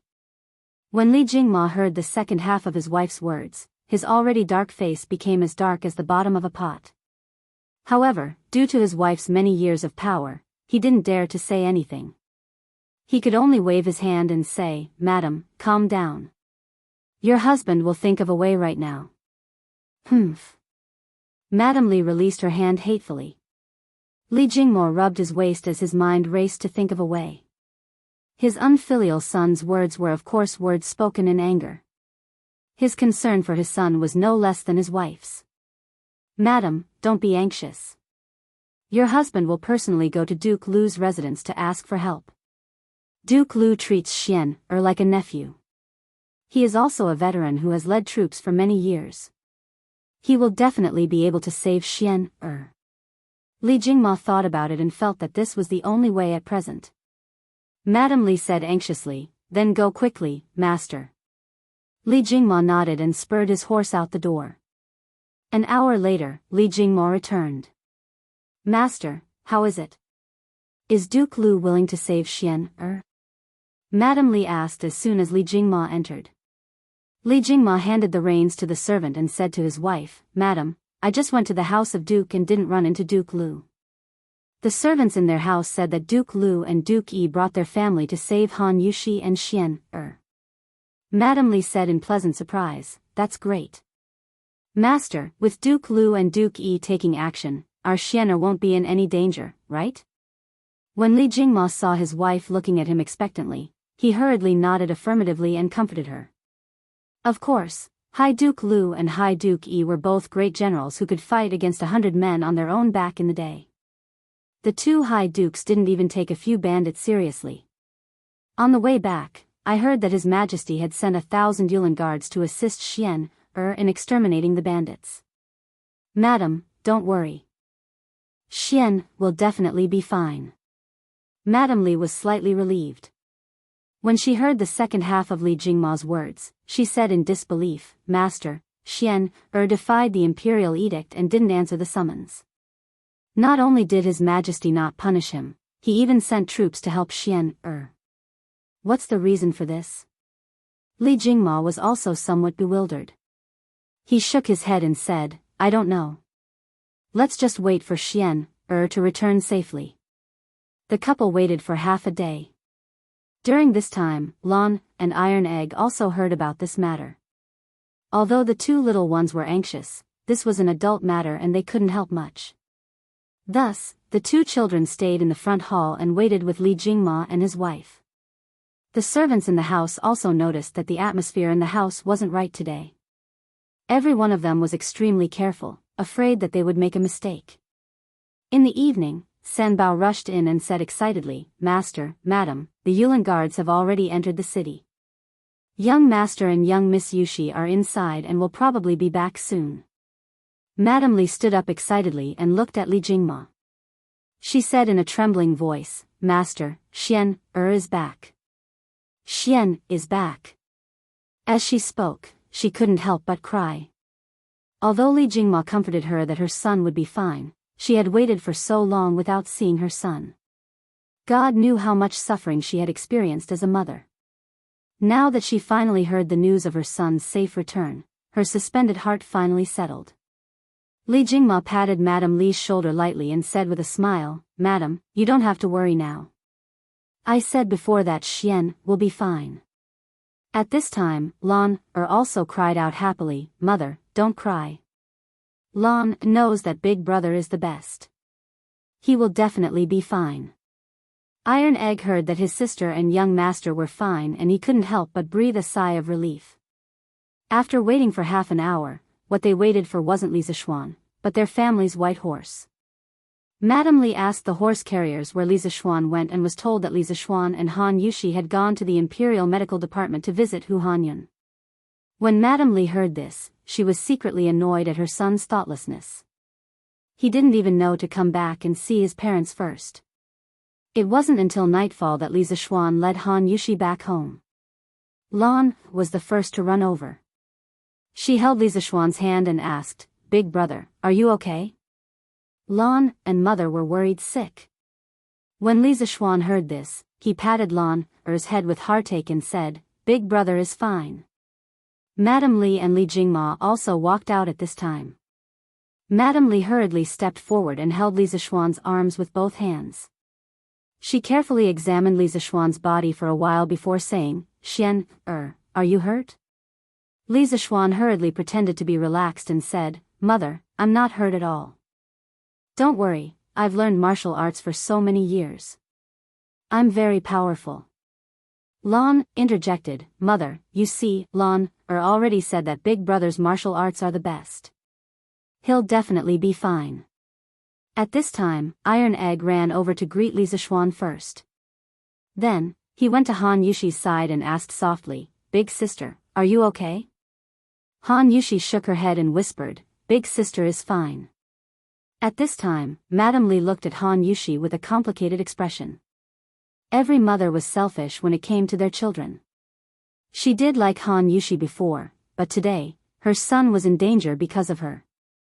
Madam Li's heart more or less had a knot in it. Miss Han, it's good that you're okay. Madam Li thought for a long time, but still said this in a neutral tone. Han Yushi's pretty face turned pale when she heard these obviously distant words. She immediately realized that Madam Li had distanced herself from her because of what happened today. She was so anxious that tears almost rolled out. She held back her sadness and hurriedly bowed down. Madam, it's Yushi's fault. Yushi caused young master to be in danger. Yushi has let master and madam down. Li Zishuan also heard the coldness in his mother's words. He secretly thought that it was a good thing that he went to the Imperial Medical Department first. Otherwise, if he came back covered in blood, wouldn't his mother turn the sky upside down? He quickly went over to help Han Yushi up and said to his mother, "Mother, you can't blame Yushi for this. Those bandits kidnapped her mainly to get the formula for our family's new wine from her. In fact, it's still my fault. If I didn't ask Yushi to help me brew wine, she wouldn't have gone through this disaster now." On the way back, Han Yushi told Li Zishuan everything that had happened during the time when she was captured. When Madame Li heard Li Zishuan's words that were obviously protective of Han Yushi, she couldn't help but roll her eyes at her son. She thought to herself that her son had forgotten his mother when he had a wife. She couldn't help but say unhappily, "Mother didn't blame Yushi. Why are you in such a hurry to jump out and say this?" Actually, she just had a knot in her heart. She didn't really have a problem with Han Yushi. Li Jingma saw that the atmosphere was awkward, so he quickly coughed dryly and said, "Cough cough, Xian, Yushi, you haven't eaten yet, right? Don't stand here. Go in, madam, go in too." Cough cough. Lan also chimed in, "That's right, mother. Hurry up and eat."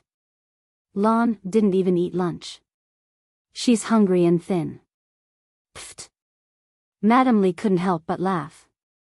She poked Lan's forehead with her finger and said angrily, "You little girl, you only know how to eat." Chapter 145.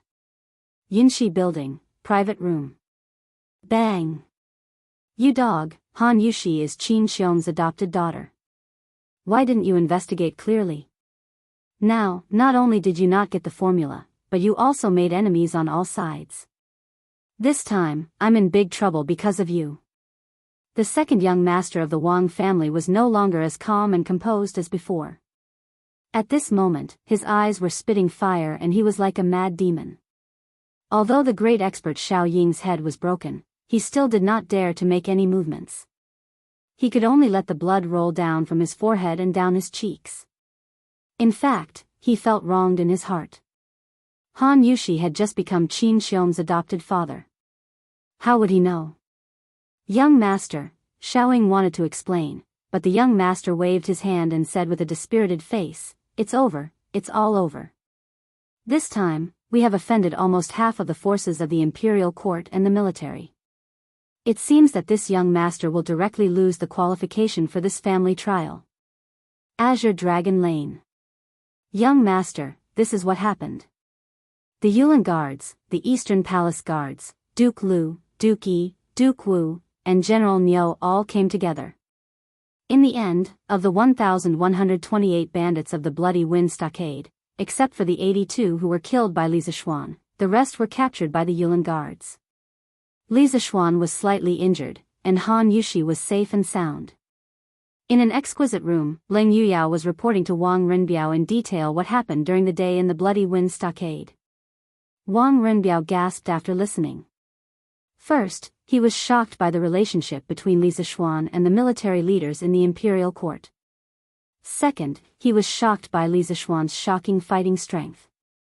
Alas, in order to defeat me, my second brother actually came up with such a stupid idea.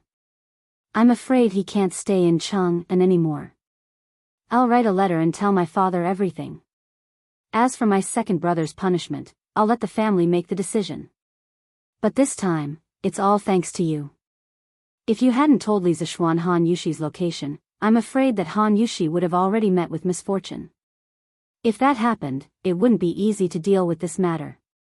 Our Wang family would also have offended too many powers because of this. Although the Wang clan was one of the 5 clans and 7 watch clans and had a deep foundation, if they were to directly go against these high-ranking military bigwigs, the Wang clan would not be able to withstand it. At this time, the 5 families did not have an absolute advantage in the imperial court. The first reason was that the Guanlong military group was still very powerful at that time. The second reason was that the emperor wanted to suppress it. The third reason was that the imperial examination system was vigorously implemented, which led to the appearance of many concubine court officials. Their only advantage at this time was the public opinion of the world and their unparalleled right to speak as a landowning household.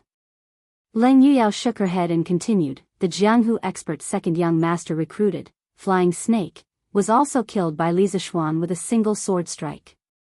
Li Zishuan's combat strength is infinitely close to the Grandmaster level. If young master wants to be his enemy in the future, you must be careful. Xiaoying heard the news before the imperial court's army arrived and fled in advance. Wang Rinbiao said in surprise, Li Zishuan is actually that formidable. This young master really did not expect it. But Yao, why do you always think that I will become enemies with Li Zishuan? I am currently working with him, so you shouldn't always look at things based on your personal grudges. Leng Yuyao was still expressionless. She said coldly, young master, Yuyao is not saying this because she hates Li Zishuan. Yuyao is just relying on her intuition that young master and Li Zishuan will become enemies in the end. Wang Rinbiao asked curiously, oh? Why is that? Leng Yuyao replied, because young master and Li Zishuan are both equally outstanding people. Wang Rinbiao, after a while, Leng Yuyao broke the silence. Young master, Li Junxian personally led a group of 100 cavalry out of the city today. Yuyao guesses that it is very likely to be to investigate second young master's kidnapping of Han Yushi. Wang Rinbiao's expression became unprecedentedly grave. He stood up and said, it seems like second brother, the mastermind behind the scenes, will be exposed soon. This won't do. If I want to save second brother's life, I'm afraid that I'll have to have my father personally make a trip to Chang'an. Yao grind the ink. I'll write a letter right now. Leng Yuyao frowned unwillingly.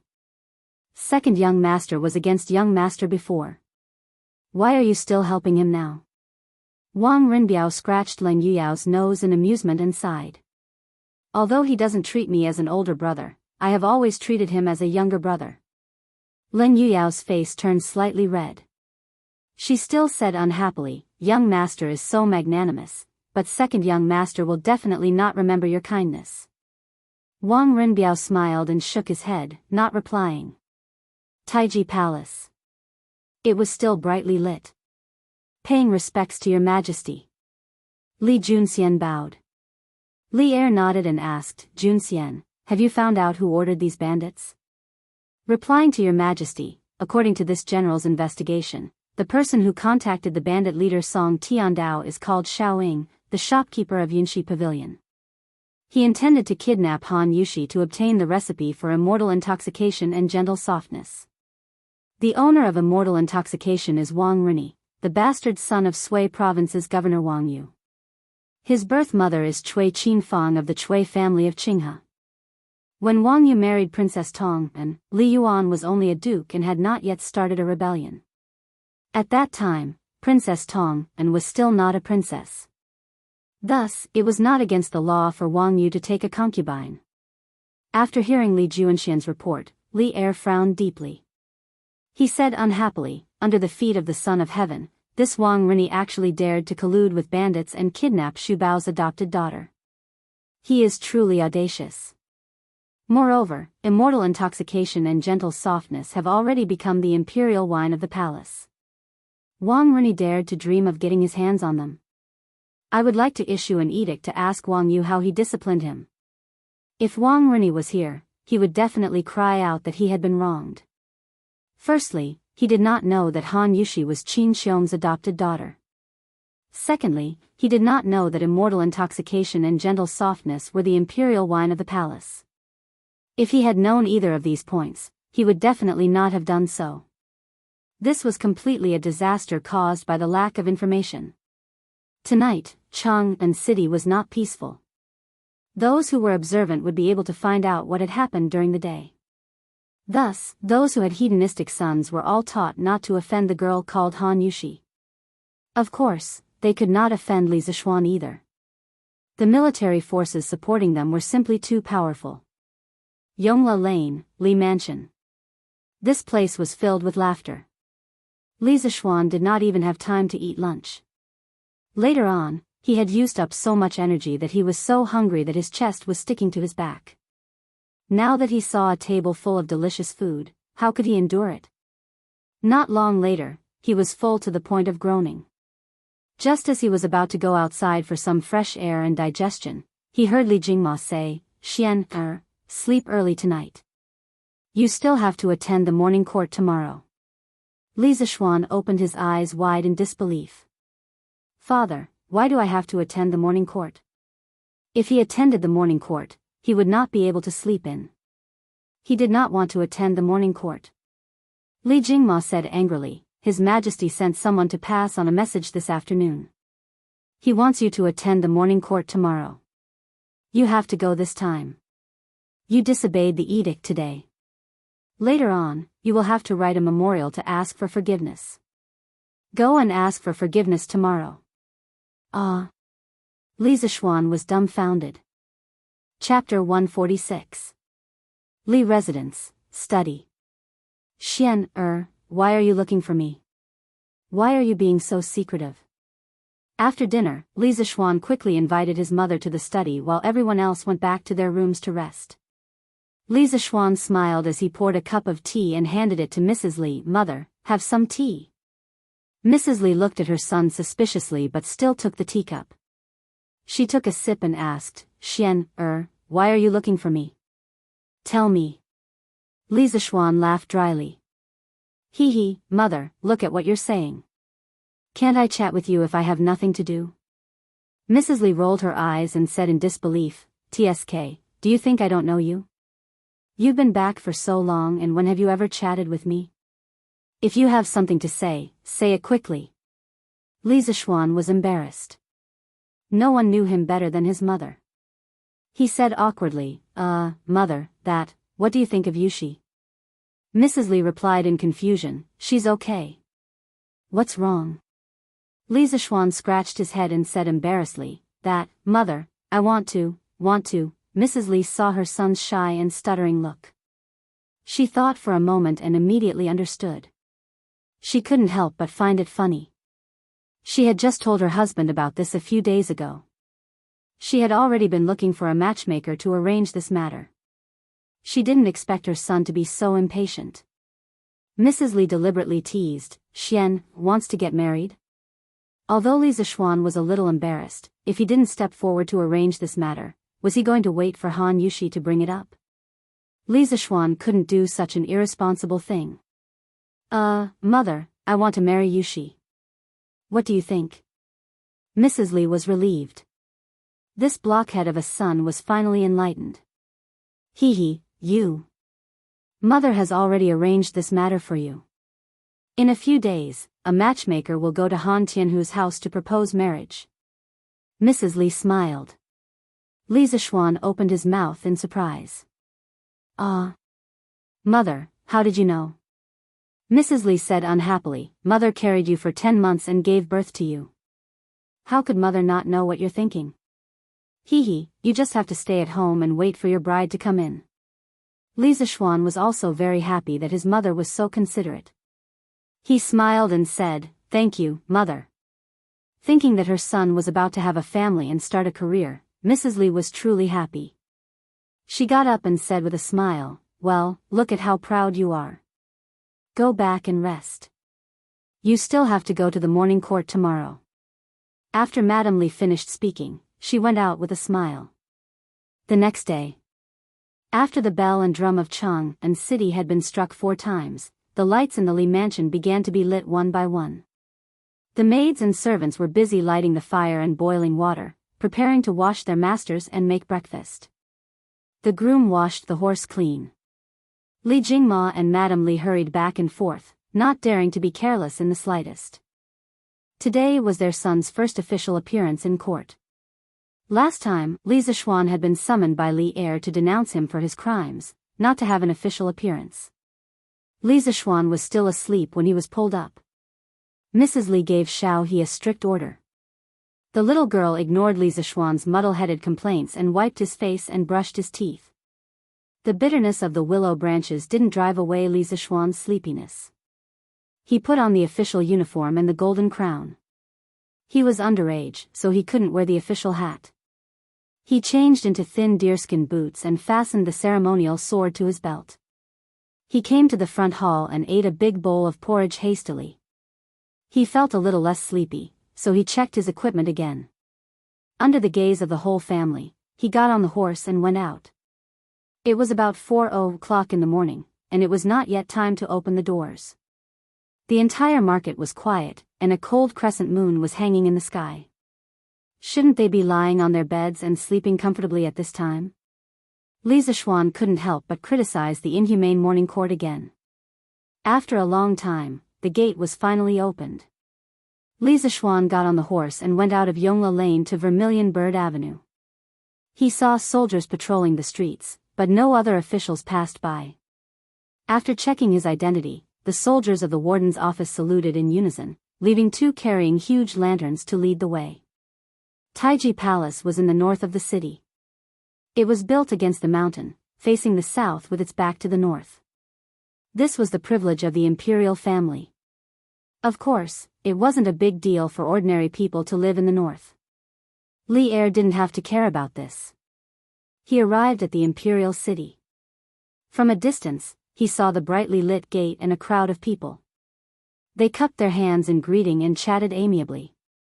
But whether they were smiling sincerely or hiding a knife in their smile, he couldn't tell. Li Zishuan saw the civil and military officials were divided into two groups, clearly separated. He was in a dilemma. He didn't know whether he was a civil official or a military general. Qing Yaojin came over to solve the problem. He patted Li Zishuan's shoulder vigorously and said in a rough voice, "You brat, why aren't you coming with me? What are you waiting for? Don't tell me you want to join that group of scholars?" Qing Yaojin ignored the angry glares of Fang Xianling, Zhang Sun Wuji, and the other civil officials. He slowly pulled Li Zishuan into the military general group. Li Zishuan argued fiercely in the imperial court last time. He fought with Yuan Wendao and Wei Zheng and was finally conferred the title of Baron Lantian. All the military generals knew him. Besides, after the big commotion in Chang and yesterday, everyone had a direct understanding of Li Zishuan's connections in the military. They knew that this young man shouldn't be offended. So they all nodded kindly to Li Zishuan. Li Zishuan was just a loser in his previous life. He had never been an official and wasn't good at socializing. But he adhered to the principle that people shouldn't be offended by too much courtesy. He bowed respectfully to all the big shots. After one round, his face muscles were stiff from smiling and his neck was sore from nodding. Then he returned to Qing Yaojin, Qin Xiong and the others. Li Zishuan went to Qin Xiong and whispered, "Uncle Qin, I didn't answer the summons yesterday. Will His Majesty punish me today?" He heard that Han Yushi was in trouble yesterday and his heart was in a mess. He didn't have time to care about Li Er's summons. Later, when he returned home, he felt a lingering fear. In his previous life, he had seen many historical dramas. In them, it was said that disobeying an imperial decree was a serious crime. So he was very uneasy now. Qin Xiong stroked his beard and smiled, "It should be fine. Yesterday, His Majesty heard that you disobeyed an imperial decree and was indeed very angry. But later, His Highness the Crown Prince and I mediated between them. His Majesty then calmed down. Today, he shouldn't punish you too much." In fact, disobeying an imperial decree depended on the situation. There was no such thing as disobeying an imperial decree in the laws of previous dynasties. This was a general term for such crimes. 9 familial exterminations wouldn't be used easily. Even the most violent monarchs would use it carefully. If disobeying an imperial decree was disobeying an imperial decree, then there wouldn't be an immortal poet who said that he was a wine immortal. After hearing Qin Xiong's words, Li Zishuan heaved a huge sigh of relief in his heart. He secretly praised Li Qingxian, this brother, and Qin Xiong, this elder, for being too reliable. He bowed deeply to Qin Xiong and thanked him, "Many thanks, Uncle Qin." Qin Xiong waved his hand and didn't care. At this time, a servant came forward and shouted, "Go to court." The officials immediately quieted down and lowered their heads. They carried the imperial decree and slowly entered Taiji Palace. Chapter 147. Following the crowd, Li Zixuan entered the Taiji Palace. It was his first time attending the court, so he didn't know where he should stand. Adhering to the principle of not standing out, he quietly hid at the back of the army, where there was a big pillar.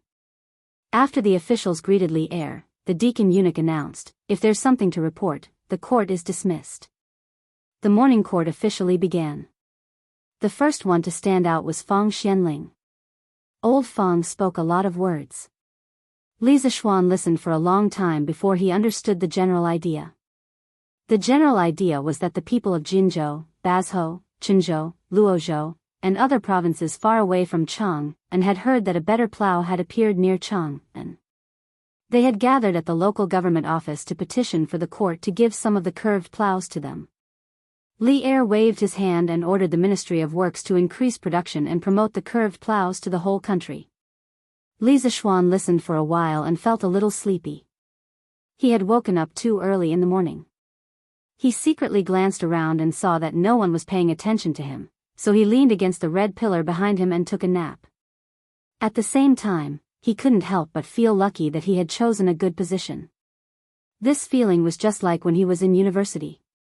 He always sat at the back, and the teacher didn't notice him. It had to be said that Li Zixuan's action was quite confusing.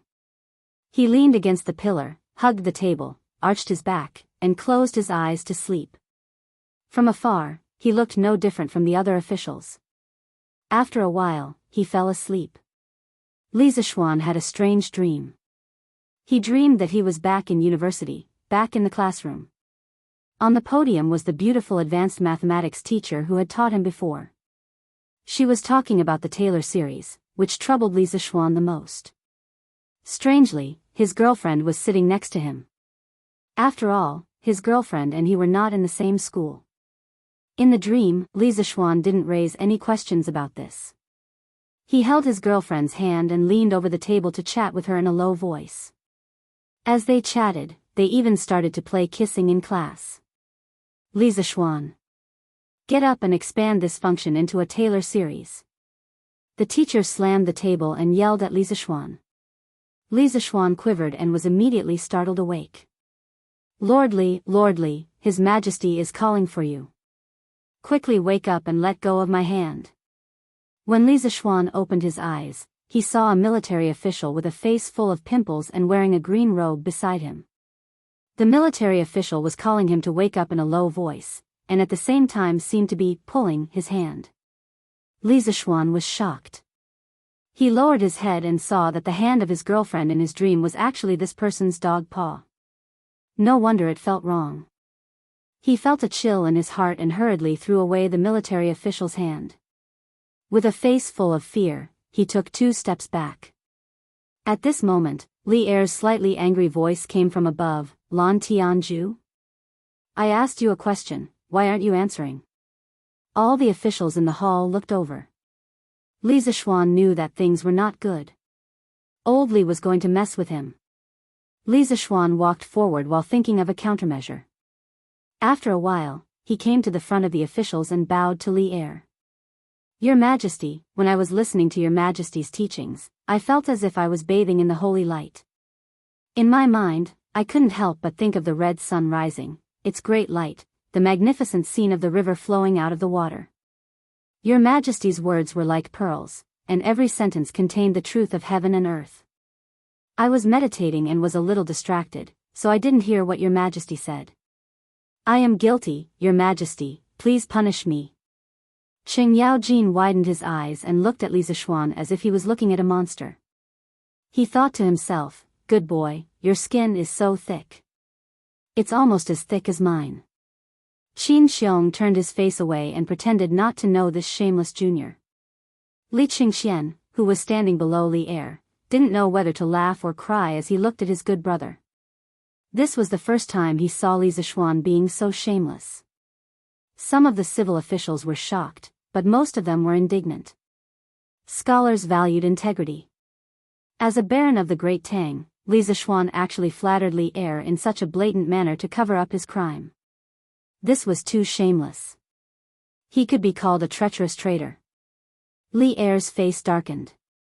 He had clearly seen the little movements of Li Zishuan and that military official from his seat above. He had not expected that Li Zishuan would come up with such blatant lies, his mouth full of nonsense. Moreover, he could make the matter of sleeping in court sound so fresh, refined, and reasonable. In the entire Great Tang, perhaps only this brat could do such a thing? Shut up. Li Er angrily slapped the dragon table and pointed at Li Zishuan. He was burning with anger, but he didn't know how to reprimand Li Zishuan. Li Er took a few deep breaths and calmed himself down. Then he said again, I just said, Lord Lantian, you disobeyed the imperial decree yesterday. What should be your punishment? Qin Xiong had already told him about this matter. Li Zishuan already had an idea in his heart. Li Er was probably trying to scare him. Li Zishuan pretended to be terrified and bowed down. Your Majesty, I am young and inexperienced. I didn't know the severity of the matter and was confused for a moment. I made a big mistake. Your Majesty, please punish me. All right, I'm only 14 years old. I'm young and don't know any better. You are the emperor, you can't be so calculative with a kid, right? Moreover, as to why I disobeyed the imperial decree, I'm sure you know the reason better than anyone. Li Zishuan thought to himself. This was the advantage of being young. Li Er choked on Li Zishuan's words. It was rare for someone to be conferred a title at the age of 14. After experiencing so many things, Li Er had almost forgotten Li Zishuan's true age. The matter of disobeying the imperial decree, there is a reason for it. I can temporarily not pursue it. Li Zishuan quickly thanked him. Thank you, Your Majesty, for your kindness. Li Er said in annoyance, don't be in a hurry to thank me. I haven't finished speaking. A few days ago, I heard that you made immortal drunken wine and gentle village, as well as red braised meat, red braised lion's head, and other dishes. When Li Er said this, some of the officials in the hall couldn't help but swallow their saliva. It was obvious that these people had eaten the new dishes and drunk the new wine of the drunken immortal restaurant. When Li Er mentioned this, although his mouth was a little greedy, he still continued to speak with a serious face. As a baron of a country, you don't do proper work. Instead, you spend all your time studying, eating and drinking. What a scandal. A few days ago, the Imperial College's mathematics doctor, Lu Qingshan, retired. I originally planned to let Su Hongji teach on his behalf, but Mr. Su wrote a letter saying that your mathematics ability was above his and recommended you to teach. After much consideration, I have decided to appoint you as the Imperial College's mathematics doctor. You will take up the post tomorrow. Li Zishuan was immediately dumbfounded. Letting him teach a group of hedonistic brats, wasn't this a scam? How could this be more comfortable than being an otaku at home and hugging his goddess? Old Li couldn't bear to see him idle. Your Majesty, this official's talent is shallow. I'm afraid I can't take on this heavy responsibility. Li Zishuan weakly protested. Li Er waved his sleeves and said decisively, stop talking nonsense. If I tell you to go, then go. Do you still want to disobey the imperial decree? After he finished speaking, he stared at Li Zishuan with a murderous gaze. Li Zishuan felt Li Er's deep malice and full of threat. He secretly scolded Li Er for not talking about human rights and democracy and for forcing women into prostitution. This official obeys the imperial decree. All right, the arm can't win against the thigh. Li Zishuan could only admit defeat. Only then did Li Er nod his head in satisfaction. He looked at the group of civil officials and said, Chancellor Kong, from now on, Li Zishuan will be supervised by you at the Imperial College. If this person is lazy, late, or leaves early, inform me. I will deal with him. An elegant white-haired old man walked out and bowed. This old official obeys the imperial decree. Li Zishuan secretly wiped the cold sweat from his forehead. Not only did old Li give him work, he even sent an old man to be his supervisor. The imperial court schemes are deep. I have to go back to the countryside. I can't live like this anymore. Chapter 148. Imperial Palace, Taiji Palace. Li Zishuan, who felt that there was no more joy in life, wanted to return to his original position but was interrupted by a cold snort from Li Er. He obediently walked to the position that Li Er pointed to, which was the 6th row of the civil officials. In front of him stood Chancellor Kong, who had previously stepped forward to answer. Li Zishuan guessed that this Chancellor Kong should be Kong Yingda. This little old man was quite famous in the Tang dynasty. Li Zishuan had heard of him in the future. The morning court session was still going on. Li Zishuan stood there listlessly with his head drooped as he listened to the various big shots tear each other apart. Although the battle was intense, he was not interested in it at all. This kind of scheming imperial court really did not suit him. There was no table in front of him to lie down on and no pillar behind him to lean on. Standing in this awkward position, Li Zishuan could not fall asleep even if he wanted to. After waiting in a daze for nearly 2 hours, the morning court session finally ended. Li Zishuan could not help but want to look up to the sky and howl. It finally ended. After moving his sore thighs and rubbing his hungry stomach, Li Zishuan followed the civil and military officials out of the main hall and prepared to go home to eat. He saw that the person walking in front of him was Kong Yingda.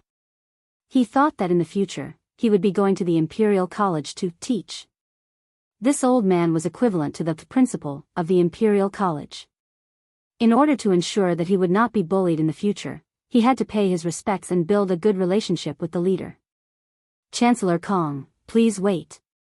When Kong Yingda heard someone calling him, he slowed down his footsteps. Li Zishuan quickly walked forward and cupped his hands. This little one greets Mr. Kong. Mr. Kong has abandoned the regional prejudice of the southern and northern schools. Mr. Kong is a famous scholar of the present age. This little one has admired Mr. Kong for a long time. This little one feels extremely honored to be able to work under Mr. Kong in the future. As the saying goes, flattery never fails. Li Zishuan came up and started to flatter Kong Yingda. However, Kong Yingda had experienced the vicissitudes of life and was indifferent to fame and fortune. Li Zishuan's flattery had no effect on him. He looked at Li Zishuan with his wise eyes and said with a smile that was not a smile. If this old man remembers correctly, Lan Tianjue should belong to the Daoist lineage, right? Why would he admire our Confucian culture? Li Zishuan almost choked to death in an instant. He secretly thought that this old man was not an easy character to get along with. He laughed dryly and said, "Master, I'm afraid that you are mistaken. So what if it's Confucianism or Taoism?" Back then, Kong Shi eliminated the views of the Confucian school of scripture and the Taoist school of thought and selected the best school of thought from the various schools of thought. Thus, he brought an end to the various disputes that had existed since the Western Han dynasty. Later on, he abandoned the prejudice of the northern and southern schools of thought and embraced the various schools of thought. He merged the northern and southern schools of thought together and preserved the results of the Western Han dynasty. This way, the teachings of the predecessors would not disappear and the scholars of the future generations would be able to look up to him. Since Kong Shi was able to embrace different schools of thought within the Confucian school, why couldn't he jump out of the Confucian school and look at the other schools of thought with a tolerant attitude? Since ancient times, the existence of the two schools of thought is reasonable. Confucianism and Taoism have existed for thousands of years, and there are many similarities between the two schools of thought. Why can't they learn from each other's strengths and make up for their weaknesses? Li Zishuan was just speaking casually. However, as he spoke, he couldn't help but reveal some of his understanding of Confucianism and Taoism from the depths of his mind. In the memories that he inherited, he had an extremely deep impression of the Taoist school of thought. Kong Yingda had previously seen Li Zishuan flattering Li Erda without a shred of integrity in the imperial court, so he had some contempt for Li Zishuan. Hearing Li Zishuan's words now, he couldn't help but praise in his heart that this kid really had some real talent. He couldn't help but clap his hands and laugh. What a good existence is reasonable, what a good learn from each other's strengths to make up for their weaknesses. Your understanding of the Confucian and Taoist schools of thought is truly insightful. Not bad, not bad. Child, since you have such talent, why did you try to flatter the emperor in the royal court? How can a scholar not have strength of character? Seeing that Li Zishuan was a talent that could be molded, Kang Yingda couldn't help but offer a few more words of advice, hoping that Li Zishuan would realize his mistake and mend his ways. Li Zishuan sweated inwardly. It turned out that his performance in the royal court had left these civil officials with a bad impression of flattery. He couldn't help but curse these civil officials. They could have strength of character, admonishing the emperor, and leaving their name for generations to come. However, he didn't want these empty titles. He only wanted to hug his wife and live happily for the rest of his life. What did the strength of a scholar have to do with him? Master Kong, this child has just entered the royal court and isn't clear about the matters of the royal court. Today, when I was reprimanded by His Majesty, this child recalled the time when I was young and was scolded by my master for doing something wrong. This is why this child spoke without thinking. Master Kong, please don't take offense. Li Zishuan racked his brains and came up with an excuse that wasn't an excuse. Right now, I'm still a child. You big shots have the nerve to talk to me about the strength of a scholar? What kind of person was Kang Yingda? He immediately understood the meaning behind Li Zishuan's words. Only now did he remember Li Zishuan's age and couldn't help but feel a little embarrassed. He stroked his beard to alleviate the awkwardness. Cough, this old man naturally won't blame you. I just hope that when you take up a post in the Imperial College in the future, you will do your best to educate people. This old man believes that a person who can create a curved plow and bring prosperity to the people naturally has an excellent character. He finally managed to settle this new superior. It wasn't easy at all. Li Zishuan secretly let out a sigh of relief. He clasped his hands and said, "This child will remember Master Kong's teachings." Kang Yingda smiled and waved his hand, saying, "All right then. This old man will wait for Lan Tianju to take up his post at the Imperial College tomorrow." The two of them chatted for a while before parting ways. Li Zishuan wanted to chase after Qin Xiong and the others. Han Yushi was going to visit Madame Qin in the morning, so he could bring Han Yushi home while he was at it. Ever since he and Han Yushi revealed their feelings for each other, Li Zishuan always wanted to be by Han Yushi's side. Even if he didn't do anything, just looking at Han Yushi's beautiful face and feeling Han Yushi's gentle personality was also very good. However, Li Zishuan didn't allow him to be idle and always caused trouble for him. Thinking about how he was going to work at the Imperial College tomorrow, Li Zishuan couldn't help but let out a deep sigh. Just as he was about to leave the gate of heaven influence, he heard someone shout from behind, "Sir Li, please wait. His Majesty has something to say." Li Zishuan's face darkened. This was too much. This was too much. What was old Li trying to do? Could he still let him go home to eat? Li Zishuan silently drew countless small circles in his heart, cursing Li Zishuan for not being able to get it up at night. Then, he calmed himself down and turned around. When the servant ran over, Li Zishuan's expression had returned to normal. He asked, "May I ask why His Majesty is looking for me?" The servant took a few deep breaths and said, "Sir, I don't know. Please move, His Majesty is waiting." All right. Damned feudalism. Evil imperial power is supreme. Then let's go. Chapter 149. Greetings, Your Majesty. Li Zishuan followed the eunuch to the inner hall behind Taiji Palace. He saw Li Er eating and drinking at a few tables above. Li Zishuan couldn't help but curse inwardly. If you want to eat, just eat. Why did you call me over? Do you want me to watch you eat? Li Er swallowed the food in his mouth and nodded at Li Zishuan. No need for formalities. I asked you to come because I want to show you something. You will definitely be very interested in it. With that, he asked the eunuch beside him to deliver a booklet to Li Zishuan. Li Zishuan received it with both hands and curiously flipped it open. He saw rows of densely packed words without even punctuation marks. Li Zishuan forced himself to endure the discomfort and read on word by word. After reading half of it, Li Zishuan finally understood that what was written on it was actually the investigation report of the kidnapping of Han Yushi yesterday. Li Er was right.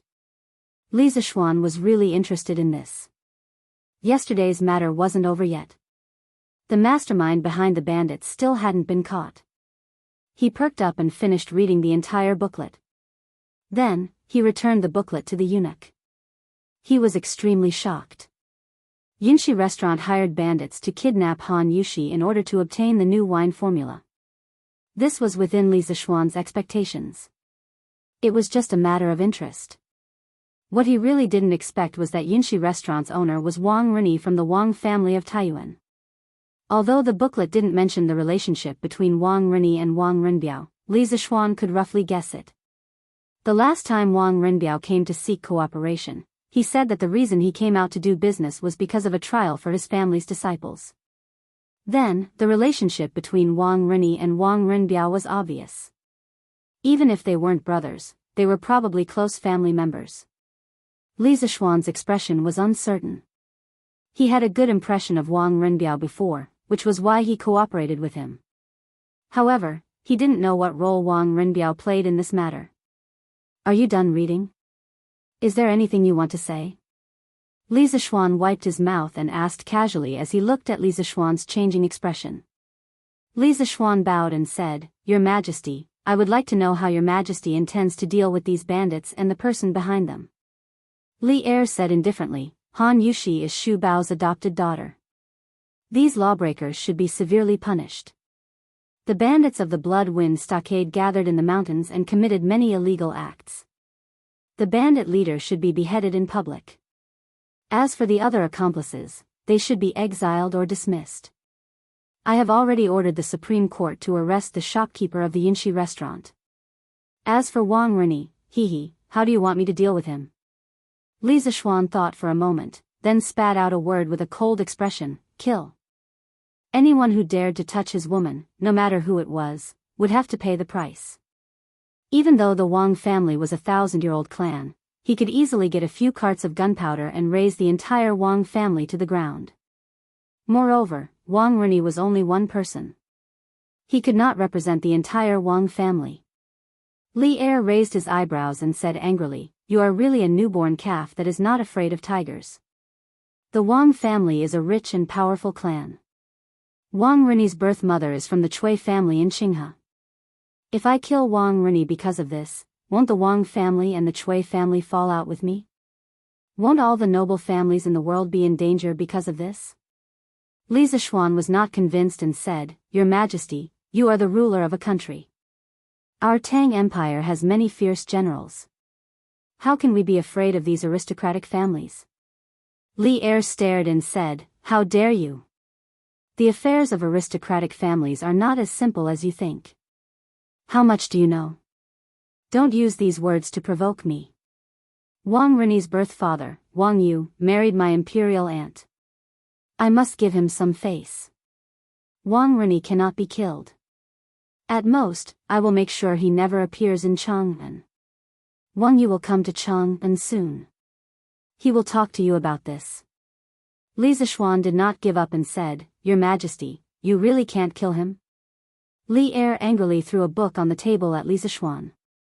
However, Li Zishuan, cleverly, dodged it. Li Er said angrily, "Why is your killing intent stronger than mine? You are from the Taoist school." But then again, Han Yushi did not suffer any harm in this matter. She is not anxious. Why are you so anxious? Li Zishuan said, "Your Majesty, Han Yushi is already my fiancé. Of course I am anxious." I see. No wonder you are jumping around like someone stepped on your tail. Alright, let's end this matter here. Don't think about killing people in private to vent your anger. Unless you don't want to be a baron anymore and want to take your family and flee for the rest of your life. Li Er made the final decision and drew an imperfect end to this matter. Li Zishuan was helpless. He really wanted to wait for Wang Rini to leave Chang and to kill him. He did not expect to be blocked by Li Er's last sentence, which was slightly threatening. "Your Majesty, if Wang Rini threatens my family again in the future, even if Your Majesty does not kill him, I will definitely do it. Even if the Wang family and the Chui family join forces to seek revenge, I am willing to bear it alone. At most, I will perish together with tens of thousands of people from the two families." I definitely have the ability to do so. Since he could not kill him this time, he had to be prepared. If Wang Rini did not give up and continue to court death, then he, Li Zishuan, would not be polite. Li Er narrowed his eyes and said with a smile that was not a smile, "Heh, you brat, talk big. But don't worry, after Wang Rini returns to the Wang family, he definitely won't have the ability to stand out again, let alone have the ability to deal with you. Oh, by the way, I have seen the trial of the Supreme Judiciary and found that the bandits of Sifeng Stockade Village also did a case 2 months ago. You were there at that time, right? It is said that you were sneakily attacked and fell off the cliff?" Li Er paused for a moment and then continued. But his eyes were full of gossip and ridicule. Li Zishuan was speechless. Li Er was so shameless and always exposed people's shortcomings. "Your Majesty, it was my first time to go down the mountain and I did not know how sinister people were. I was careless and was killed by a villain." Li Er laughed and said, "I did not expect that an immortal like you would almost be killed by a group of bandits, huh? Your Majesty, what happened to the girl in the end? Was she taken away by the bandits?" Li Zishuan's heart stirred as he changed the topic. "No. Later, the soldiers arrived and the bandits fled. The soldiers took advantage of the chaos and caught the second and third leaders of Sifeng Stockade Village." "Why? You saved the beauty. Did you take a fancy to her?" Li Er asked with a smile. Bah, Li Er is so shameless." Li Zishuan quickly shook his head and said, "Your Majesty, what are you talking about? When I see injustice on the road, I draw my sword to help. I did not even see the girl from the beginning to the end. How could I like her?" Li Er was surprised and said, "Haha, I did not expect you to be so chivalrous. A few days ago, I heard that you gave Shu Bao 2 bottles of medicinal wine. I saw that Shu Bao's complexion had greatly improved these 2 days. You did a good job." Li Zishuan hurriedly said, "Uncle Qin treats me like a nephew. This is what I should do." Li Er nodded with relief and said, "Okay, then you can leave." Li Zishuan suddenly thought of something and asked, "Well, Your Majesty, I want to ask if the doctor of the Imperial College needs to attend the morning court?" Li Er thought that this kid was good, but now he almost spat out blood when he heard this.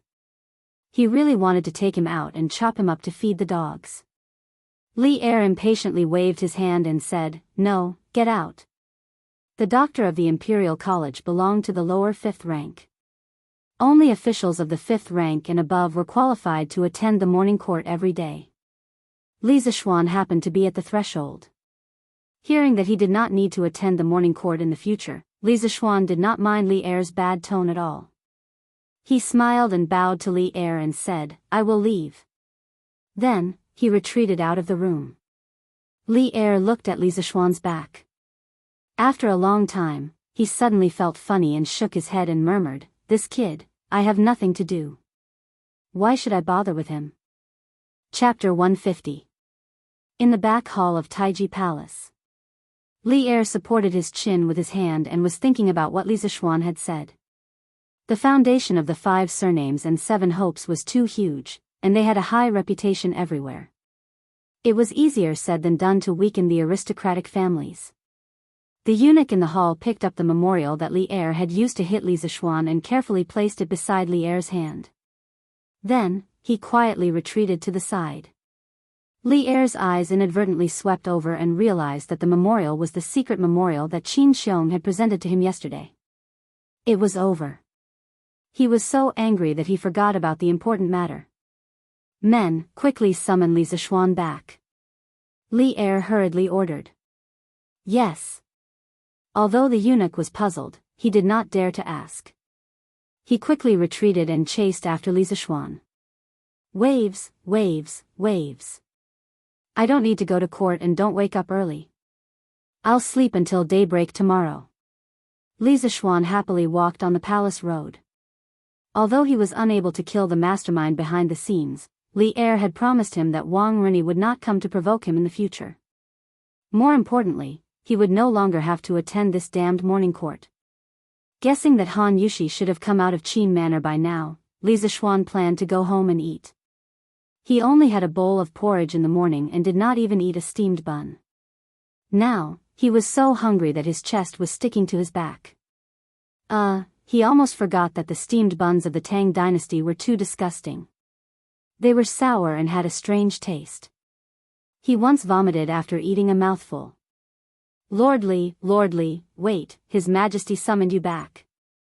It was the same voice, the same place. Li Zishuan really wanted to jump into the pond and drown. Greetings, Your Majesty. Li Zishuan bowed weakly. You dare not to come back when Old Li asked you to? You could say that he was a coward, but if you transmigrated, why don't you try being a coward? Don't make trouble. I just forgot something. I'll let you go after this. When Li Er saw Li Zishuan fooling around, he wanted to laugh. He shook his head and said, "This is the secret memorial that Shu Bao presented yesterday. Take a look." A servant passed the secret memorial to Li Zishuan. Li Zishuan took it and flipped it open. It was a prophecy about the locust plague. It seemed that Qin Xiong could not wait any longer. Li Zishuan skimmed through it and was stunned when he saw the last few lines. This old subject believes that the prophecy of the plague of locusts is 80% true. I hope that Your Majesty will make early preparations to prevent the plague of locusts from coming. Every time this old official thought about this, I couldn't bear it and boldly wrote a letter to inform His Majesty. If the plague of locusts does not arrive next year, I am willing to relinquish my title of Duke and hand over all of my family's assets to the national treasury to make up for the losses suffered by the imperial court. Li Zishuan was deeply touched. At the time, he had agreed with Qin Xiong to write a joint letter and share the responsibility if something happened. However, he did not expect Qin Xiong to go back on his word and take all of the responsibility. Li Zishuan was both angry and touched. This was an old man worthy of his lifetime of respect. Is the prophecy of the plague of locusts true? Li Er saw Li Zishuan finish reading and asked in a low voice. Li Zishuan sorted out his emotions and said seriously, "Your Majesty, my master did say that in June next year, there would be a plague of locusts on the Guangzhou plains.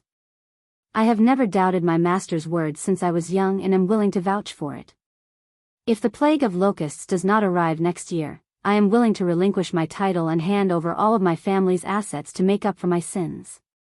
However, Your Majesty, for the sake of the millions of people in the world, please believe in this prophecy and make early preparations." Since Qin Xiong had bet all of his assets on this prophecy, Li Zishuan had nothing to be afraid of. He had time traveled to the Tang dynasty. Although he had invented some new things, they were not enough to change the course of history, let alone the timing of a natural disaster like the plague of locusts. The plague of locusts next year would definitely arrive as scheduled. When Li Er heard this, he was slightly surprised. He did not expect Li Zishuan, a person who did not want to suffer losses, to say such words that were obviously harmful to him. This made him take this prophecy even more seriously. "Since Shu Bao and you are so sure, then I will believe in this prophecy. However, even if I know that there will be a plague of locusts next year, what can I do? Last year, the Turks emptied the Chang and local government's treasury. The imperial court will not be able to take out so much money to store food for millions of people in advance." When Li Er mentioned the Turks, he could not help but hit the table with hatred. Li Zishuan was silent. The Wei River alliance was indeed a mark of shame on the Tang dynasty. However, in less than 2 years, Li Er would be able to wash away the shame. He thought for a moment and said, "Your Majesty, people only store food in advance to survive the plague of locusts. Why did no one think of controlling the plague of locusts?" Li Er frowned and said, "Control? Since ancient times, there have been countless plague of locusts. Why have I never heard of a way to control the plague of locusts?" Li Zishuan said embarrassedly, "Your Majesty, do you still remember the 150,000 chickens I raised in the Han village and Plum village?" Li Er widened his eyes and said in disbelief, "Do you want to use these chickens to control the plague of locusts? But when the plague of locusts comes, the locusts will be overwhelming. How can your chickens eat all the locusts?" Li Zishuan smiled and said, "Your Majesty, don't underestimate the ability of chickens to hunt locusts. I once read a book. It said that an adult chicken can eat up to 300 locusts a day. At that time, I estimate that 20 to 30 chickens can almost guarantee that there will be no locusts in 1 acre of land. Since you don't believe me, then let's use data. Anyway, I have said the same thing more than once. Li Er was also a well-read and cultured person. He frowned and said in disbelief, would there be a book that recorded such a boring thing? Why haven't I seen it before?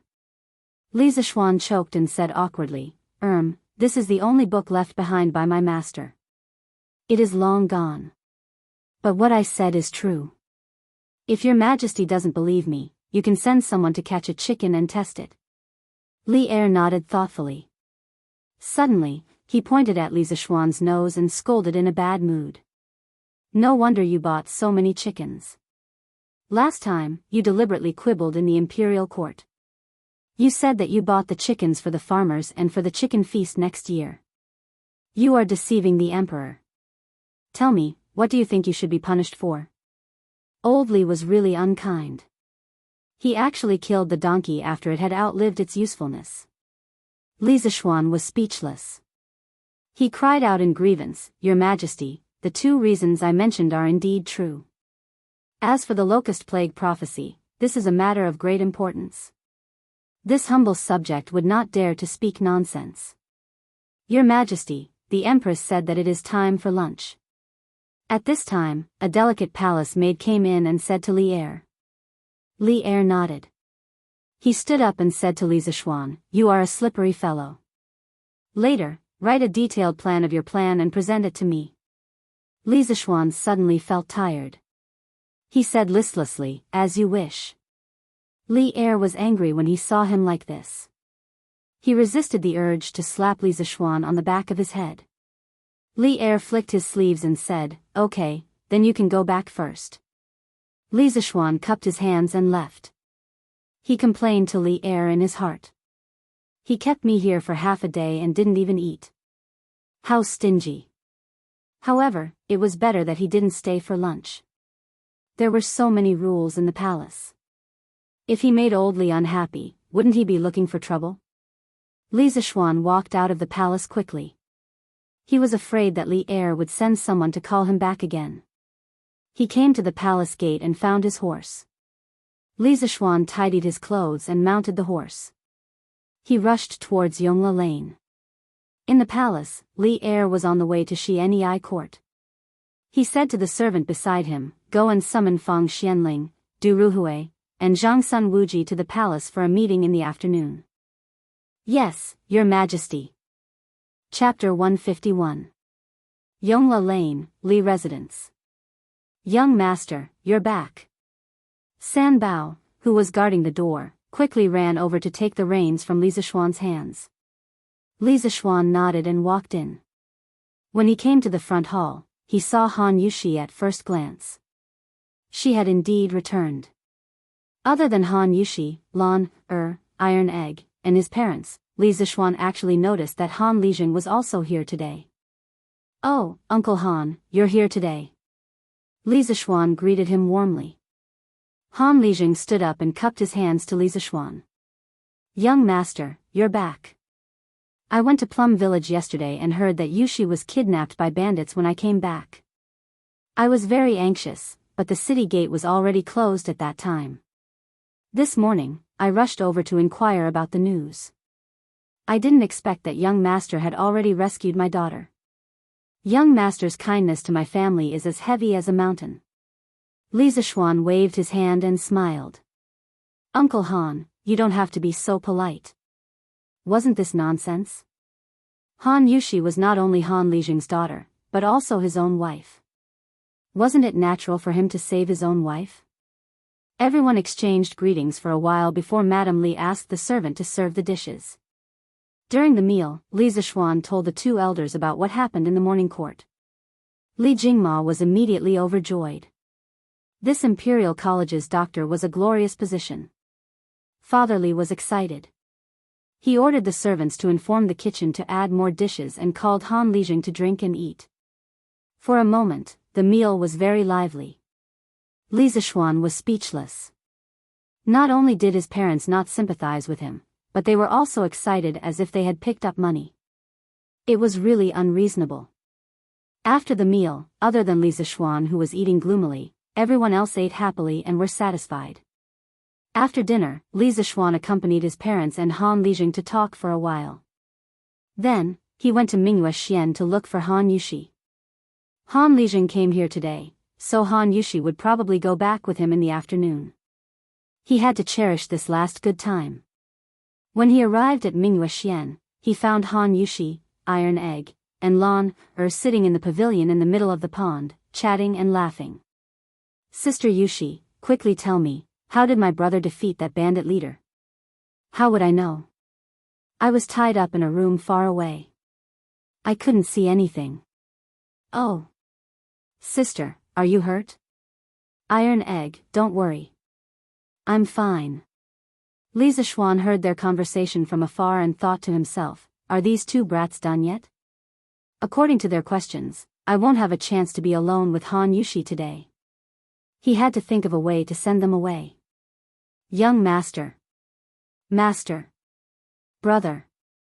When the three of them saw Li Zishuan coming over, they all stood up and greeted him. Li Zishuan nodded and asked casually, well, Iron Egg, Lan, have you memorized the previous multiplication table? Master, we have memorized it. Well, have you done the exercises after class? Li Zishuan put his hands behind his back and looked like a strict teacher teaching his disciples. Master, not yet, Iron Egg scratched his head and said embarrassedly. Then go and do the exercises after class for the first chapter. I will check it tonight. Tomorrow, Iron Egg, you will go to the Imperial College with me after you finish practicing. Li Zishuan silently gave himself 32 likes for his wit. Since he was going to teach a group of brats, it wouldn't be illegal to bring his disciples along, right? Yes, master. Iron Egg was a little reluctant. He hadn't seen his sister for a long time. In the morning, he was practicing and listening to classes. In the afternoon, he finally had time to talk for a while, but he couldn't ignore his master's words. He could only go back unhappily. Humph. Smelly brother, Lan, wants to go tomorrow too. Li Zishuan thought for a while and said, okay, as long as Lan can do 90% of the exercises correctly, I will let you go. Okay. It's a deal. Lan smiled slyly and followed Iron Egg to do the exercises. Li Zishuan saw that they had gone far away and laughed. He sat down on the bench next to Han Yushi. Han Yushi was shocked and quickly moved to the side. Li Zishuan touched his nose and said gloomily, why are you moving so far away? Am I that scary? When Han Yushi heard this, her ears were dyed red. She said in a low voice, young master, others will gossip if they see us.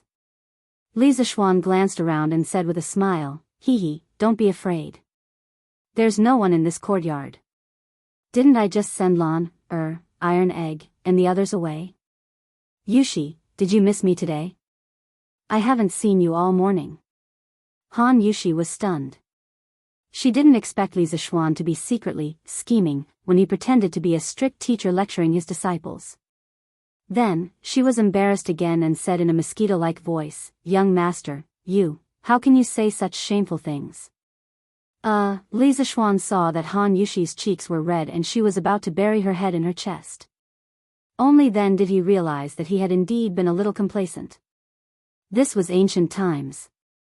Although the women of the Tang dynasty were more open than the women of the Song and Ming dynasties, they were still not comparable to modern times. However, it was not good for this girl to be too shy. He had to train her slowly when he married her in the future. Yushi, how did you feel when you went to the Qin family this morning? It was impossible to train a shy girl into a modern girl in a day. Li Zishuan had to change the topic. Han Yushi looked up at Li Zishuan and said, well, my foster mother treats me very well. She even asked me to visit her often. Oh, that's good. Li Zishuan quietly moved his butt towards her and whispered in Han Yushi's ear, Yushi, I told my mother about us yesterday. Han Yushi was shocked by Li Zishuan who suddenly came up to her. When she heard his words, her heart couldn't help but tighten. She quickly focused and waited for the rest of the story. Li Zishuan smiled in his heart and continued, "My mother said that she would send a matchmaker to your house to propose marriage in the next 2 days. As long as your father agrees, the auspicious date will be set." Han Yushi's heart was immediately filled with sweetness. She ignored her shyness and raised her head to look at Li Zishuan affectionately. She said softly, "Young master has saved Yushi's life more than once. You don't mind Yushi's humble background and marry Yushi.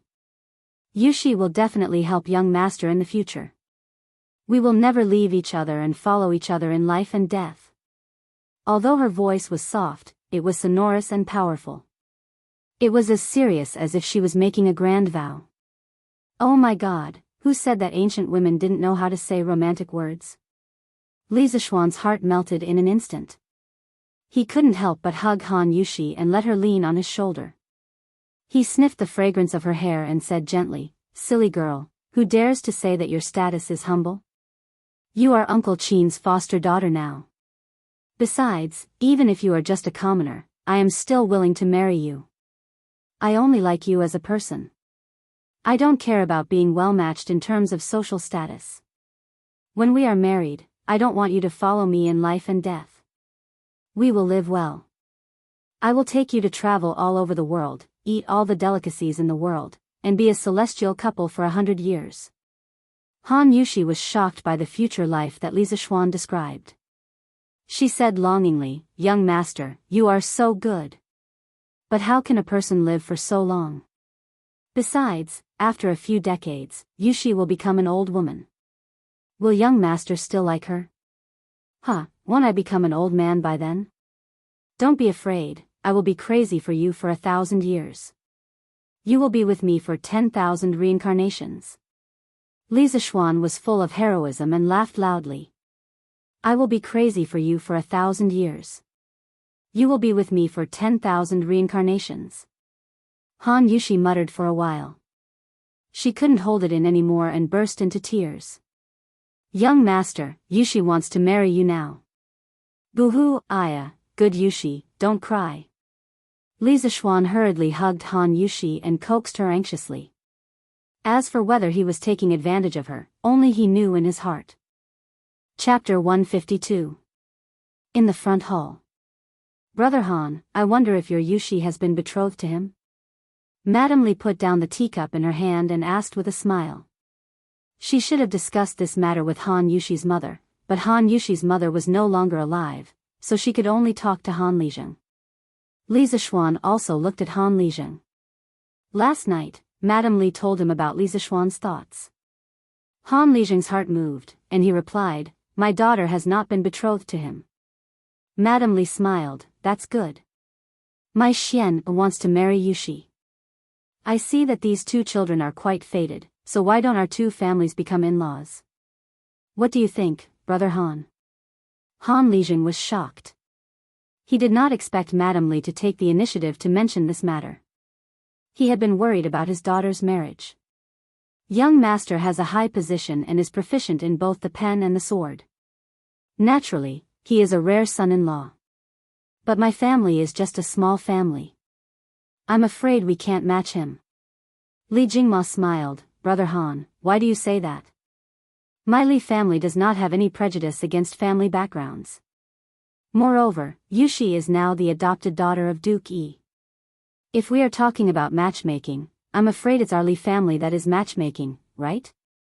Han Lizheng quickly stood up and cupped his hands. "What are you saying, old master? Our Han family is just a country family. What matchmaking? Since old master and madam do not mind, and my daughter and young master hit it off, then I have no reason to object." Madame Li slapped the table, "That's good. 2 days later, I will send the best matchmaker in Chang and to Brother Han's house to propose marriage." Han Lizheng was relieved. He cupped his hands and said, "I will definitely wait at home. What should go must go." After all, Han Yushi was not his wife yet. Around 3 p.m., Han Lizheng brought Han Yushi and left the Li family. Li Zishuan looked at Han Yushi's beautiful back and felt lost. Shaking his head, he returned to his courtyard and called Sanbao over. San Bao, have you gotten Faubert to make a blackboard and chalk for me? That day, when he taught iron egg and lawn for the first time, he realized that he was not used to not having chalk and a blackboard. Thus, he wrote down the method of using chalk and blackboard and asked San Bao to send it to the workshop. He asked Faubert to make a batch first. San Bao replied, "Young master, it's all done. Yesterday, Manager Fu sent someone to send it over. At that time, I saw that young master was busy, so I put the blackboard and chalk in the storeroom." In the primitive society, China had discovered the lacquer tree and knew how to use the sap of the lacquer tree to make paint. During the 5 dynasties, Zhu Zundu wrote the Lacquer Classic, which was the world's earliest lacquer monograph. The Tang dynasty also had various colors of lacquer, so it was not difficult to make a blackboard. The key was the chalk. It took Faubert a lot of effort. He did not know how many times he scolded Li Zixuan in his heart for being a prodigal and making useless things. Li Zixuan nodded and went to the storeroom in the south alone. He pushed the door and entered. There were a few blackboards that were about 2 to 3 square meters in size and a few boxes of chalk. There were hundreds of boxes in each box. Other than white, there were also red, yellow, and blue chalk. Li Zixuan stepped forward and took out a piece of chalk. He casually drew a few strokes on the blackboard in front of him and couldn't help but nod in satisfaction. Although the chalk wasn't as fine as the modern ones, the words written were still clear and barely enough. That's right. Li Zixuan planned to bring the blackboard and chalk with him when he went to the Imperial College tomorrow. As for the cost of the materials, he did not ask Li Er for it. For the time being, he would take it as his contribution to the Tang dynasty's education industry. After looking at the blackboard and chalk, Li Zixuan called Xiaoxi over and they went to the study room together. Xiaoxi sensibly helped him grind the ink. Li Zixuan held his chin and pondered for a moment. He then picked up the brush and started to write a lesson plan. Since the fate of being a teacher was unavoidable, then he would be the most awesome teacher. This was Li Zixuan's style of doing things in his previous life. Either he did not do it, or he did it well. Teaching mathematics in the Imperial College would definitely not be the same as teaching iron egg. He could not guarantee that the students in the Imperial College would be as obedient as iron egg. Many people felt that mathematics was very difficult and boring. However, they did not know that this class could also be very interesting. At this moment, he could not help but think of his elementary school mathematics teacher in his previous life, Lu Wenjie. His mathematics classes were really lively and interesting. It was not like the mathematics teachers in junior high school, and university who just read from the books and were not interesting at all. Li Zixuan recorded down some very interesting basic mathematics questions. He planned to keep them for tomorrow. It was the first class, so he had to pique the interest of the naughty children. Otherwise, no one would listen to the rest of the class. Actually, Li Zixuan was thinking too much. In this era, the concept of respecting one's teachers was very important. As the saying goes, a teacher for a day, a father for life. In order to learn, one had to respect one's teacher. Basically, whatever the teacher told you to do, you had to do it. Otherwise, you would be labeled as a traitor and your reputation would be completely ruined. On the other hand, it was different from before the Sui dynasty where the government schools were exclusive to the children of the nobles. The Tang dynasty Imperial College would also make an exception and recruit a group of children from poor families. These children from poor families had a very strong thirst for knowledge. They did not care if what you said was interesting or not. As long as they could learn something from it, they would be willing to listen even if it was as plain as water. After half an hour, Li Zixuan finished writing all the interesting jokes that he could think of. He stood up and rubbed his sore wrist. Xiaoxi quickly poured a cup of water for him and passed it to him. "Young master, you have been tired for half a day. Drink some water." Li Zixuan smiled. He was really thirsty. He took the cup and drank a few mouthfuls before letting out a long breath. "Okay, I'm done. Xiaoxi, thank you for your hard work." Xiaoxi had been grinding beside him for as long as he had been writing. Grinding ink was also a very tiring job. After a long time, it was not as easy as writing. Xiaoxi smiled and said, young master is the one who has worked hard. Xiaoxi has not seen young master so serious in a long time. Li Zishuan sweated. Are you praising me or insulting me? Cough, cough. It's getting late. Let's go and see how Iron Egg and Lan Er's homework is going. Li Zishuan brought Xiaoxi to Iron Egg and Lan Er's classroom. He could hear them quarreling from afar.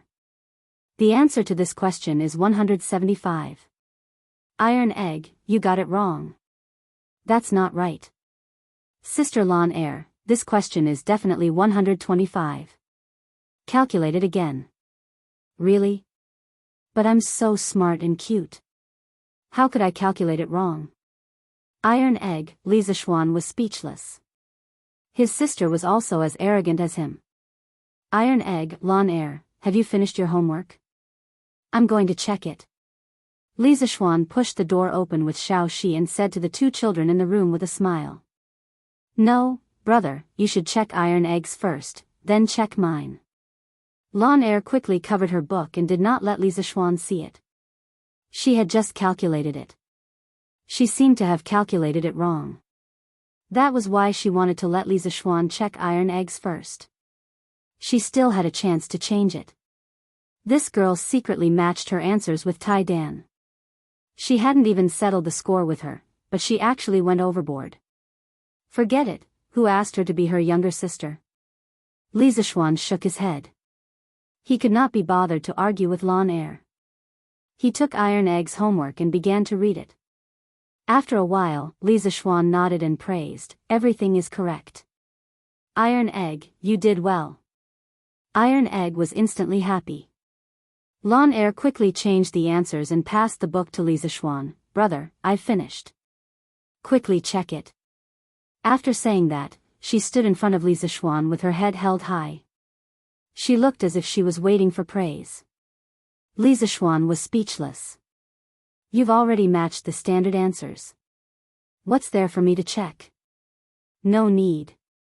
Lan Er, you've passed the test. Tomorrow, you'll go to the Imperial College with me. Iron Egg, you have to continue to work hard. As my direct disciple, you can't be beaten by the Imperial College's supervisors. Iron Egg immediately felt pressured. However, he still clasped his fist and said, Master, don't worry. Iron Egg will definitely not embarrass you. Li Zishuan nodded with satisfaction and left. Hey, stinky brother, you haven't praised me yet. I also got it all correct. Iron Egg covered his face. Li Zishuan staggered and almost fell to the ground. Chapter 153. The next day. Li Zishuan finally did not have to be dragged out of bed at 4 in the morning. The Imperial College was not as perverted as the morning court, where classes started so early. Xiaoxi came over to wake him up at 7:15 a.m., 7 a.m. in modern times. This was the time that Li Zishuan told her yesterday. Li Zishuan stretched out his arms and closed his eyes, allowing Xiaoxi to help him dress and wash up. After transmigrating for so long, he had gradually gotten used to the corrupt life of a rich second generation. When he came to the front yard, he met Iron Egg, who had just finished his training and running. Li Zishuan casually asked, Iron Egg, how is your training going? Did you find the chi?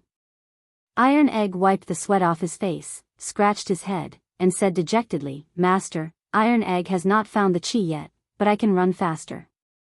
Li Zishuan smiled and shook his head. He went forward and patted Iron Egg's head, saying, Don't be discouraged. It's normal that you can't find the chi in such a short time. It doesn't matter if you have ordinary talent. As long as you are willing to work hard, you will definitely become an outstanding person in the future. Iron Egg felt warm in his heart. He raised his head and asked, Master, can someone like Iron Egg become as powerful as you? Yesterday, Iron Egg heard from his sister that Li Zishuan alone went deep into the stronghold of thousands of people.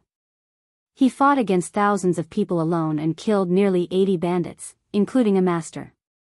Just hearing this made his blood boil. He could not help but hate himself for being too slow in his training. Otherwise, he would be able to kill with his master. Li Zishuan nodded affirmatively and said, as long as you work hard, of course you can. Iron Egg, there are indeed some talented and intelligent people in the world. For example, your master, me. Bruiser choked and tried his best to hold back his laughter. Li Zishuan continued, but if ordinary people work hard, they can also succeed. Master has heard of a story about an ordinary person who didn't give up and eventually crushed all the geniuses. It was said that in ancient times, there were immortals. At that time, many mortals could also cultivate immortality.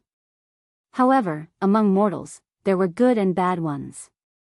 At that time, there was an ordinary mountain village boy named Hanli. He accidentally entered a small Jianghu sect and became a registered disciple. His status was low, and his natural talent was extremely mediocre. But in the end, he relied on his own efforts and reasonable calculations to successfully establish himself in the sect and enter the ranks of immortal cultivators. From then on, he laughed proudly in the 3 dimensions.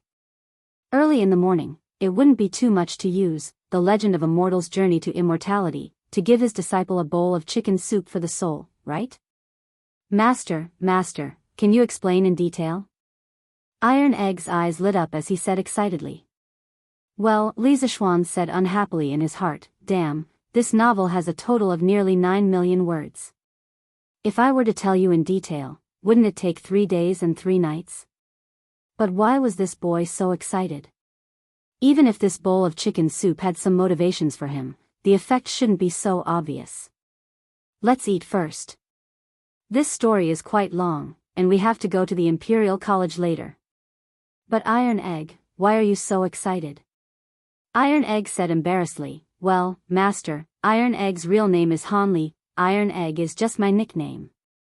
Damn, Li Zishuan almost knelt down in front of his cheap disciple. What a coincidence, you are going to heaven. He didn't expect that a random bowl of chicken soup would cause a collision and cause a car accident. He had suspected that the name Iron Egg was just a nickname. After all, this name was too vulgar. He had never thought that Bruiser would have such an ordinary-looking name, but in fact, it was amazing. Li Zishuan wiped the cold sweat on his forehead and sighed, well, Iron Egg, I still think Iron Egg is a good name. Let's go, let's eat. If he was really called Iron Egg Hanli, he would probably be out of character and wonder if he had walked into the wrong scene. After breakfast, Li Zishuan took Iron Egg, and a few servants who were carrying chalk on the blackboard to the Imperial College. The Imperial College of the Tang Dynasty was built next to the Imperial City, not far from Yongla Lane. That was why Li Zishuan dared to sleep until 1:15 in the morning. Half an hour later, the group arrived at the entrance of the Imperial College. After making their identities known, Li Zishuan led the group through the gate under the strange gaze of the gatekeeper. The Imperial College was called the Imperial College during the Wuda era, and it was called the Imperial College during the Sui dynasty. It was only this year that Li Er officially named the Imperial College as the Imperial College. There were more than 10 houses of various sizes and dozens of unknown towering trees outside the houses. The environment was very beautiful. Occasionally, they could see a few supervisors hurrying to the houses. They were probably late because they had overslept in the morning. Mr. Li, you're here? Kong Yingda walked out from an exquisite room and greeted Li Zishuan. Yes, Mr. Kong, I'm not late, right? Kong Yingda looked at the sundial in the courtyard and pointed at Li Zishuan. He said in a good mood, you're just in time. You really know how to rush. Li Zishuan thought to himself, it's good enough that I'm here on time, yet you're still being so picky. But why did you bring these people here? Kong Yingda looked at the strange group behind Li Zishuan and couldn't help but be confused. What's the use of that black wooden board? Also, why did you ask them to carry that big box? Are you here to teach or to move? Li Zishuan smiled proudly and said, Mr. Kong, this is a good thing. It can allow students to learn more efficiently. In China's academies, most of the time, students learn from books. If they had any questions, they would ask the teacher and the teacher would give them a face-to-face lecture and answer. Sometimes, when a famous teacher came, the teacher would hold several lectures. The students would sit below and listen to the lecture and take notes. There was no blackboard to help with the teaching. However, research showed that people always received information through their various senses. However, the proportion of information received through each of the senses was different. Among them, vision accounted for 83%, hearing accounted for 11%, smell accounted for 3.5%, touch accounted for 1.5%, and taste accounted for 1%. If you knew the proportion, you would understand that the greatest effect of the blackboard was to provide visual information to the students. Originally, only about 11% of the content explained by the teacher could be heard by the students. However, with the blackboard, the students had an additional visual channel to look at the content written on the blackboard. In theory, at least 94% of the information could be perceived by the students. From the perspective of information acquisition, the blackboard was an extremely important event in the history of education. It greatly increased the efficiency of teaching and at the same time, laid the foundation for the classroom teaching system. In his previous life, no matter how the curriculum was reformed, even when multimedia teaching replaced the blackboard, the visual method of information acquisition never changed. Kang Yingda had been teaching and educating his whole life, but he had never heard of anything that could increase the efficiency of learning. After hearing Li Zishuan's words, his curiosity was immediately piqued. Oh! Is there really such a magical item in this world? County Mr. Li, hurry up and show me. Li Zishuan hurriedly said, Mr. Kong, don't be in such a hurry. Just tell me where the mathematics class is first. I'll bring this thing in and you can take your time to look at it. Kang Yingda felt that it was reasonable and said, oh, yes, I'm confused. It's almost time for the class. I'll bring you there now. Chapter 154. Under Kang Yingda's personal guidance, Li Zishuan passed through rows of neat and magnificent buildings and came to an obviously shabbier and smaller building to the south of the Imperial College. The sign hanging in the middle of the building had the words, School of Mathematics, written on it. This is the School of Mathematics. Li Xiannan, quickly go in. Today, this old man wants to see what kind of magical things you brought. Kang Yingda pointed at the building in front of him and smiled while stroking his beard. Li Zishuan frowned slightly. He looked at this shabby and small house, and then thought of the magnificent Imperial Academy, and other academies he saw on the way here. He couldn't help but feel a little unhappy. He wasn't the kind of person who couldn't bear hardships, but there would be no harm if there was no comparison. Why was the Imperial College's building grand while his was short and shabby? Kang Yingda waited for a long time but didn't hear Li Zishuan speak.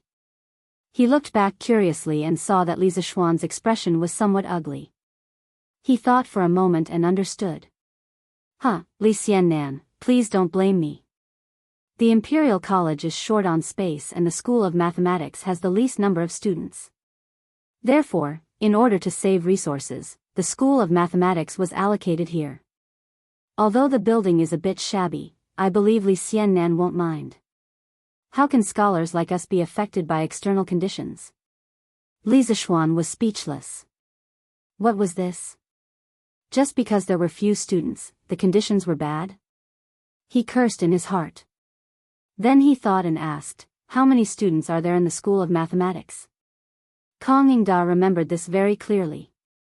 He answered without thinking, the School of Mathematics currently has 32 students and 1 teaching assistant. It is far less than the other schools, so it was arranged here. Oh, your teaching assistant is Mr. Su. He should be inside now. The Imperial College of the Tang Dynasty belonged to the central government. Its educational resources were not only rich in variety but also of high quality. The Imperial College was divided into 6 schools, the Imperial College, the School of Imperial College, the School of Four Gates, the School of Calligraphy, the School of Law, and the School of Mathematics. Students of different backgrounds were assigned to different academies. It was recorded in the history books, the Imperial College has 300 students. Most of them are civil and military 3rd rank or above descendants, 2nd rank or above great-grandsons, 2nd rank or above officials, 2nd rank or above county officials, and 4th rank or above officials in the capital. The Imperial College gave birth to 500 people. Most of them were descendants of fifth-rank officials or above, great-grandsons of officials who were close to fifth-rank officials or third-rank officials, and sons of officials who were titled third-rank officials or above. The 4 schools would produce 1,300 students. 500 of them would be military officials of third rank and above without a title, fourth rank and above with a title, and civil and military officials of seventh rank and above. 800 of them would be commoners. The study of law will produce 50 people, the study of calligraphy will produce 30 people, and the study of mathematics will produce 30 people. Only those who are of the 8th rank and below, and those who are well versed in common folk. In the Tang dynasty, the students from the prefectural and county government schools also had the opportunity to be promoted to the central government. This allowed the children of the common people to enjoy more educational resources. After passing the examinations, the children of the common people in the prefectural and county government schools would be promoted to the central government schools in mathematics, calligraphy, law, or the 4 schools. After that, if their results were outstanding, they could be promoted to the Imperial College. The students of the Imperial College could make up for the Imperial College. This kind of education policy not only made it possible for the children of the common people to obtain better educational resources through hard work, but it also made the Tang dynasty's official education expand the range of people and increase the number of people. This was something that had never happened in any of the previous dynasties. At this moment, a person walked out of the room. It was Su Hongji, whom Li Zixuan had seen 2 months ago at the ready-made clothing store. Su Hongji went forward and cupped his hands with a smile. Chancellor Kong, Professor Li. Kong Yingda nodded his head.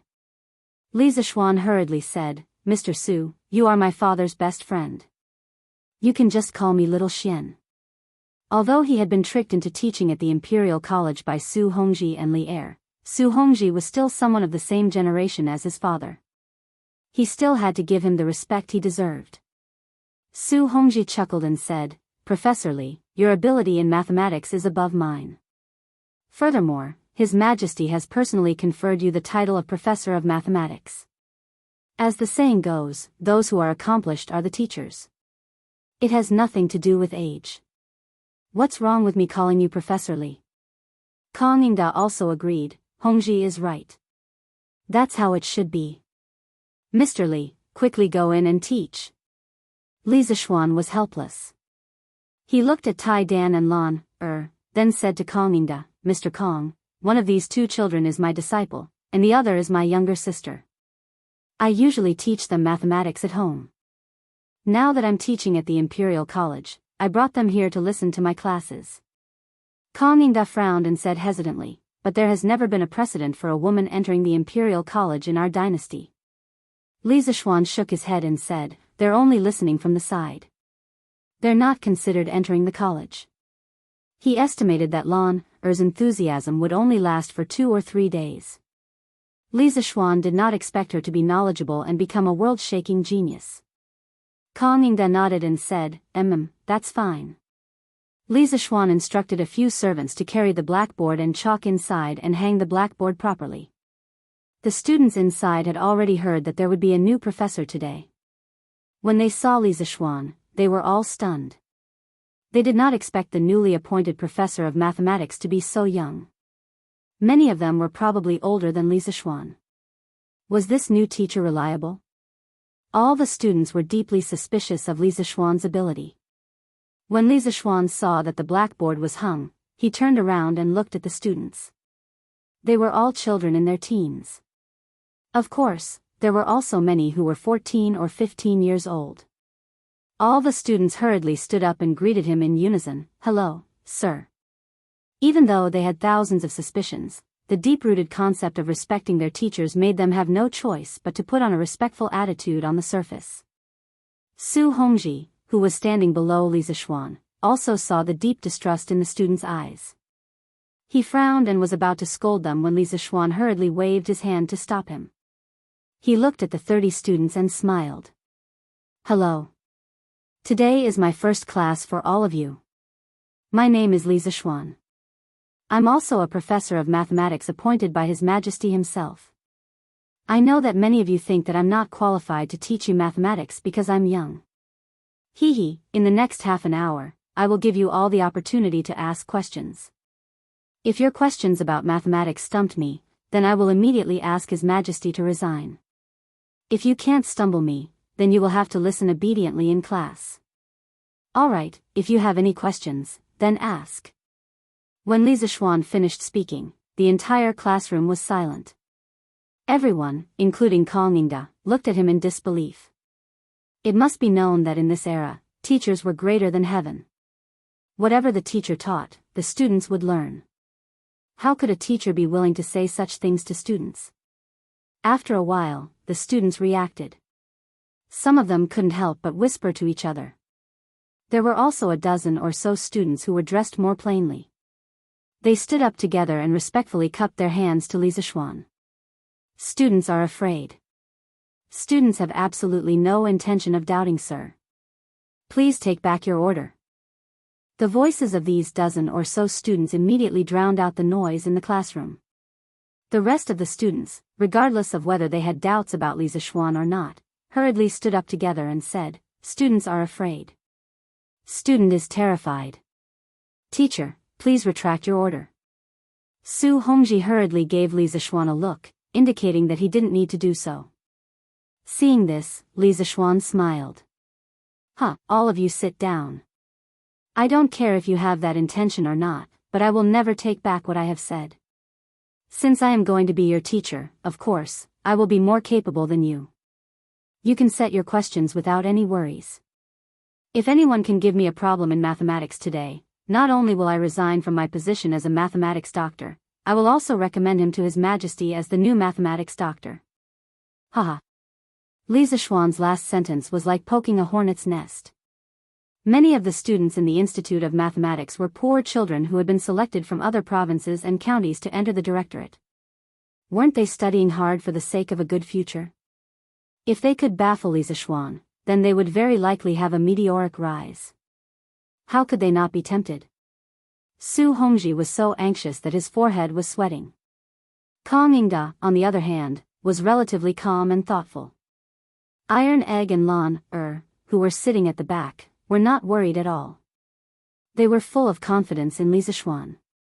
Student Kushirqing from Bazhou. May I be so bold as to ask for your guidance? The students below were noisy for a long time. Finally, one of them could not help but stand up and cup his hands to challenge Li Zixuan. It's Kushirqing. He has the best grades in our school. That's right, Dr. Lu even praised him for his outstanding talent before. I'm afraid this new teacher is going to fail. Li Zixuan heard the discussion below and nodded with satisfaction. Kushirqing came at the right time. If he wanted to come, he would send the best. This would save him a lot of time. Good. Kushirqing, right? Whether you can baffle me today or not, your courage is worthy of praise. Give me your question. Li Zixuan said with a smile. Chapter 155. Imperial College, School of Mathematics. Everyone's attention was on Kushirqing, waiting for him to give the question. I would like to ask you to solve a question in 15 minutes. The question is 1352 multiplied by 2781. What is the result? Kushirqing thought for a moment and gave a multiplication question with a huge number. Wow, such a huge number. It would take a whole day to solve it, right? That's right. Kushirqing's question is too ruthless. As early as the pre-Qin dynasty, people learned to count and multiply with arithmetic. First put the multiplier above, then put the multiplicand below, and align the last digit of the upper digit with the first digit of the lower digit. From left to right, use the first digit of the upper digit to multiply the lower digit, put the product in the middle of the two numbers, then remove the first digit of the upper digit, move the lower digit one to the right, multiply the second digit of the lower digit, add the product in the middle, and remove the second digit of the upper digit. Until the upper digit is used up, the middle digit is the result. If Kushirqing's question were to be solved with arithmetic, it might take a whole day. Kong Yingda and Su Hongji listened to the question with a dignified face and frowned. Li Zixuan smiled casually and said, it's not difficult. Kushirqing, you don't need me to solve this question. My eldest disciple can do it for you. Iron egg, come up and solve this question on the blackboard. This was the multiplication of two 4-digit numbers. With Li Zixuan's strong spiritual power, he didn't need to do it at all. He could directly deduce the answer in his mind. It was not challenging at all. It was better to let Iron Egg practice. Yes, master. Iron Egg walked from his seat to the blackboard, picked up a piece of chalk, and began to calculate with the elementary math knowledge Li Zixuan taught him. He and Lan found the chalk on the blackboard last night. He had been scribbling on it for a long time, so it was not difficult for him to write on the blackboard now. Wow, did I hear it wrong? Teacher said this question is easy. Can his disciple really do it? Too arrogant. Kushirqing also frowned and secretly thought that this new mister was really arrogant.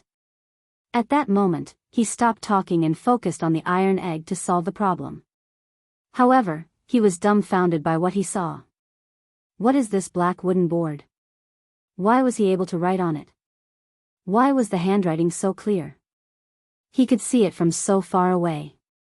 Also, that guy called Iron Egg, what kind of words did he write? Why does it look like scribbles? The rest of the people also noticed that something was wrong and started whispering to each other. This black board is so magical. It can actually be used to write. In this way, when teacher teaches in the future, won't we be able to listen to and read at the same time? Moreover, it will be more convenient to take notes. That's right. In the past, Sir spoke too fast and I couldn't remember everything. With this, I'll definitely be able to learn better. Now, I hope that you can defeat Kushirqing, so that you won't have to leave. Hey, look at what that kid wrote. How come I don't know him? I don't know either. Why does it look like scribbles? When Kong Yingda saw Bruiser scribbling on the blackboard, he instantly understood what Li Zixuan was talking about outside the classroom. He had been teaching for many years, so he could tell at a glance that teaching on the blackboard was much more effective than teaching in front of a book. Kong Yingda had been teaching for many years, so he could tell at a glance that teaching on the blackboard was much more effective than teaching in front of books. Kong Yingda was extremely excited. He thought to himself that such a good thing should be given to all the teaching rooms in the directorate. He had to ask Li Zixuan for a batch later. When he looked at Iron Egg's handwriting, he could not help but frown. He thought to himself, did Li Zixuan not teach this kid to write before? Why is his handwriting so crooked? I can't recognize it at all. Su Hongji had seen this kind of handwriting before, but he was still shocked at this moment. He did not expect Li Zixuan to be so confident that he could calculate such a huge multiplication problem with his strange handwriting. Time ticked by. After about 7 minutes, which was equivalent to 4 or 5 minutes in modern times, Bruiser left 7 lines of Arabic numerals on the blackboard. He had already calculated the result, but he was still a little worried. He checked it again and found that the result was the same. He then turned to Li Zixuan and said, Li Zixuan, Master, Iron Egg has calculated. The answer is 3,759,912. Li Zixuan nodded slightly. He had calculated it in his mind and it was indeed the answer. Gulp, the sound of saliva swallowing could be heard. Even though they did not know whether the result was correct or not, they were shocked by such a huge number. They really could not understand how Iron Egg could calculate such a huge number in such a short time. Well, Iron Egg, you can sit back down first. Kushirqing, what do you think? Is the answer correct? Li Zixuan smiled and looked at Kushirqing. Kushirqing was shocked and could not believe it since he heard Iron Egg's answer.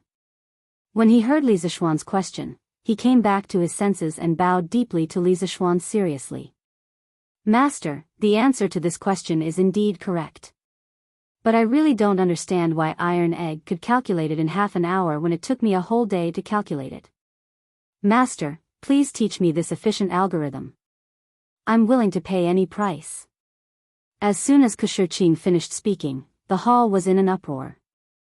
Wow! He got it right. It's incredible. He could calculate such a huge number in less than half an hour. Is our new master the reincarnation of an immortal? How can his disciple be so good? He must be the reincarnation of an immortal. That's great. I can listen to Master's lectures in the future and learn this magical algorithm. If I can learn this algorithm, I will definitely be able to enter the Four Gates Academy next year. Even the seniors in the Four Gates Academy are not this good. Kang Yingda and Su Hongji both opened their eyes wide and almost pulled their beards off. Li Zishuan pressed his hands in the air. Everyone immediately quieted down and looked at him. Shiqing, do you see these 7 lines on the blackboard?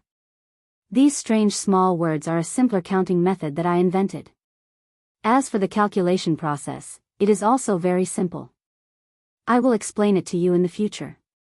Now, do any of you have any questions? If you want to ask, hurry up.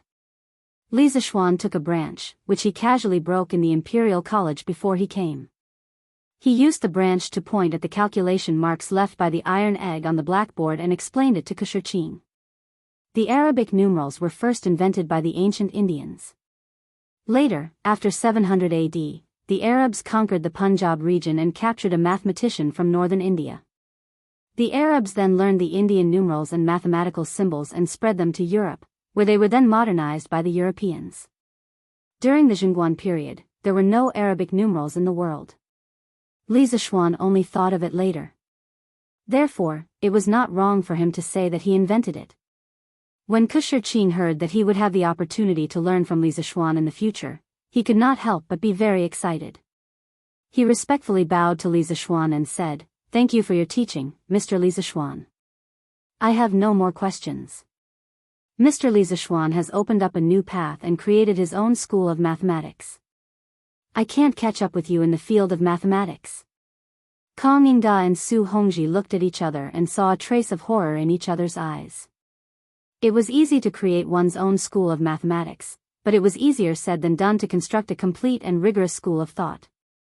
Since ancient times, those who were able to create their own sects and schools were all famous grandmasters or even great sages. For example, Confucius, Laozi, and others. If Li Zishuan's self-created school of thought could stand up to scrutiny, he would probably become a saint in the future. Was this the emergence of a saint in a golden age? Li Zishuan was secretly pleased by Shiqing's praise. He waved his hand and said with a smile, "All right, if anyone has any questions, please ask. If there are no questions, I will officially start the class." The rest of the students looked at each other. Li Zishuan's disciple was already so powerful. How would they dare to go out and look for trouble? Therefore, Li Zishuan waited for a long time, but no one stood up to ask a question. Just as he was about to officially start the class, he heard a loud voice coming from outside the room. I have a question. Dr. Li, please answer it. Chapter 156. First Class, Little Fatty's Revolt. Following a loud laugh, Li Tai, the little fatty, walked in with a smile on his face. He was dressed in luxurious clothes. Kang Yingda and Su Hongji, who were near the door, quickly stood up and cupped their hands. "Greetings, Prince of Wei." Li Zishuan was also surprised. He cupped his hands at Li Tai and said, "Greetings, Prince of Wei." The rest of the students looked at Li Tai in surprise. Just as they were about to stand up and bow, Li Tai smiled and waved his hand. "No need to be so polite. I came to the Imperial College today to listen to the class. From today onwards, I am also a student of the School of Mathematics. We will be classmates in the future." Buzz buzz, the students in the hall couldn't help but discuss among themselves. The buzzing sound was endless. "Oh my God, Prince of Wei will be classmates with us in the future. Did I hear wrongly? This is unbelievable. Our new Mister is too amazing. He even managed to attract His Highness King Wei over. I have decided. I will stay in the School of Mathematics from now on. With such an impressive teacher and Prince of Wei as my classmate, why should I go to the Four Gates School? Brother Meng is right. As the saying went, learn literature and martial arts, and you will be a part of the Emperor's family." Scholars like them studied hard so that they could be recognized by the Emperor and become successful. Now that Prince of Wei, who was the emperor's favorite, was in the school of mathematics. Why should they leave? When Kong Yingda heard that Li Tai wanted to study in the school of mathematics, he couldn't help but be shocked. He quickly tried to dissuade him. Your Highness, you can't do this. Li Tai smiled and said, Chancellor Kong, my father has already agreed to this. From today onwards, I will be a student of the school of mathematics. Kong Yingda shook his head helplessly and retreated to the side. Li Tai looked at Li Zishuan and said, after we parted at Strange Taste Pavilion that day, Brother Li was first conferred a noble title and then appointed by my father as a doctor of mathematics in the Imperial College. Brother Li is really successful. I wonder if Professor Li is willing to accept little Wang as his student. Li Zishuan heard that Li Tai was going to be a student in the school. Although he looked calm on the surface, he felt a little strange in his heart. He didn't know what this little fatty was going to do. Could it be that he hadn't been tortured enough last time and wanted to get back at him? Come. He wasn't afraid of this little fatty. Your Highness, why do you say that? As the saying goes, education is open to all. Since I am teaching in the school of mathematics, I can teach anyone. However, if your Highness enters the school of mathematics, there will only be teachers and students. There will no longer be any Wei Wang. He had to give this little fatty a heads up. If he were to come over and put on airs in front of everyone, how would he be able to teach? How would the other students learn? Li Tai understood the meaning behind Li Zishuan's words. He smiled and said, of course. From now on, in this school of mathematics, Mr. and my fellow students can call me Qing Quebec. I will not put on the airs of a prince. Last time in front of Strange Taste Pavilion, he was asked 10 questions in a row by Li Zishuan until he was speechless. Li Tai had regarded this as the shame of his life. He had been doted on by Li Er's eldest grandson since he was young and had been praised for his intelligence many times. How could he be willing to lose to Li Zishuan, who was previously a nobody? Yesterday, when he heard that Li Zishuan was going to be a postdoc in mathematics, he was moved. He thought that it would be better if he could learn all of Li Zishuan's knowledge and use it to defeat him. Therefore, Li Tai asked Li Er to enter the school of mathematics to study. Li Er had always doted on this child. Moreover, this was not a big deal, so he naturally agreed. When Li Zishuan heard Li Tai's promise, he nodded and said, Qing Ke, go and find a place to sit. Li Tai looked around and finally sat between Iron Egg and Lan, under the disappointed gazes of some students. Kong Yingda and Su Hongji, who were next to him, widened their eyes in disbelief. The Prince of Wei was naughty and mischievous, which was known by all the civil and military officials. Li Zishuan spoke to him in such a commanding tone, but he was not angry at all. Was this an illusion? After Li Tai sat down, Li Zishuan looked at him and asked, Qing Ke, you said you had a question before. Now say it. Li Tai looked like an obedient child. He stood up and cupped his hands and said, Teacher, this student's question is, today, there are 2 people together. The first line is 7 steps, the second line is 3 steps, the second line is 10 steps to the east, the first line is 10 steps to the south, and the third line is in the northeast. After saying this, Li Tai's lips curled up into an evil smile. This question was one that he had asked several scholars in the Prince of Wei's literature hall to find. It was an extremely difficult math question. He had specifically memorized it and wanted to find an opportunity to make trouble for Li Zishuan today. He hadn't expected Li Zishuan to take the initiative to give him a chance to ask. Wow! In the classroom, other than Li Zishuan and Li Tai, everyone else was in an uproar when they heard this question. This question is so difficult. Where did the Prince of Wei find such a difficult question? I don't know. Brother Ku, do you know? It should be from the 9-chapter arithmetic Pythagorean chapter. I've seen it before, but it was too difficult, so I couldn't solve it. Oh, it's the most difficult Pythagorean chapter. This time, Mr. Li is in trouble. Yes, the situation is not good. Li Zishuan had inherited the memories of his predecessor, so he could still understand simple ancient Chinese.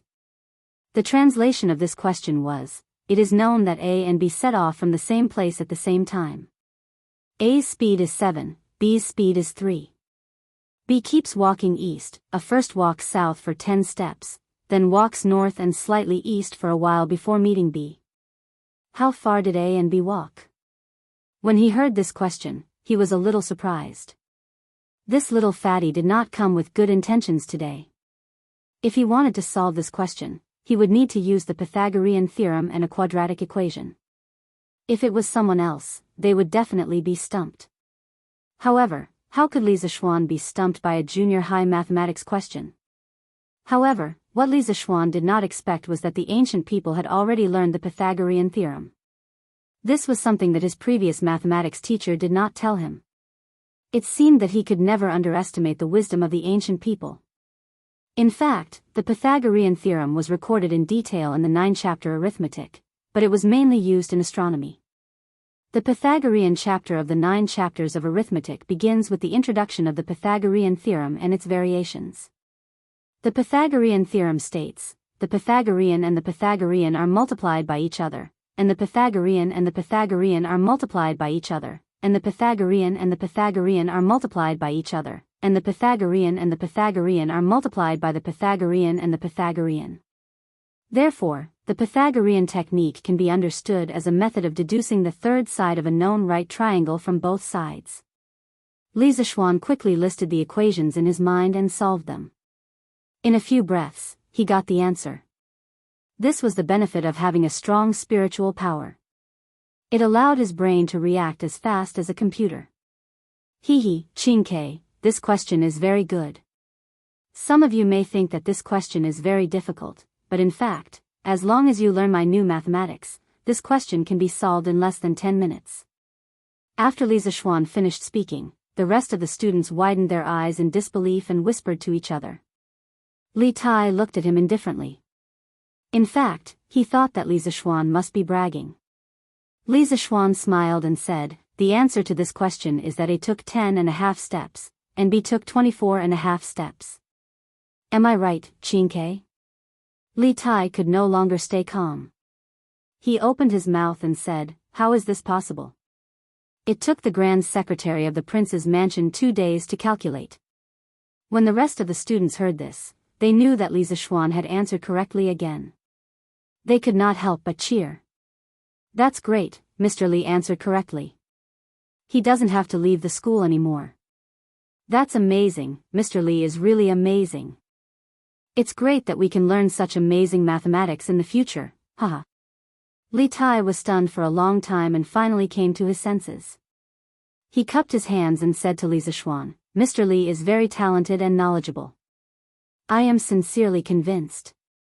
Seeing this, Lan smiled with her small eyes. She was very proud to have such an amazing brother. Bruiser also had a proud look on his face. Kang Yingda and Su Hongji were both shocked and speechless. They thought to themselves, it seems that a great person has come to the Imperial College. Well, half an hour is up. Since you didn't stump me, I will be your teacher from now on. From today onwards, I will lead you to the real door of mathematics. At that time, you will find that you have come to a new world. Li Zixuan looked at the time and said to the group of children in a clear voice. Chapter 157. Inside the School of Mathematics. The students sat up straight and listened attentively to Li Zixuan's speech. A capable person would be respected wherever he went. Li Zixuan had already won everyone's respect with his powerful arithmetic ability. Students, in my class, if you have any questions, you can raise your hand to interrupt me at any time. If you have any questions, we can discuss them together. Don't bury your doubts in your heart because of embarrassment. That will only accumulate more and more questions. Li Zixuan saw that they all looked serious and sat up straight. He couldn't help but say a few words to make them relax. When the students heard this, they all felt that this way of teaching was very novel. In the past, the teacher was teaching while they listened silently. If they had any questions, they could only hold it in and ask the teacher after class. Li Zixuan continued. I don't care how you studied before. Since I'm teaching, you have to listen to me from now on and learn according to my rhythm. In the future, the School of Mathematics will have a small exam every 7 days, a midterm exam every month, and a big exam every half a year. The first place in the monthly exam will be rewarded with a free meal at the Zuaxian restaurant. You can bring your family and order whatever you want, but you can't waste it. The last 5 in the monthly exam will take turns to clean the School of Mathematics before the next exam. In 2 days, I will ask someone to put up a big sign in front of the School of Mathematics. The first 5 in the monthly exam will enter the honor roll, and the last 5 will enter the shame roll. As for the first place in the half-year exam, the reward will be 100 strings of coins. Do you all understand? The students in the classroom were just applauding Li Zixuan's open-minded teaching system. When they heard this series of rewards and punishments, they were all dumbfounded. Ah! The last 5 not only have to clean, but also enter the shame roll? That's so embarrassing. No, we can't be the last 5. In the future, we'll have to work late at night. The first place can have a free meal at the Zuaxian restaurant. How much is that worth? Wenhao, do you want to fight for the first place? Yes, I will fight for it. I once told my parents that I will take them to the best restaurant in Chang and for a meal one day. Okay, I believe you can do it. Brother Shiqing, doesn't that mean the first place is already in your bag? You can't say that. None of us understand teachers' new mathematics. We all have the same starting point. Oh, the one who is most likely to win first place is teacher's direct disciple, Iron Egg. Well, that's possible, but isn't that unfair? Kang Yingda stroked his beard and did not say a word. In fact, he was thinking to himself, this reward and punishment system is quite novel. I'll see how effective it is later. If it can promote students' learning, then I'll promote it to the other academies of the Imperial College. These students' reactions were all within Li Zixuan's expectations. After all, no one wanted to lose face. After they quieted down a little, Li Zixuan picked up a piece of chalk, squinted his eyes and smiled. Don't worry, everyone.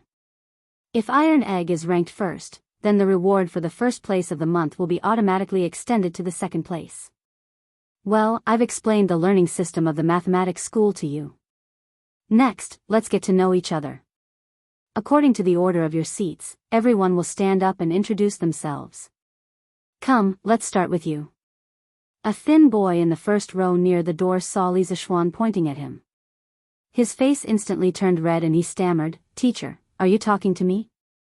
Li Zixuan also saw that the boy was a little shy, but the root of his shyness was his lack of self-confidence. He smiled gently and encouraged him, "Yes, let's start with you. Don't be afraid. No matter what the relationship between teachers and students was before, from today onwards, we are all a family. We must love each other and help each other. Since we are a family, why don't you stand up and introduce yourself?" The boy hesitated for a while before he finally plucked up his courage and stood up. He said shyly, "Hello, teacher. Hello, everyone. I'm Lu Yan from Jinzhou, Hedong Province." Li Zixuan staggered. What a domineering name. "Hello, teacher. Hello, everyone. I'm Jiang Qingyu from Jizhou, Hebei Province." Li Zixuan listened attentively to their self-introductions, memorizing their names and faces one by one. His memory was excellent. By the time all the students had finished their self-introductions, he had already built a database of their information in his mind. Well, let's start the class. For the first lesson, I'll teach you a new counting method. Look at these 10 numbers on the blackboard. Li Zixuan introduced the Arabic numerals to the students as he wrote and drew on the blackboard. The students looked and listened attentively while taking notes below. Kang Yingda nodded secretly. This way of teaching with the blackboard did make it easier for the students to concentrate. "Hey, Sister Lan, can you give me your teaching materials? I can buy them for 10 strings of cash." Look, our Prince of Wei is so generous, directly offering 10 strings of cash. He's not like that poor Li Qingxian from before, who had to grit his teeth and beg for half a day to buy a copy of Journey to the West, before he was willing to offer 5 strings of cash. It turned out that Li Tai saw that everyone else was taking notes from time to time, except for Lan, and Iron Egg. He glanced at their table and immediately discovered their secret. It turned out that they had teaching materials. So he rolled his eyes, leaned over to Lan, and whispered to her. Who was the Prince of Wei? Anything that could be solved with money was not a problem. But Lan was a rich woman herself. She didn't care about that little bit of money. Not selling? You're the Prince of Wei. You're so stingy. Lan pouted and said with disdain. Pfft. Beside him, Bruiser quickly covered his mouth to stifle his laughter. Li Tai was speechless. Among all the civil and military officials in the court, only Lan would dare to say that he, Li Tai, was stingy. 20 strings of cash. Li Tai said ruthlessly. He didn't believe that this girl wouldn't be tempted by that much money. Unfortunately, the result disappointed him. Not selling. Li Tai's face darkened. He wanted to get angry, but when he saw Li Zishuan giving a lecture, he didn't dare to say anything. He could only mumble to Iron Egg and say, Brother Iron Egg, how about you sell your teaching materials to me? Iron Egg thought about it and felt that it was a good deal to sell a book for 20 strings of cash. Moreover, he heard from his master yesterday that these teaching materials, so he nodded to Li Tai and said, okay. Then he handed the book to Li Tai. Li Tai was overjoyed. After being rejected by Lanner, he didn't have much hope. He didn't expect to receive such a pleasant surprise. He excitedly took over the teaching materials. Without saying anything, he took out a few gold pancakes and placed them on Tai Dan's table. Good, Iron Egg. You're a good brother. I, Li Tai, will recognize you as my brother. Iron Egg took the gold cookies and was secretly happy. With so much money, he could buy a lot of delicious food for his father and sister. I've explained the new counting method, the new symbols, and the 4 arithmetic rules. Here is the multiplication table. Copy it down. You must memorize it by today. I'll check it tomorrow. Li Zishuan wrote the multiplication table on the blackboard and said to the students. As the students copied, they exclaimed that the new numbers and new symbols were too easy to use. It was many times more convenient than using Chinese characters. Su Hongji, who was at the side, couldn't help but praise Kong Yingda, Chancellor Kong. The advantages of Professor Li's new counting method and new operation symbols are too obvious. It can be considered a groundbreaking revolution in the history of mathematics. Although Kong Yingda didn't specialize in mathematics, he had done some research on it. He nodded and said, indeed. I'm afraid that your school of mathematics will officially rise in the future. After a while, when they finished copying, Li Zishuan wrote 5 addition, subtraction, multiplication, and division problems on the blackboard and said, now, use the knowledge I just taught you to solve these 5 problems. I'll ask 5 people to come up and do it on the blackboard. Chapter 158. Kusher Qing, Wang Meng, Meng Wenhao, Xing Ziren, Li Tai, the 5 of you come up and answer these 5 questions according to the order I call. Li Zishuan randomly picked a few students. Of course, Li Tai was an exception. He wanted to deliberately make things difficult for this little fatty. Wang Meng, Meng Wenhao, and Xing Ziren were shocked. They didn't expect Li Zishuan to remember their names just by listening to their self-introduction once. They couldn't help but be more convinced by this new teacher. The 5 of them obediently came to the blackboard, took out chalk, and imitated Li Zishuan's writing on the blackboard, and prepared to answer the questions. Who knew? Clack. The 5 of them had just touched the chalk on the blackboard when the chalk in their hands broke one after another. Kong Yingda and Su Hongji, who were watching from below, felt their hearts ache. To them, chalk was a good teaching material. It was normal for people who were used to writing with a brush to not control their strength when using chalk for the first time. Li Zishuan didn't scold them. It was just a few pieces of chalk. He didn't feel bad.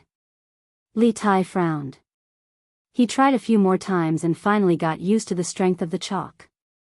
When he looked at the question carefully, he was dumbfounded. It was a combination of addition, subtraction, multiplication, and division, and the two numbers multiplied by each other were 3 digits. It was his first time learning this new type of arithmetic. Did it have to be so ruthless? The little fatty pouted and looked at Li Zishuan bitterly. He was sure that Li Zishuan must have done it on purpose. But Li Tai wasn't someone who would admit defeat so easily. He gritted his teeth and gave it his all. Accompanied by the squeaking sound of chalk rubbing against the blackboard, the few of them began to answer the questions. After a while, Ku Shiqing, Wang Meng, Meng Wenhao, and Zheng Ziren finished their calculations. They put down the chalk and returned to their seats. Only Li Tai was still sweating profusely as he calculated. Li Zishuan smiled and didn't provoke him. He looked at the answers of the other 4 students first. Slowly, his smile froze on his face. Wang Meng, stand up. Sir. Wang Meng realized that he had miscalculated. He stood up and stammered. Who taught you that 9 times 6 equals 45? See. Sir, it's you taught me. Ah. Wang Meng asked curiously. Li Zishuan was furious. Bullshit. Show me the multiplication table on the blackboard. Let's see what 9 times 6 equals. Wang Meng glanced at the multiplication table and felt that he had done nothing wrong. He immediately regained his confidence and confidently said, Teacher, look at the multiplication table. It says 6, 9, 54. Doesn't that mean 6 equals 45? Holy shit, Li Zishuan felt like 10,000 alpacas were galloping through his heart. The other students in the classroom were silent for a moment, and then they couldn't help but laugh. Li Zishuan explained the commutative law of multiplication to Wang Meng, and punished him by making him copy the multiplication table 10 times. At this time, Li Tai finally finished his problem. Just the calculation steps alone took him more than 20 lines. It was really difficult for him. The problem wasn't that difficult, but it would take some time to solve. Li Tai wiped the sweat from his forehead, put down the chalk, and glared at Li Zishuan. He turned around and was about to return to his seat. Pfft! Ha ha ha! All the students pointed at Li Tai's face and laughed loudly. It turned out that when Li Tai was wiping his sweat, he had accidentally smeared the chalk dust on his face. Instantly, he looked like a little fat pig that had been smeared with white powder. Li Tai reacted. He quickly wiped his face with his sleeve and awkwardly returned to his seat. Li Zishuan ignored everyone's laughter. He looked at Li Tai's solution and nodded. Although this little fatty was sometimes arrogant, it was undeniable that he had the right to be arrogant. He learned things faster than others. Quiet. What are you laughing at? Li Zishuan roared. The students in the classroom immediately quieted down. Li Zishuan nodded with satisfaction and said, other than Wang Meng, the other 4 students all got it right. They are worthy of praise. Especially Li Tai. His problem was the most difficult, but he still managed to solve it. Everyone, applaud him. After that, Li Zishuan took the lead and clapped his hands. But the other students looked at him strangely and did not applaud. Li Zishuan calmed down and suddenly understood something. In ancient times, there was no such thing as applauding when praising others. In fact, the origin of applause was said to be in ancient Rome before the Christian era. In a barbarian tribe that was at war with Rome, there was such a habit. When the leader finished speaking or issued a call, the soldiers would tap the weapons in their hands to show their support. This was much easier and more powerful than the Roman soldiers shouting to respond to the leader. Therefore, the Roman soldiers gradually learned this method and it eventually evolved into applause. In ancient China, there was also applause. However, it was not to welcome or praise, but to express happiness or anger. There was an idiom that proved that, clap and laugh. Ahem, in the future, when a student is praised, we will all applaud and congratulate him. This is the tradition of our school of mathematics. Do you all hear me? If there is no such rule, then I will make the rule, Li Zishuan thought. Right now, Li Zishuan had absolute authority in this class. Although the students were puzzled, no one raised any objections. They all applauded. Clap, clap, clap, clap. Loud applause immediately rang out in the classroom. Hee hee. As Li Tai listened, he suddenly felt that the feeling of being applauded by others was quite good.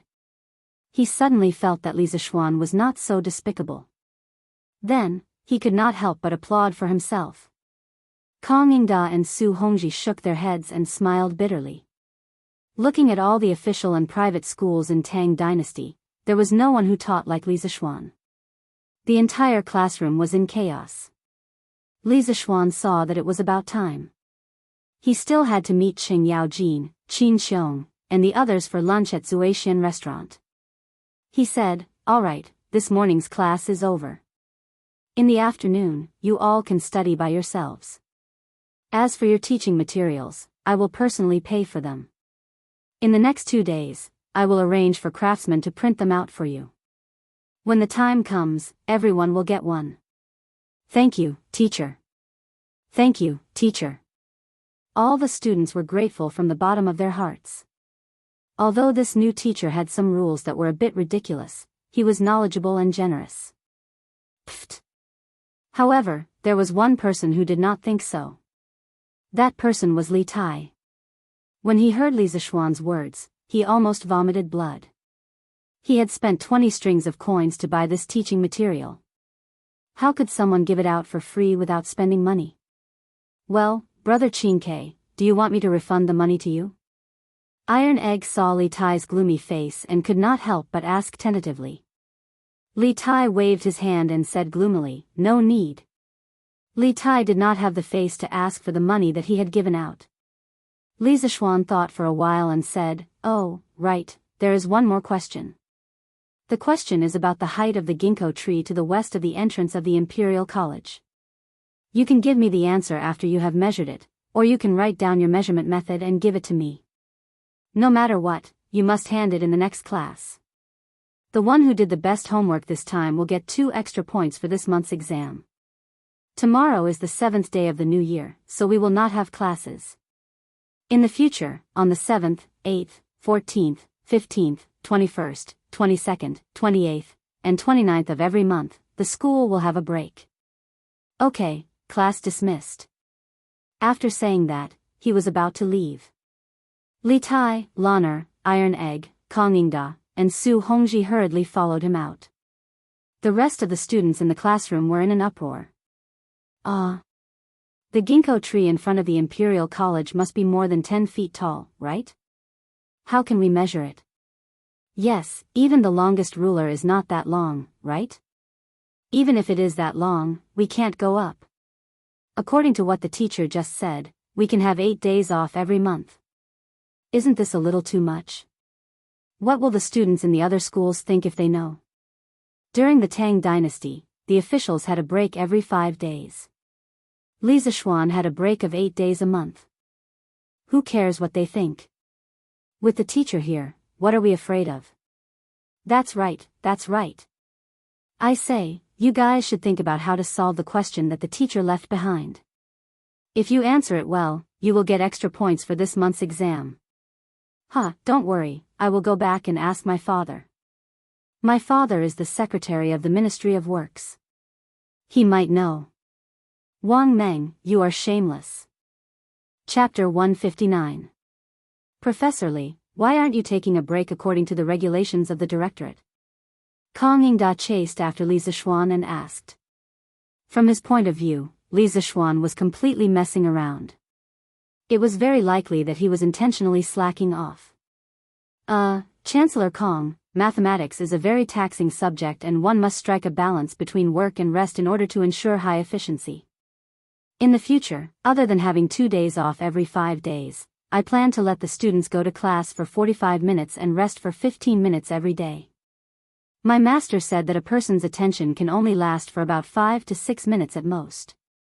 After every 3 minutes, taking a quarter of an hour off can ensure that a person's efficiency in doing things will double in the following time. Therefore, it is very necessary for this kid to do this. Li Zishuan said with a serious expression. Even though he was indeed slacking off, shouldn't he find an honorable reason to slack off? Hearing this, Kang Yingda glanced suspiciously at Li Zishuan. Even though he didn't believe him, he couldn't find a loophole in Li Zishuan's words. Su Hongji held back his laughter and didn't say anything. He was certain that Li Zishuan was doing this to slack off. Cough cough, then let's not talk about this matter for now. Professor Li, I feel that your blackboard is quite beneficial for teaching.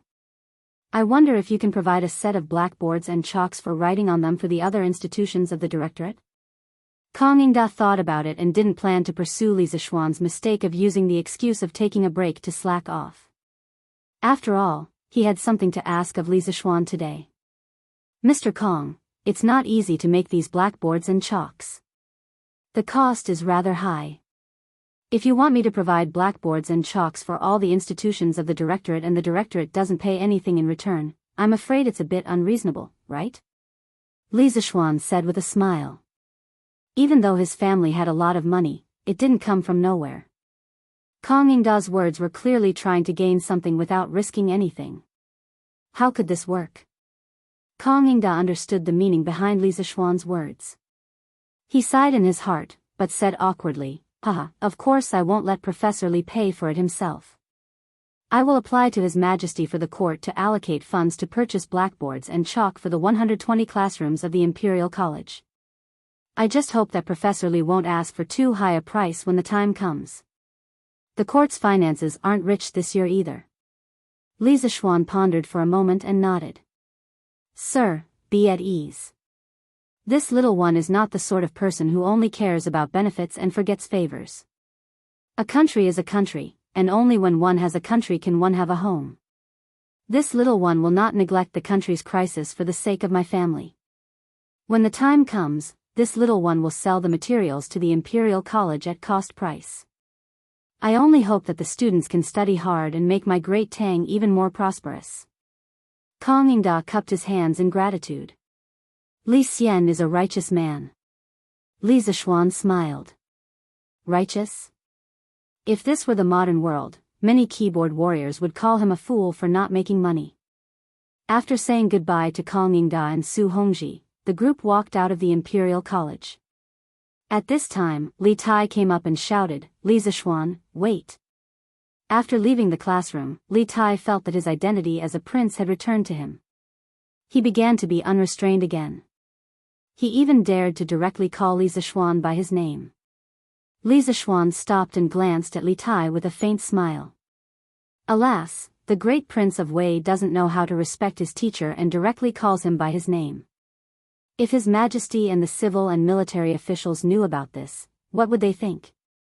Li Tai's fat face paled. Although he was doted on by Li Er, he was also afraid of those censors who only cared about their reputation and not their lives. Thus, he somewhat sullenly called out, Sir Li. Li Zishuan was secretly pleased. With his hands behind his back, he pretended to be pretentious and said, Qin, why are you looking for me? Little Fatty's mouth twitched, but he was also somewhat helpless. He could only say, Sir, a few months ago, you said that you wanted to print and sell Journey to the West. I don't know why there is still no news after so long. Li Zishuan touched his nose and said awkwardly, cough, so it's about this matter. Qin, you may not know, but there are many plots in Journey to the West that involve the struggle between Buddhism and Taoism. It's really not suitable to publicize it. This was something that Li Jingma had mentioned to him one day when he was talking to him. At that time, he was so shocked that he broke out in a cold sweat. Journey to the West overall emphasized Buddhism and suppressed Taoism, but Li Er strongly advocated Taoism. If he took this book out to sell, wouldn't he be courting death? After listening to this, Li Tai suddenly understood and nodded. He said regretfully, Sir's worries are somewhat reasonable. It's just that Journey to the West is such a wonderful novel. It's really a pity that we can't share it with everyone. Li Zishuan said with a smile, I've been thinking for a long time recently and have decided to publish another novel called A Legend of a Mortal's Journey to Immortality. It will be narrated by me and written by Iron Egg. After it's finished, I will hand it over to the workshop for printing. Qin, if you are interested, you can go and buy it. I guarantee that it will be longer and more wonderful than Journey to the West. Li Tai's eyes suddenly lit up.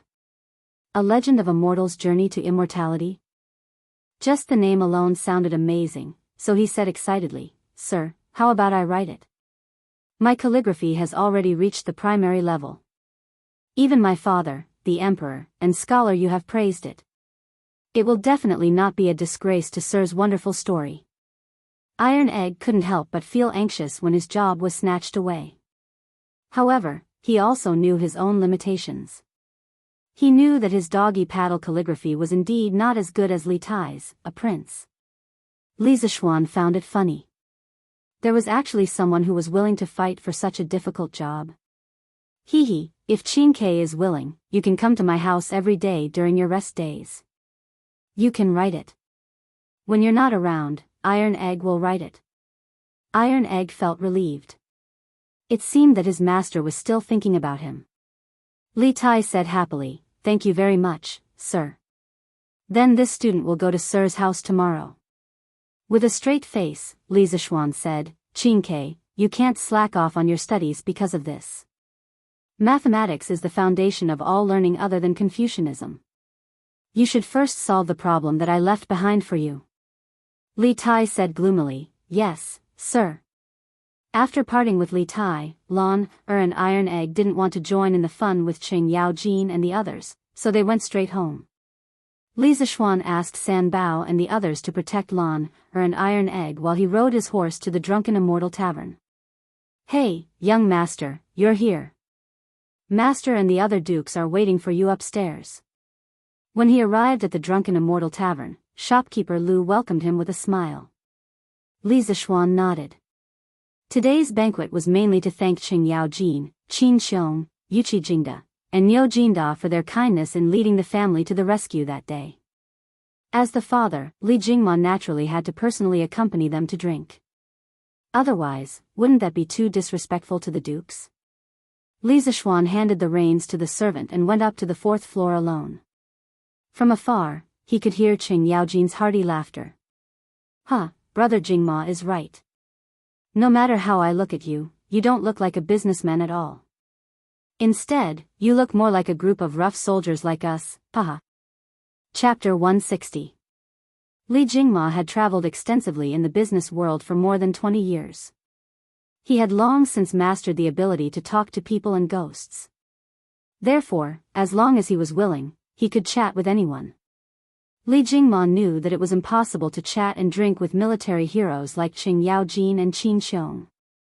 He had to be forthright. Back then, General Cheng was invincible on the battlefield, causing the enemy to tremble in fear. At that time, I was just a small peddler, but I could often hear stories about General Cheng in the marketplace. Li Jingma gave Qing Yaojin a little flattery. Old Hei Yuchi, how is it? I, Old Cheng, have a greater reputation among the people than you. Qing Yaojin laughed proudly. Everyone in the room was speechless at this shameless old man. Uncle Cheng, Uncle Qin, Uncle Yuchi, Uncle Niu, I was delayed by some matters at the Imperial College. I'm really sorry to have made you all wait for so long. Li Zishuan pushed open the door and cupped his hands apologetically. School was already a little late today, and after school, he spent half a day chatting with Kong Yingda and the others at the entrance of the Imperial College. As a result, he was a little late when he arrived at the Drunken Immortal restaurant. But he couldn't be blamed. The Imperial College didn't have an alarm or something. No one knew when school was over. It seemed that he would have to assign someone to ring the bell in the Institute of Mathematics. Qing Yaojin pointed at Li Zishuan and said angrily, "You really have guts. You actually made us elders wait for you. You're really something. You'll punish yourself with 3 cups later." Niu Jinda also echoed, yes, you should punish yourself with 3 cups. Li Jingma looked at his son with some worry. After spending so much time together, he knew that his son wasn't good at drinking. But at this time, he obviously couldn't refute. Li Jingma could only suppress his worry and wait for the changes. Li Zishuan's face did not have the slightest trace of fear. He ordered the waiter to serve the dishes while personally pouring a cup of tea for Cheng Yaojin and the other three. Uncle Cheng, you're right. I should be punished for making you wait for so long. Today, I've prepared a special pot of immortal drunken wine for you. It's stronger than the one on the market. Because this wine is rare, I won't fight with you for it later. I'll punish myself by drinking 3 cups of immortal drunken wine as an apology. Cheng Yaojin looked at Li Zishuan meaningfully, then laughed and said, That's right. That's right, that's right. Little Xian, you can go and drink the sweet home.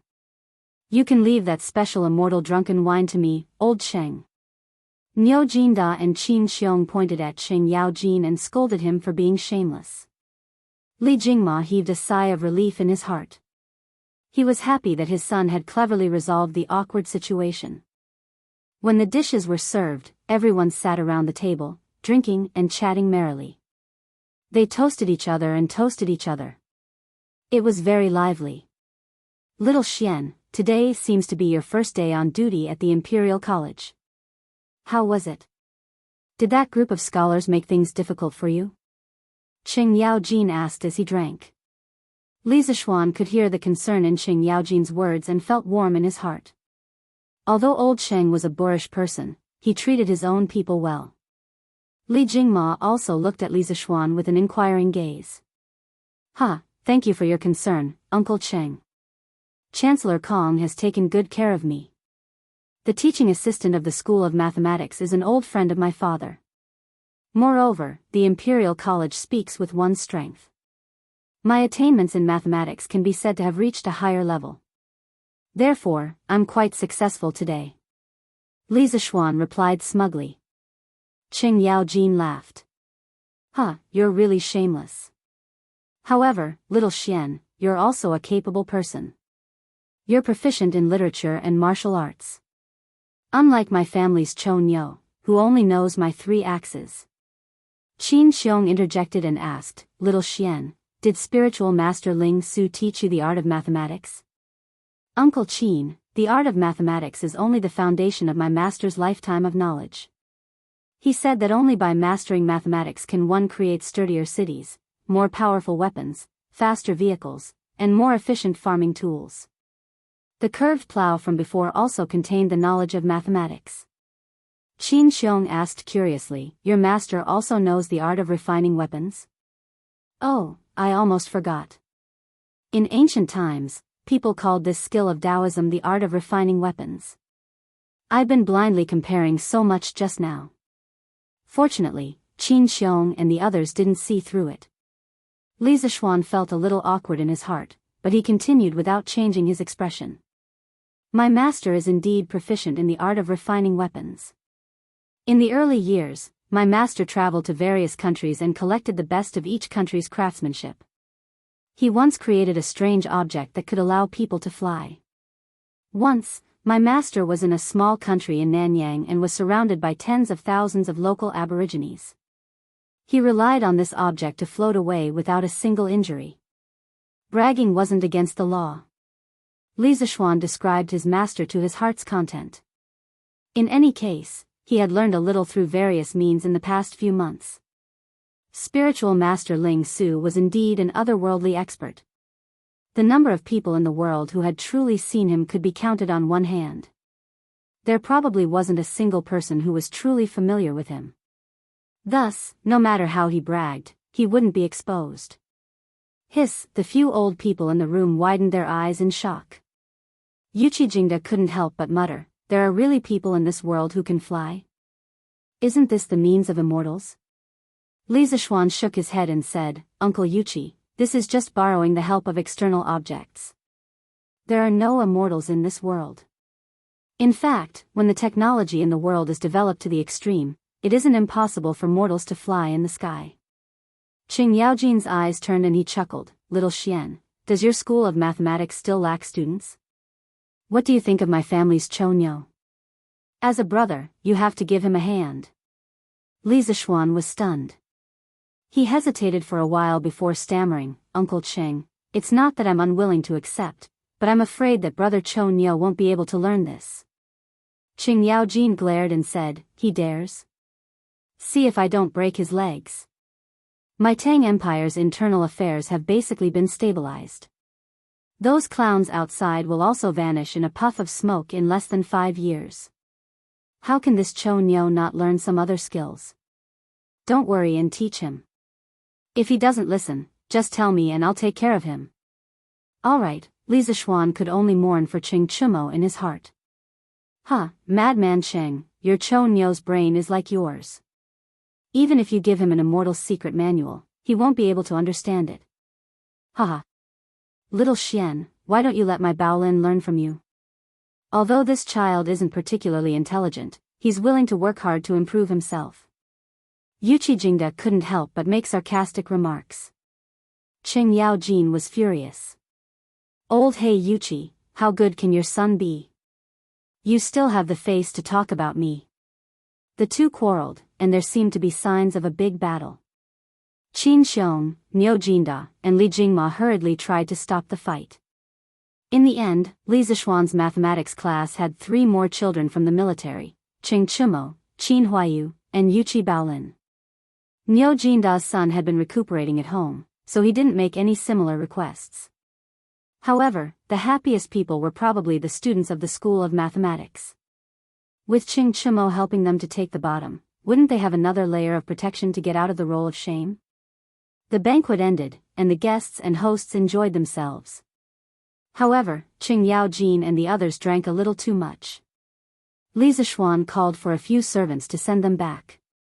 After finally sending these old masters away, Li Zishuan and Li Jingma couldn't help but heave a sigh of relief. They looked at each other, and Li Jingma smiled. Alright, little Xian, hurry back to the Imperial College. You still have to teach the students in the afternoon, right? Li Zishuan waved his hand and said, No need, father. The students are self-studying in the afternoon. With teaching assistant Su there, I don't need to go. Moreover, I'll let the students rest tomorrow and the day after, so I don't need to go. Li Jingma's mouth twitched. No one knew a son better than his father. How could he not know what his son was thinking? He paused, and finally said helplessly, Then let's go home. The father and son mounted their horses and headed for Yongla Lane. Chapter 161. In the afternoon. Madame Li came to the west courtyard. Iron Egg and Lan went to the Imperial College.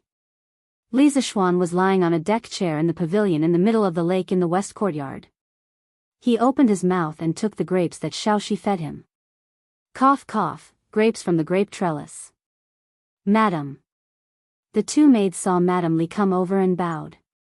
Li Zishuan also quickly sat up. Mother. Yes. Madame Li smiled and sat down on the bench next to her. Xiaohe cleverly poured a cup of tea and placed it on the stone table in front of Madame Li. Xian, are you doing well in the Imperial College? Mother, I'm doing well. With my skills, who can bully me? Madame Li rolled her eyes at her son and took a sip of tea. She smiled and said, You, Lan, is too much. She must go to the Imperial College to cause trouble for you. How can a girl get married in the future if she doesn't learn how to be a seamstress? Mother, there's nothing wrong with Lan, learning more. Why must she learn how to be a seamstress? She can just find a tailor to make clothes. Li Zishuan said indifferently. He didn't understand why girls in ancient times had to learn how to be a seamstress. Did she marry to make clothes for her husband's family? Madame Li said angrily, Nonsense. If a girl doesn't know how to be a seamstress, which family will want her? Yushi is not bad. I saw a few of her work before and it's better than mine. Hee, how can it be better than mother's? Mother's skills are naturally the best in Chang'an. This was clearly a trap. If Li Zishuan followed his mother's wishes and praised his wife, there was no guarantee that his mother wouldn't feel jealous. Thus, he shamelessly flattered her. Madame Li was happy when she heard this, but she said, You little sly, trying to make me happy. I've already discussed your marriage with Yushi with Han Lijing. Tomorrow, I'll send a matchmaker to the Han family to propose marriage. Li Zishuan was happy when he heard this. He quickly went forward and poured tea for his mother. Thank you, Mother. It just so happens that I have a day off tomorrow. Why don't we go together? A day without seeing her felt like 3 autumns. They had not seen each other for several days. Every night, when it was quiet, he really wanted to hug his wife. Mrs. Li Zishuan pointed her finger at Li Zishuan's forehead. You child, how can you be so ignorant of the rules? How can the groom personally propose marriage? Tomorrow, your father and matchmaker's song will bring people to the Han family to propose marriage. You just stay at home. You and Yushi are not allowed to meet before you get married. Ah. Li Zishuan was dumbfounded.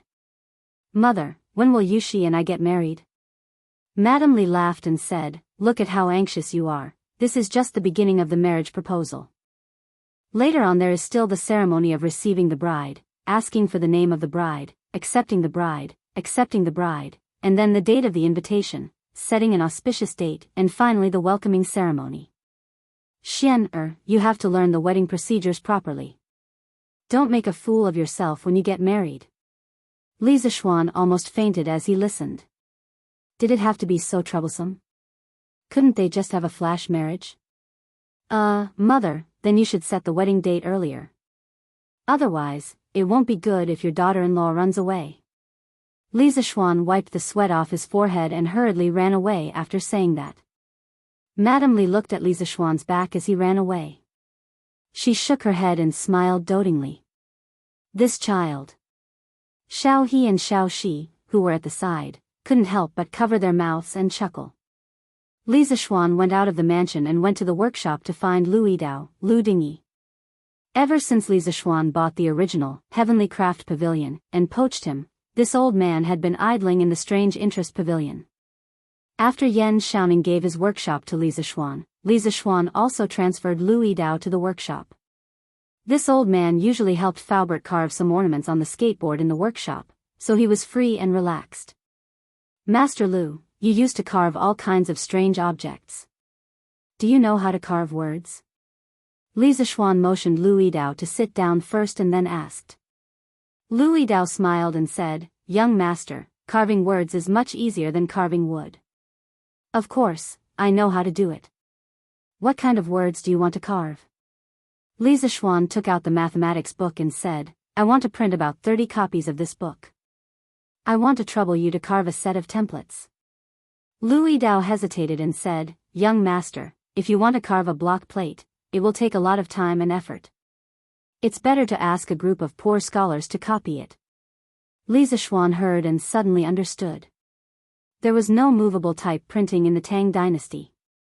Master Lu, I don't want you to carve a block plate for each page. You can use the clay to make blanks of the same size. Carve a single word in reverse at one end. The height of the word protrusion is like the thickness of the edge of a copper coin. Burn it hard with fire and make it into a single movable type of clay. Then, print it according to the content of each page. Good, young master's method is good. In this way, all the books can be printed on a large scale in our workshop and passed down to the future generations. It's really a great merit. Faubert just walked in and heard Li Zishuan's new printing method. He couldn't help but applaud loudly. Manager Fu. Lu Yidao stood up and greeted him. Faubert, you came at the right time. I plan to set up a printing department in the workshop. You can transfer some people to Master Lu. In the future, there will be a lot of books for the workshop to print. Li Zishuan said to Faubert. Faubert sat down and said, Yes, young master. Li Zishuan nodded and said to Lu Yidao, Master Lu, set up the printing department as soon as possible. Help me print this book in 2 days. I need it urgently. Lu Yidao took the book from Li Zishuan's hand and replied, Yes, young master. Young master, what are these curved words on the book? And these circles and dots, what do they mean? Why haven't I seen them before? Lu Yidao opened it and was dumbfounded. These are my new arithmetic numbers, arithmetic symbols, and some punctuation marks. Master Lu, you can print according to them. Li Zishuan explained. Oh. Lu Yidao scratched his head. Although he didn't understand, he still agreed. He didn't care what it meant. He just needed to print according to it. Faubert, how's my carriage? Li Zishuan asked Faubert after Louis Dao went out. Faubert wiped the sweat on his forehead and said, "Young master, it's not done yet. This carriage is far more difficult than I thought. I think it will take a few more days." Li Zishuan nodded and took out a drawing. He said with a smile, "Faubert, help me make something else." Faubert was a little dizzy when he saw Li Zishuan take out the drawing. He didn't know what his young master was going to do. He took a look and couldn't help but be puzzled. "Young master, what are you going to do with this thing?" "Faubert, this is a custom-made shoe for horses. When the horse wears it, its hooves will never be injured again. The life of the horse will also be greatly increased." Li Zishuan went to see the injury of the white horse at home yesterday. Looking at its hooves that were wrapped in a circle, Li Zishuan suddenly realized that there were no horseshoes in the Tang dynasty. Looking at the white horse's pitiful eyes, Li Zishuan asked someone to measure the size of the horse's hooves. He planned to make a pair of shoes for it. After listening to Li Zishuan's explanation, Faubert suddenly felt a little doubtful. His young master was already so prodigal that it made people's hair stand on end. It wasn't enough for him to make something for himself, but he also wanted to make shoes for the horse. No matter how he heard it, it felt like a fantasy story. "Young master, will this really work?" Li Zishuan smiled and said confidently, "Faubert, just do it. It will definitely work." Faubert felt helpless and could only agree. Chapter 162. As night fell, the pedestrians on the road went home one after another. After a few minutes, the sky was completely dark. Thousands of lights lit up one after another. In the northeast of Jianghu city, many squares were close to the imperial palace, so most of them were the residences of high-ranking officials and nobles. In the northwest of Jianghu city, because it was close to the West Market, a large number of rich merchants, Persians, and other non-civilized people gathered here. Therefore, the market structure of Jianghu city had always been rich in the west, rich in the east, and noble in the east. Giyi Square, southwest of Jianghu city. This place was far away from the bustling area, and most of it was a gathering place for poor people. In a dilapidated courtyard, a few lights were lit up. In the room, a little boy about 10 years old was holding a little girl's hand and teaching her how to write. The little girl was about 7 or 8 years old, and her face was a little yellow, obviously malnourished. She seemed to think that writing was fun, and an innocent smile appeared on her face from time to time. Yaya, it's time to eat." A woman in coarse gray clothes came in with a bowl and said with a smile. "Oh, it's time to eat." The little girl cheered and broke free from the boy's arms. She ran to the table and looked at the food in the bowl, drooling. The boy shook his head in amusement and asked the woman, "Mother, won't father come back for dinner tonight?" The woman in gray was startled and said, "Your father is helping people unload goods on the murky river. I'm afraid he won't come back tonight." Don't worry about that. Eat first." The little boy agreed in a low voice and quietly went back to the table to sit down. "Come, eat an egg. Today, when I was working at Minister Hu's house, his wife gave it to me. Eat it to nourish your brain. Maybe you can be the top scorer in the exam next year." The woman carefully peeled an egg and put it in the little boy's bowl, and said lovingly. The little boy looked at the egg in the bowl and then looked at Yaya, who was drooling. He put the egg in Yaya's bowl with chopsticks and said, "Mother, I have eggs for lunch at the Imperial College. Give this egg to little sister." He thought to himself, "I must get first place in this monthly test. That way, I can bring my parents and little sister to the Drunken Immortal restaurant to have a big meal. I heard that the wine in the Drunken Immortal restaurant is called the best wine in the world.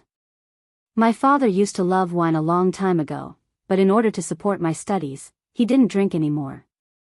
I must bring my father to taste it.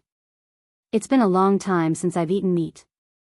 I'm sure you'll like the chicken, meatballs, and braised pork from the Drunken Immortal restaurant." The Dompa pork and twice-cooked pork from the Drunken Immortal restaurant would definitely like to eat them. The gray-clothed woman originally wanted to stop him, but after hearing her son's words, she could only give up. She sighed and said, I heard from you yesterday that a new teacher will be coming to your academy today. What do you think? Did Mr. Xan teach well? This little boy was Meng Wenhao from the School of Mathematics. Today in class, Li Zishuan had called his name to do some questions on the blackboard. Meng Wenhao smiled and said, Mother, you must know our new teacher. He's the man from Lantian County who presented the Ziyuan plow to the imperial court a while ago. His mathematical ability is unique. He's the most knowledgeable person I've ever met. The gray-clothed woman was obviously taken aback. She said in astonishment, so it's Li Xiannan. This person is the great benefactor of our poor family. You have to learn well from Li Xiannan and live up to his teachings. Meng Wenhao's mouth twitched. He thought to himself, what would Mr. Xian think if he knew that someone called him Mr. Xian? The next day, the wind was gentle and the sun was bright. Mother, I'm going to the Imperial College. Meng Wenhao finished his breakfast and shouted to his mother who was cleaning up the dishes in the kitchen. The woman walked out and asked, didn't you say yesterday that you had a day off today? Why do you still want to go? Meng Wenhao turned around and said, Mother, Mr. Xian left a question yesterday. I'm going to the Imperial College to solve it today. After saying that, he turned around and ran away. The woman was puzzled. She wanted to ask, but her son had already gone far. At the Imperial College. Under the ginkgo tree next to the gate stood a young man in blue. The young man did not move. He raised his head and stared at the top of the ginkgo tree without blinking. Among the students of the Imperial College, the young man was like a lone wolf with his head held high. He stood alone between heaven and earth, looking very different. The passing crowd quickly noticed him. Hey, look, there's a fool over there. He's standing there motionless. It's true. Why is there a fool in our Imperial College? He's not a fool. I know this person. He's Meng Wenhao from the School of Mathematics. His results have always been among the best in the school.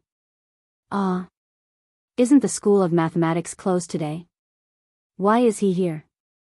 Who knows? Instead of sleeping at home early in the morning, he's here in a daze. He must be crazy. It's said that the School of Mathematics has 8 days off every month. They're so lucky. Yeah, why can they have 8 days off every month? I'm going to protest to the teacher of our school. We have to take 8 days off every month too. Yes, we're going to protest. Why aren't you leaving? You're going to be late. If you're late, the teacher might slap you. Let's go. The surrounding students immediately dispersed, and the gate of the Imperial College returned to its original quiet state. Meng Wenhao remained motionless. He was not affected by the noise outside at all. If he could answer the question well, he could get 2 extra points in the monthly exam. If he could get these 2 points, he would have a much better chance of getting first place in the monthly exam. Many ideas flashed through his mind, but he rejected them all. No, this won't work either. This is definitely not the best plan. There must be a better one. Meng Wenhao was in a trance. He did not feel the passage of time at all. Kong Yingda passed by him and looked at him. He shook his head and sighed. Stubborn child, I hope you can get over it soon. After saying that, he didn't bother Meng Wenhao and walked away. Time passed. It was noon in the blink of an eye. Wow, why is Meng Wenhao still standing here? Yeah, he didn't even move his feet. Don't make a mistake while standing. I think there's something wrong with his brain. Let's go. Let's not care about him. Let's eat. Yes. Let's eat. The surroundings fell into silence again. Meng Wenhao's lips were dry and cracked. His body was a little shaky, but he had no intention of moving. He was still in deep thought. Since the morning, he had thought of hundreds of methods in his mind, such as building a ladder, measuring the trunk section by section, tying a rope to the top of the tree, measuring the length of the rope, etc. However, he rejected them all. His intuition told him that these were not the best methods. There must be a simpler way. There must be. I can think of something. Meng Wenhao thought firmly.